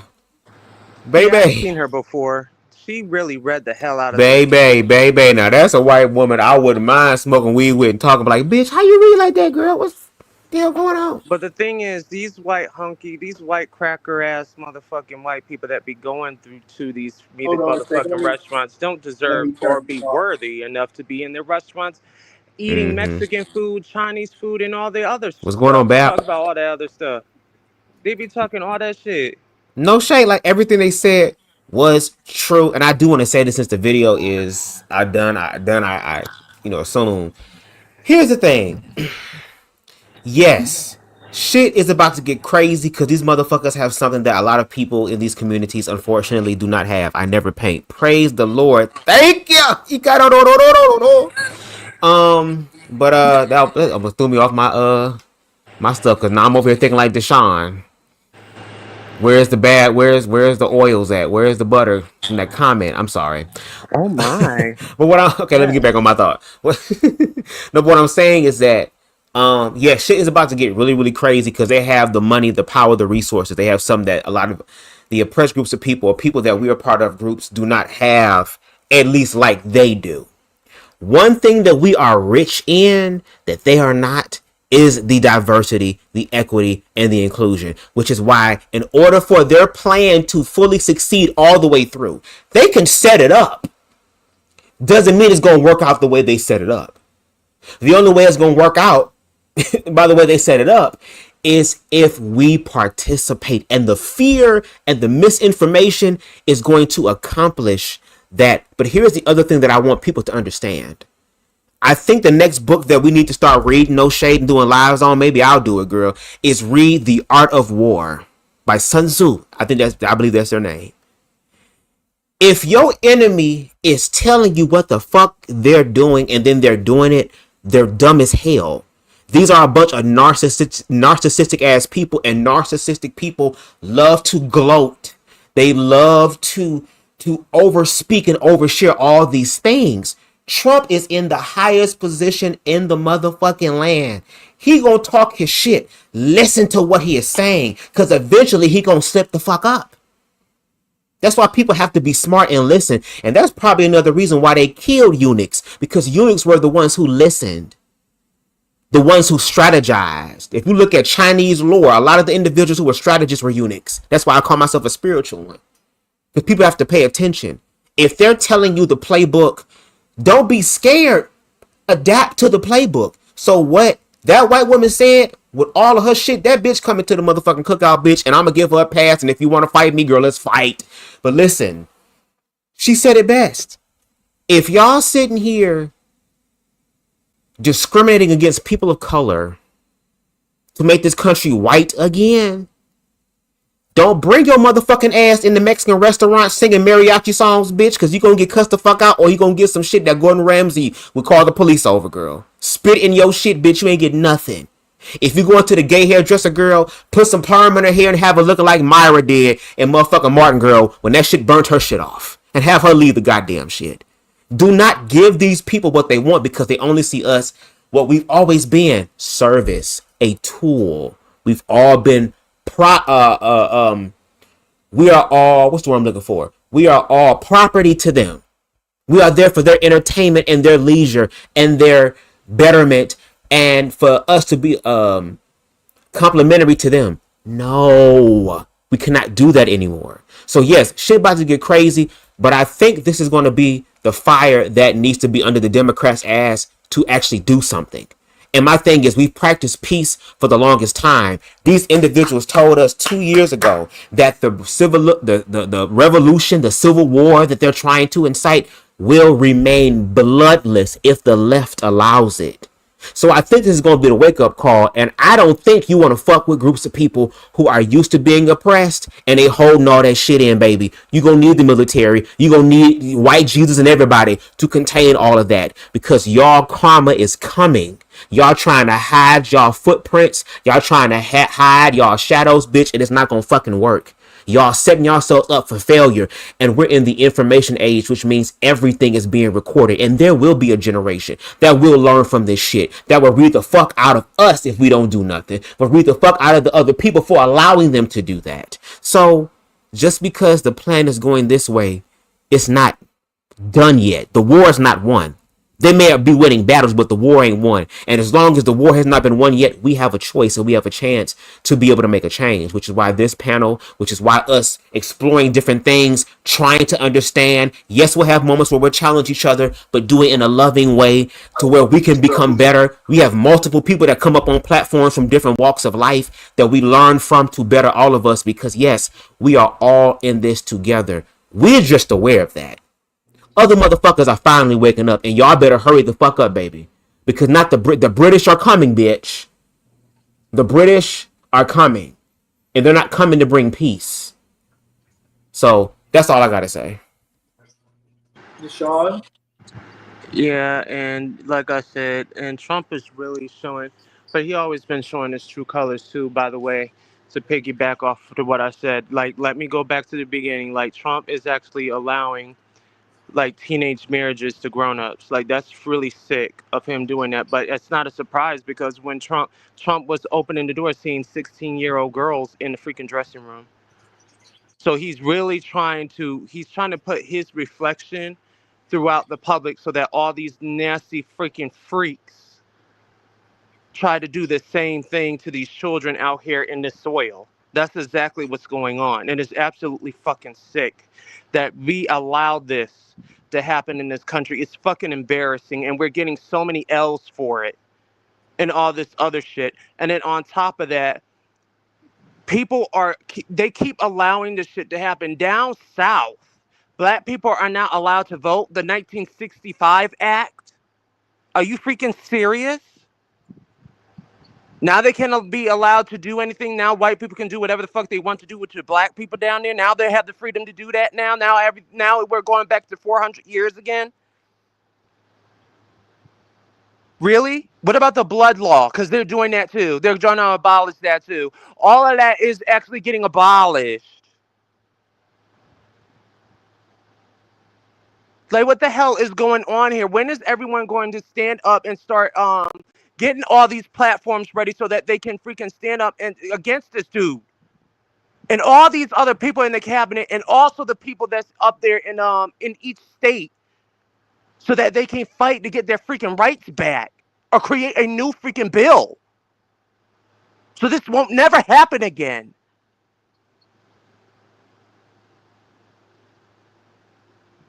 This is absolutely sickening. I'm so tired of it.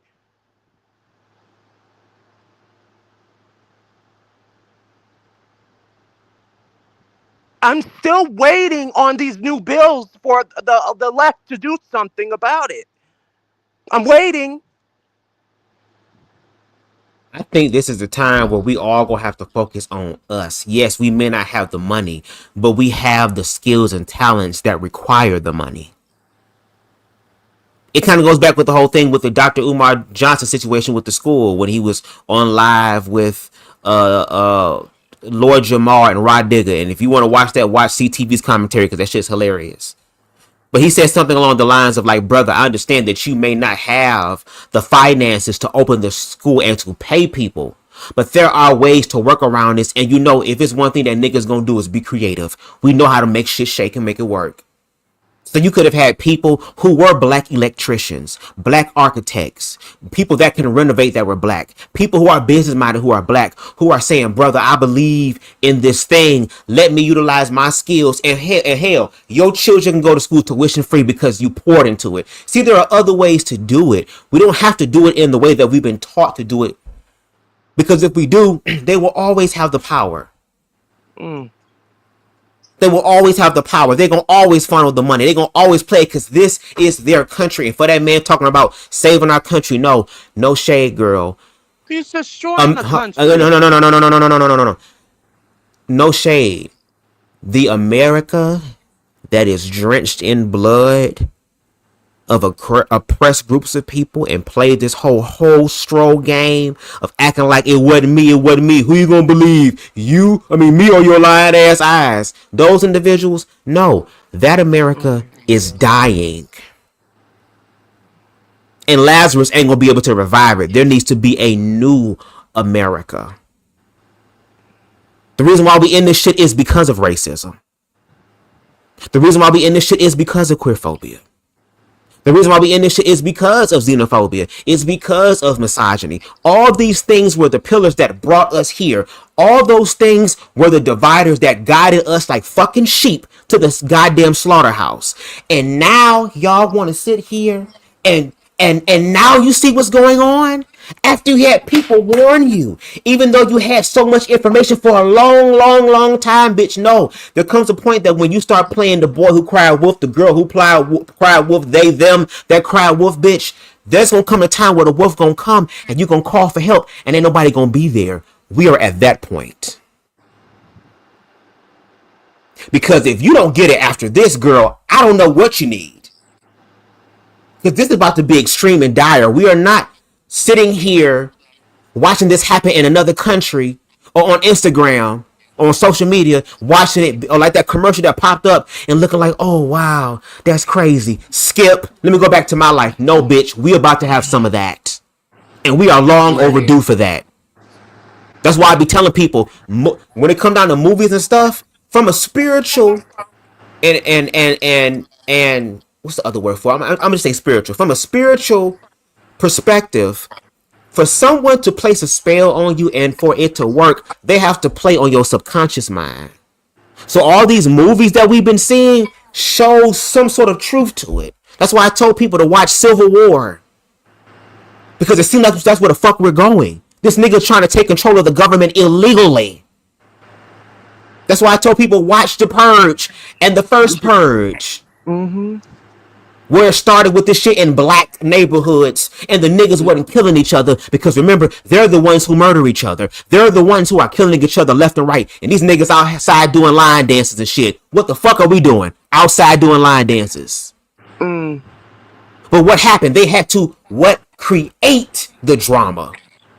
Create what was needed to manifest the purge to not just be one thing, but to be a thing every fucking year, where everybody was on call for that shit. Y'all think this shit is a game, and it's not. We are getting, like CTV say, bitch, we are in the end games, and this shit is serious. For the motherfuckers that saying that you love children, you'll protect children, girl, we gonna see. For those of you who say, I love women, I love black women, I honor the black queen, and the only time you honoring the black queen is when you busting it open, bitch, we gonna see if your ass really care. For the people who say, I'm not queerphobic, I have gay friends and gay nephews, okay, well, will you be at their bedside, girl, when they cut all the HIV and AIDS funding, since y'all say we have it so much, girl, and they're dying, will you be there to see their last breath? Or will you sit, or will you not go and just say, well, that's what they get for living that life, knowing that your damn son is queer? See, y'all going to experience whatever y'all put out. That's the thing that y'all have to deal with. Right. Go ahead, Deshaun. I'm sorry. Go ahead. But not only that, the black man, I forgot this black man's name. I watch him. He is actually going viral, saying that the AIDS is actually running rampant down in Texas, down in Houston, and no one is talking about it. No one is talking about it, and he's actually talking about there's people that's trying to pretend like they're this, they're that, they got something, they're pimps, they're this and that. There's women that's gold diggers, all this other stuff that's going on down in Texas and all that. And also, yes, they are shutting down AIDS prevention and all that other stuff. They're definitely doing that down there. They're trying to make sure that people are going to suffer. And it's not just gay people, it's straight people too, because straight people are naive to know who the opposite sex is sleeping with. So I don't really care about it anymore, because the thing is, if this is what you're going to pretend to act like this fairyland, go on ahead. Because the thing is, I'm done with this bullshit of just trying to tell you what to do, trying to be aware, and you motherfuckers ain't doing nothing but trying to pretend and just doing this pretend shit, so that your kids don't know what's going on. It's bullshit. It's bullshit. I'm not in no fairy tale. I'm in reality. I'm sorry. I don't know how to.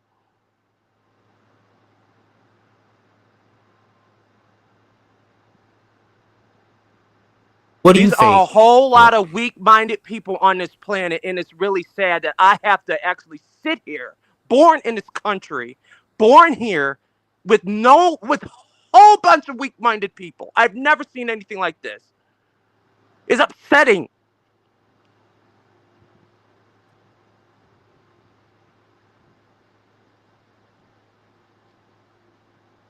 What? No shade.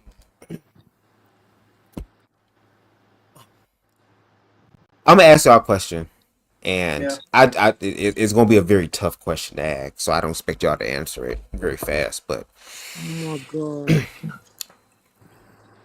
has this whole situation that's been happening, has there been moments where you've begun to like become aware of like questioning your possible mortality during these next 4 years?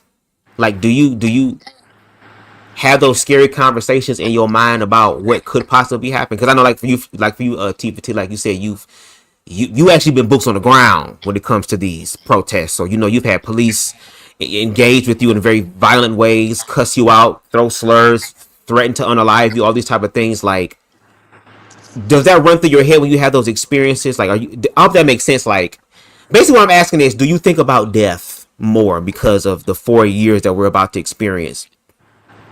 I think that we're all in danger. We can all, any of us can be taken out. I mean, we've seen those resurrectionists, whatever they call it, the January 6th insurrectionists and stuff. We're seeing these snipers and all these people just take you out at malls and schools and all that. We've been seeing this happening for years and years. We see the Trump sitting up there inciting a riot and violence and stuff. And he's they're deputizing these insurrectionists. They're deputizing just people off the street, and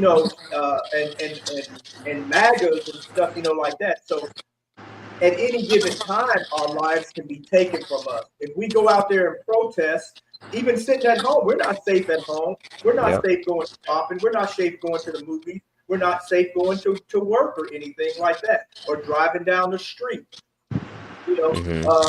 Our lives can be taken from us at any time from these crazy maniacal people. And they're maniacal. They're maniacs.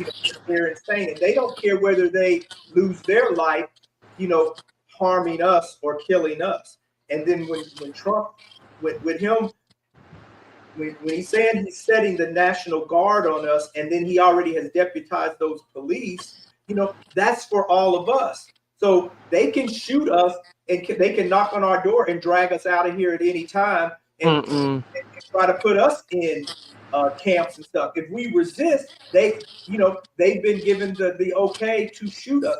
We heard that sheriff get on TV down in Florida, whoever he was, and talking about if they do this, if they resist, if they do so and so, we're going to kill you. We're going to shoot you. We're going to unalive you. We're going to, we heard him plainly say that on TV. And Trump has given them the license to kill us, and the Republicans have, they have signed, passed the legislation for them to do this to us, to the country. And Trump has signed signing agreement allowing himself to do that. Supreme Court has given Trump almost unbridled power, to run rampant over us, and those ones who are going to join him, they think it's not going to happen to them, but eventually it's going to happen to them too. But right now he's given them the power to harm the country, and if that means killing us, shooting us, maiming us, putting us in camps and stuff, our lives are on the line. They can put us in camps and leave us there to die. So none of us are safe. So we going out protesting, trying to protect ourselves and our family and our friends and our country. We can be unalive then, just for them with the military. When they stick the military on us or the National Guard on us, they can bomb us. Or come out with all of their whatever. A lot of us don't have those. We don't have those weapons and stuff like that. And then they have artillery and stuff that even the people who have the machine guns and all that other, AK-40s or whatever they're called, even those who have that type of stuff. Sean, your mic is. And then even those type of, even them, they don't have the artillery and the firepower like the military in them does, So we can be at any given time when King Trump the third or fourth, or whoever the fuck he's calling himself, whatever, when he decides King Trump Yoon Jong-un or whatever, when he decides to unleash on us,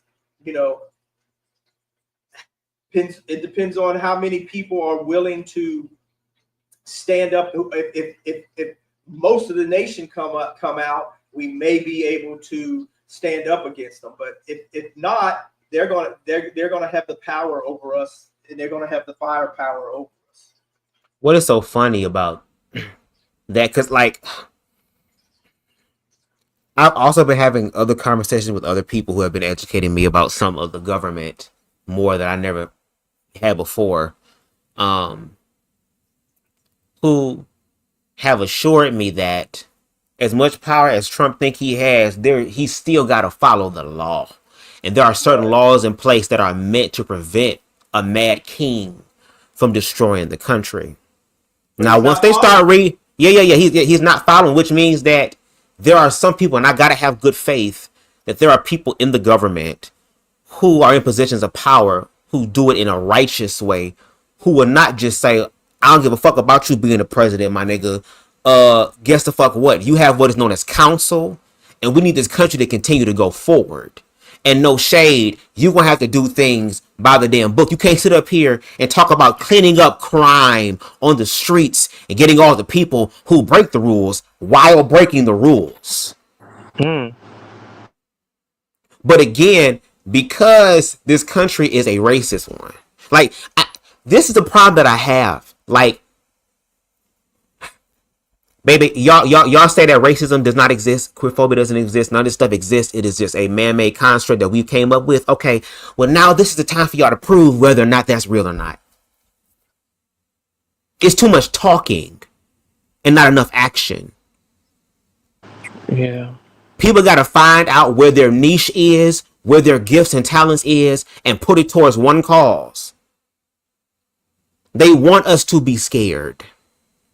They want us to succumb to fear. And what Tifa T was saying is basically, in a sense, either you gonna die slow or you gonna die fast. Either way, you gonna die. And if that's the motherfucking case, bitch, we is going to die. Because there will be a change in this bitch. I don't care how much money you have, how much power and influence you have, bitch. Until your ass can tell death to behave like you a fucking vampire, bitch, you can't say shit. Donald Trump got these diabetic ass, swollen ass ankles walking around and shit. Over here looking like a melted motherfucking Oreo ass ice cream bar with some hot Cheeto dust on it. How you gonna leave the country for real, but your hair fake?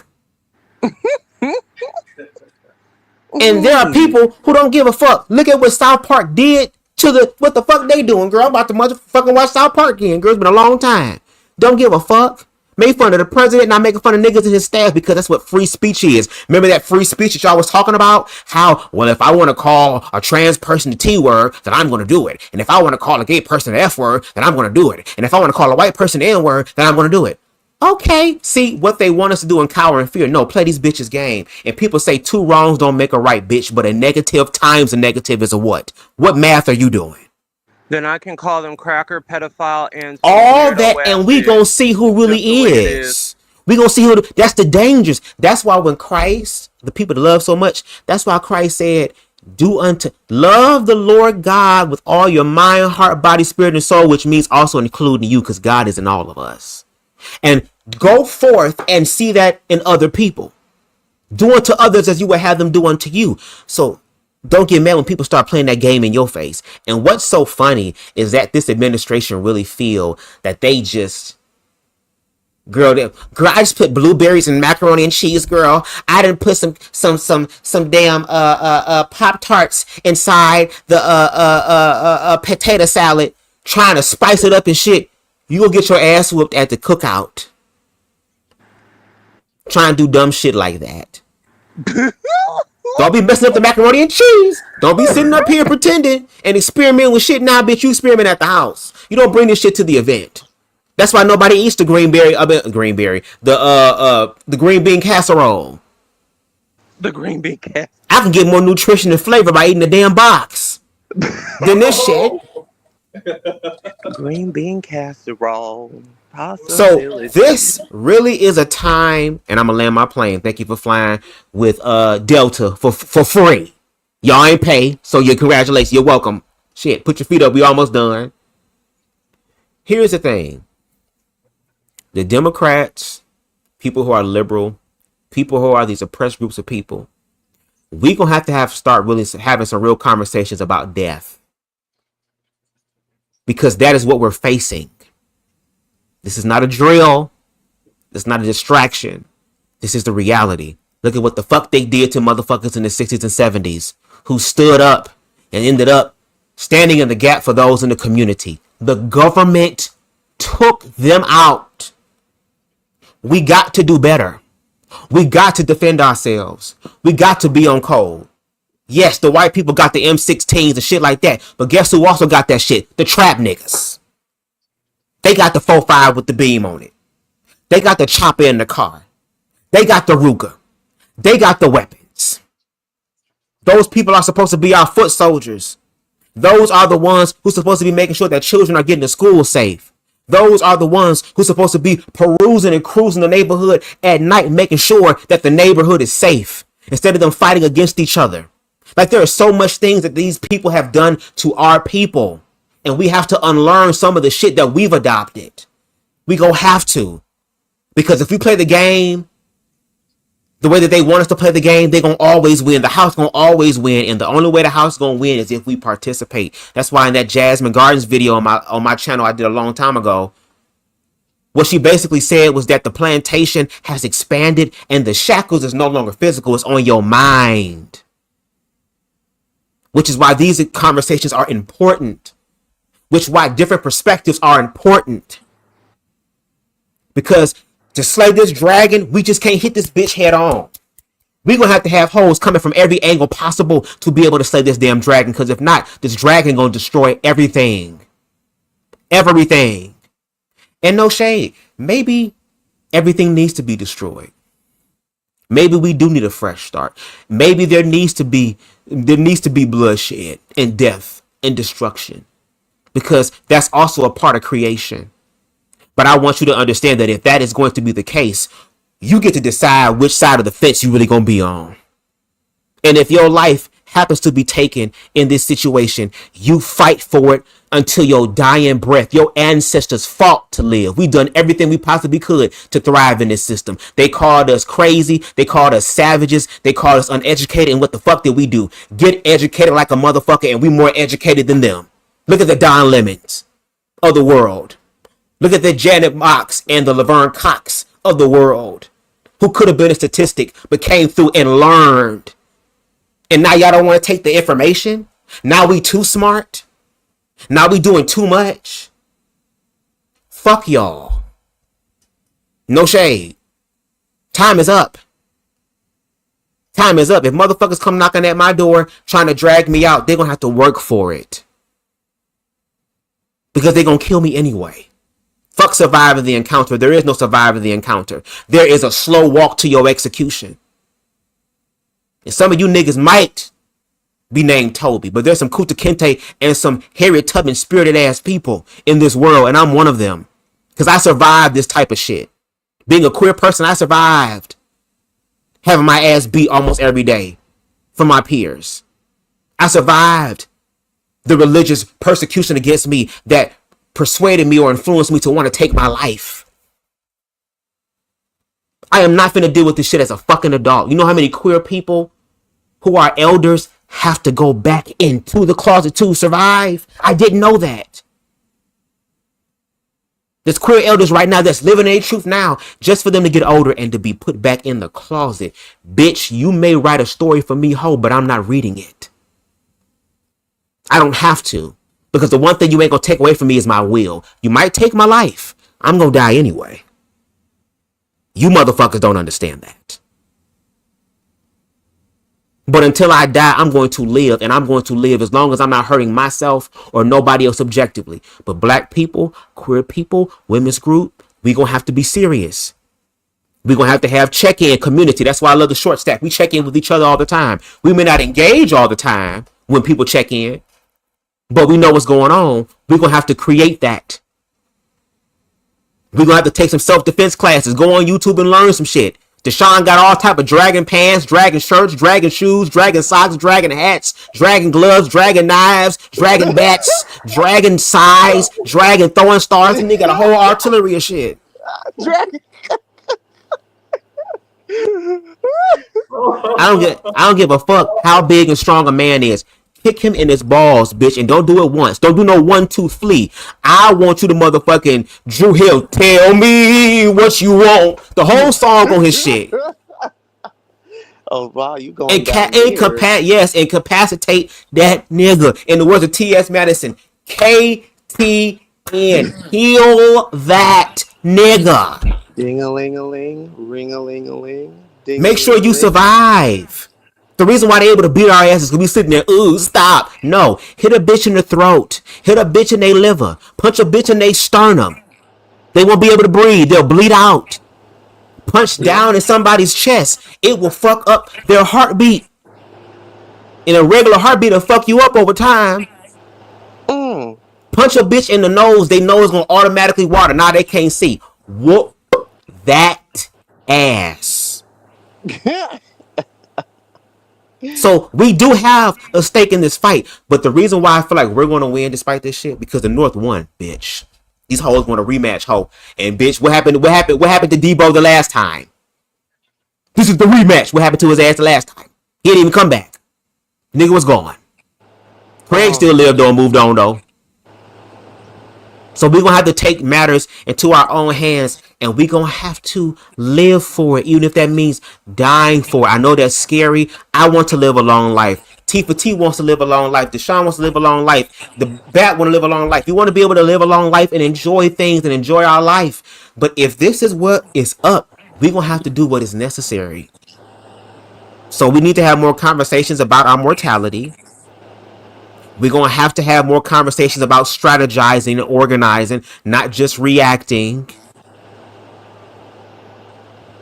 And to Tifa T's point, be more like him. Be more boots on the ground. You can't just be our armchair activist. Or if you can't do outside and boots on the ground because that's not your stilo, find your gift and talent. Mine is through media production. I'm going to use film and music to be able to speak to what's going on, just like so many others before me have. So I encourage you to find out what your gift and talent is, which means you homosexuals in the church, girl, that don't be affirming you, leave. Leave. They can't because they are manipulated. Jesus ain't gonna save you in there. God ain't gonna save you in there. Look at Jackie Hill Perry, who still can't get over the desire. Look at Donnie McClurkin, who still can't get over the desire. Look at all these other people who can't get over the desire, but yet claim that God is a God that can do all things, miracles in the Bible, but he's struggling with this one because there was nothing wrong with you to begin with. Even Quintita see that. It's your ideology that makes all this shit. Let me stop. I'm sorry, Tifa T. Tifa T been up. He'd rushed home and shit. It's about to be 5 hours long. My bad. Deshaun, do you have anything to say in closing about this topic? Real quick. So Yeah, but look, Trump. Sorry. Trump it's okay, Trump is running scared. He's trying to do all these tactics to actually try to scare the people, try to put these people into submission. You, me, everyone else that disagrees with Trump, to control him, because he's like Kim Jong-un. He's like Putin. He wants to be a dictator. He wants to be a dictator to distract. It's a distraction because remember, those mega are nothing but distractors. You know what I mean? They're just brainwashed people because they don't want to do their research on this dude. He was with Epstein.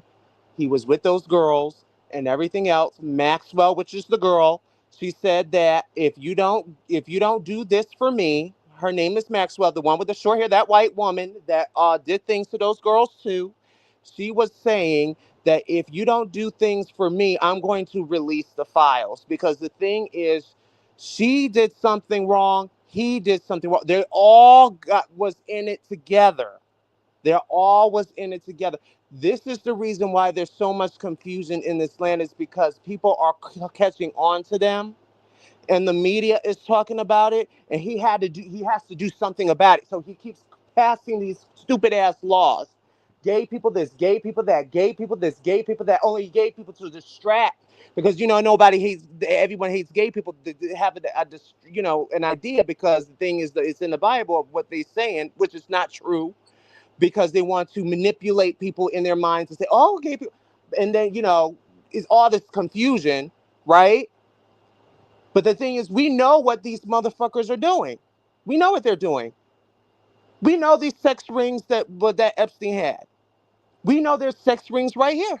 Because those white people that was down in Louisiana down there, 7 kids raped, 7 white men and 2 women. I'm telling you. Can't make this shit up. Opposite sex. Church, opposite sex. Doing things to children, opposite sex. See, this is what they do. This is the game that they play. I'm telling you, you don't understand. You don't understand this. I already see what's going on here. I see what's going on. No one wants to see it. I see behind the curtains. So I'll just say this about Epstein and Trump and them, and I'm gonna just leave it at that. Okay. I see I see the videos, I see what y'all are putting in there about Trump and Epstein and all this other type of stuff. But just like a lot of other things that goes on with Trump and administration, not shit's gonna happen to him. So we're waiting, we're putting our energy into that, which we should be paying attention to that also. But nothing's gonna really come of it in the end because the Supreme Court has given Trump immunity from just about everything. And the people who have voted for him, Deshaun, mute your mic because it's scratchy. Get you some headphones, girl. The people who have voted for him, just like iHip News said, the 3-time Trump support, the 3-time voters, the times that they have voted for Trump 3 times in a row, even though with all the shit that has happened, the shit has come out of his mouth, the dirty shit that he has done, the fraud, the criminalizing shit, the grab him by the pussy, the humiliation he has done to people. Nothing has happened to Trump. And he got voted back into office again by the same people who have voted for him all 3 times. And then some more added to him this time, including the blacks, the Mexicans, and some of the other ethnicities. Okay. They're talking about this Epstein stuff or whatever. Of course, Trump was involved in it. Of course, Trump is an accomplice. Of course, Trump has messed with these, with all the rest of them, with these young girls. No, I can't prove it, but my gut tells me that this man, and just all the stuff that I have seen and the videos and the pictures of him with these young girls, these beauty pageants of him kissing and inappropriately kissing these beauty pageant young girls, 17, 18 years old or whatever, and inappropriately touching them. The stuff he has done, the stuff he has said about his daughter and sexual references and stuff like that, that tells me that is a pedophile, that is a pervert. Okay, and all the other stuff he has done with the criminal things that he has been doing, and the courts have done nothing. The legislators have done nothing. They have impeached him, and nothing has become of it. Okay, they've had trials, they've had so on. Nothing has become of it. They've been talking about this Epstein stuff for weeks and weeks and weeks and weeks and weeks. And there's people out there who are all riled up about it, even some in his base. But when it comes down to it, those ones who are riled up and in his base, and the majority of them are the white folks that's his base, not all of them, but a good 70-something% of them, they're going to go out and they're going to vote for him again, even if he's dead. Okay, even if he's dead, they're voting for his ghost, which whoever that's left behind is going to take his place. And they're going to put in it's going to be they've already implemented the policies and stuff like that. So and just like that guy on Don Lemon said, it's going to be worse once Trump is gone, because he is their puppet. They're using him to, they're pulling the strings to get him to help implement these laws and to distract us from what they're really doing. And the same thing's going to happen with the Epstein stuff. It's, right now they're all up in an uproar, but it's not going to happen. He's not going to jail. He's not going to get off. They're not going to impeach him from the presidency because we already know all the information. Okay. Yeah. We already know all the information, and we know, everybody in our hearts, in our gut, we know that Trump was involved in all of this and the stuff that he's doing. And even they voted for him 2 times. And so he's not going anywhere until he either dies from all the McDonald's and the varicose veins, or somebody goes in there and takes him out, or, and once that's over, then his predecessor, we're possibly stuck in this shit, and nothing's going to happen to Trump or any of them, And so he fired. And plus, remember, Trump also fired all the people from the Supreme Court that was from our side. They're out of the court so that he can put people in that's in his own way. And not only But he that, didn't not just the fire him. Supreme Court, but Trump can't fire. He can't. You can't fire the Supreme Court. He didn't fire them. Some of them retired and some of them died. So he didn't fire them. You can't fire. You can't fire them, and you can't vote them out.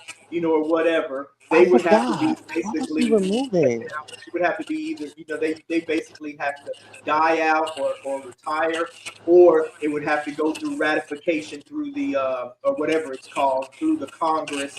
For them some whatever for them to basically impeach them and remove them from office, and that's not happening. Your status. Sean, your status is going on. But I heard that he removed a couple of people somewhere. I guess it's not the Supreme Court, but it's somewhere. I don't know if it's the Pentagon, somewhere. He removes people all the time. He fires people out, just like he fired the lady over the economy who was giving him the economy numbers. He did it in his first administration when he don't like what people were saying, or they're not praising him, or they're Democrats or whatever. Or somebody says something against him or whatever, then he goes and has them removed. But there's some offices that you can't remove, that he can't legally have them removed or whatever. They have to have a totally different process. But yeah, he fires people all the time. He thinks he's still on the Apprentice, Apprentice number 5 or whatever. But no, because Trump was thinking about removing that black judge that was sworn in. That black woman that was sworn in as, I don't know if she was Supreme Court, something like, I don't know. I forgot her name. She's dark skin with dreads. She's Brown, a judge. Miss Brown and Kenny Brown. Yeah, that's her, I think. But you can't remove her, Deshaun. She's a Supreme Court justice. She was sworn in, and once a Supreme Court justice is sworn in, you can't remove them from the bench unless they would have to go through that. It's a process, and it's like the states or something like that would have to go in, just like if we were going to ratify the Constitution or something. I don't know what the process is, but it's a totally different legal process that would take I think 3/4 of each state or something or whatever to remove them, or either their state or something and the Congress or somebody to remove them. But Trump can't do that. So he can say whatever he wants about her and whatever, but she can't be removed now that she's been placed on the bench. Unless she dies or she retires.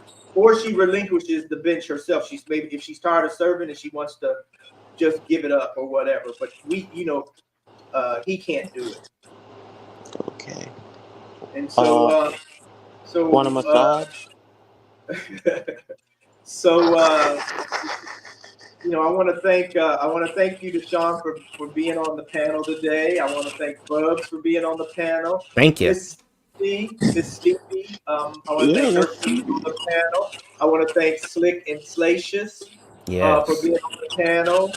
I want to thank Boss Man for popping in and popping out. The Black Podcast for popping in, and anybody else who came in. I want to thank you for thank you for joining us today. Bubs and Deshaun, tell everybody how they can find you.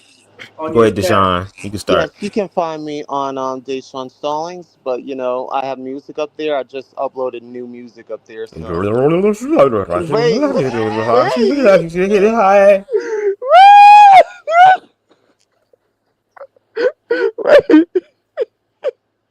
you gonna fuck around and find a number to the Mega Millions in that bitch. I can't wait.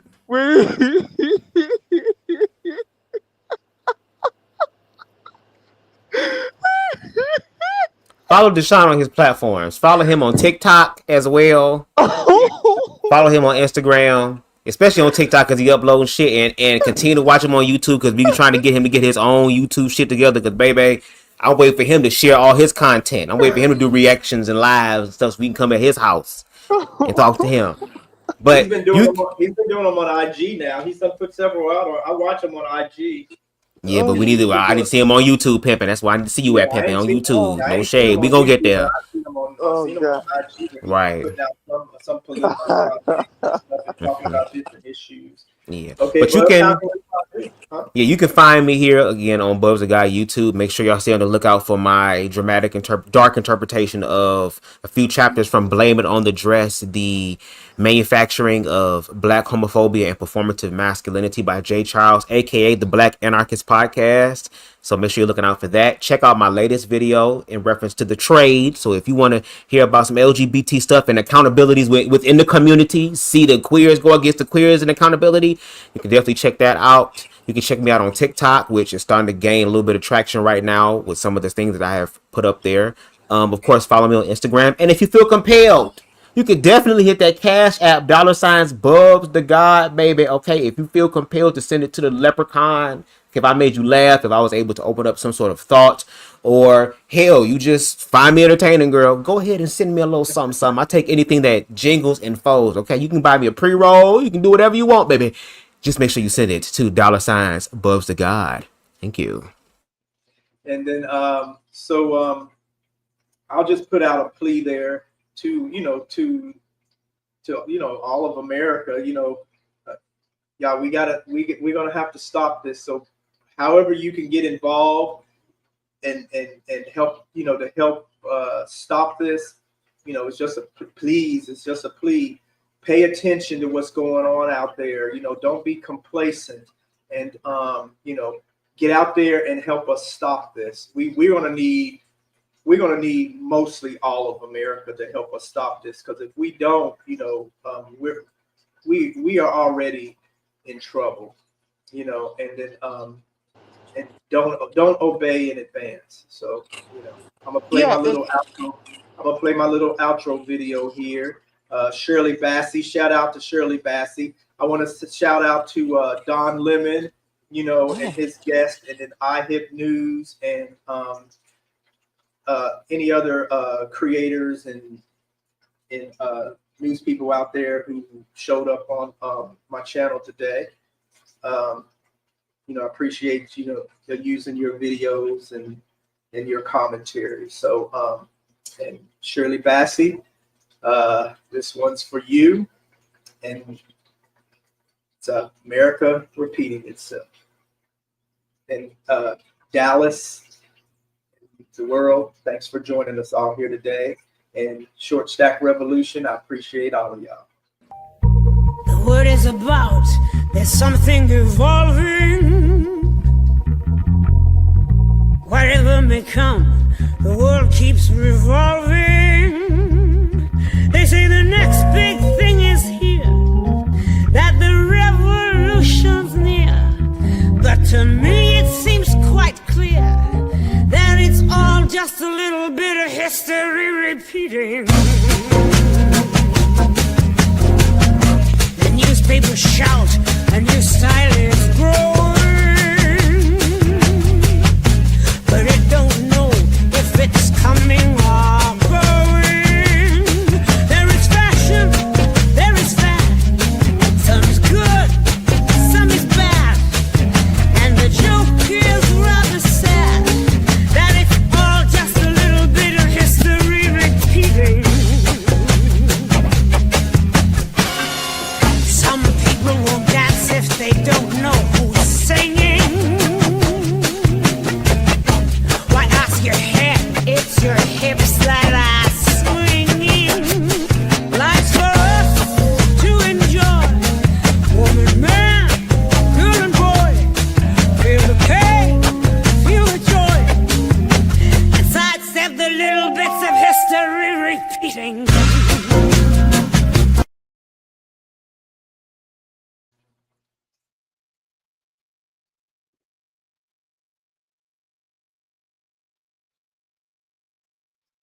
Good night, world. Good night, Dallas. Appreciate you all. Please like, share, and subscribe to my channel.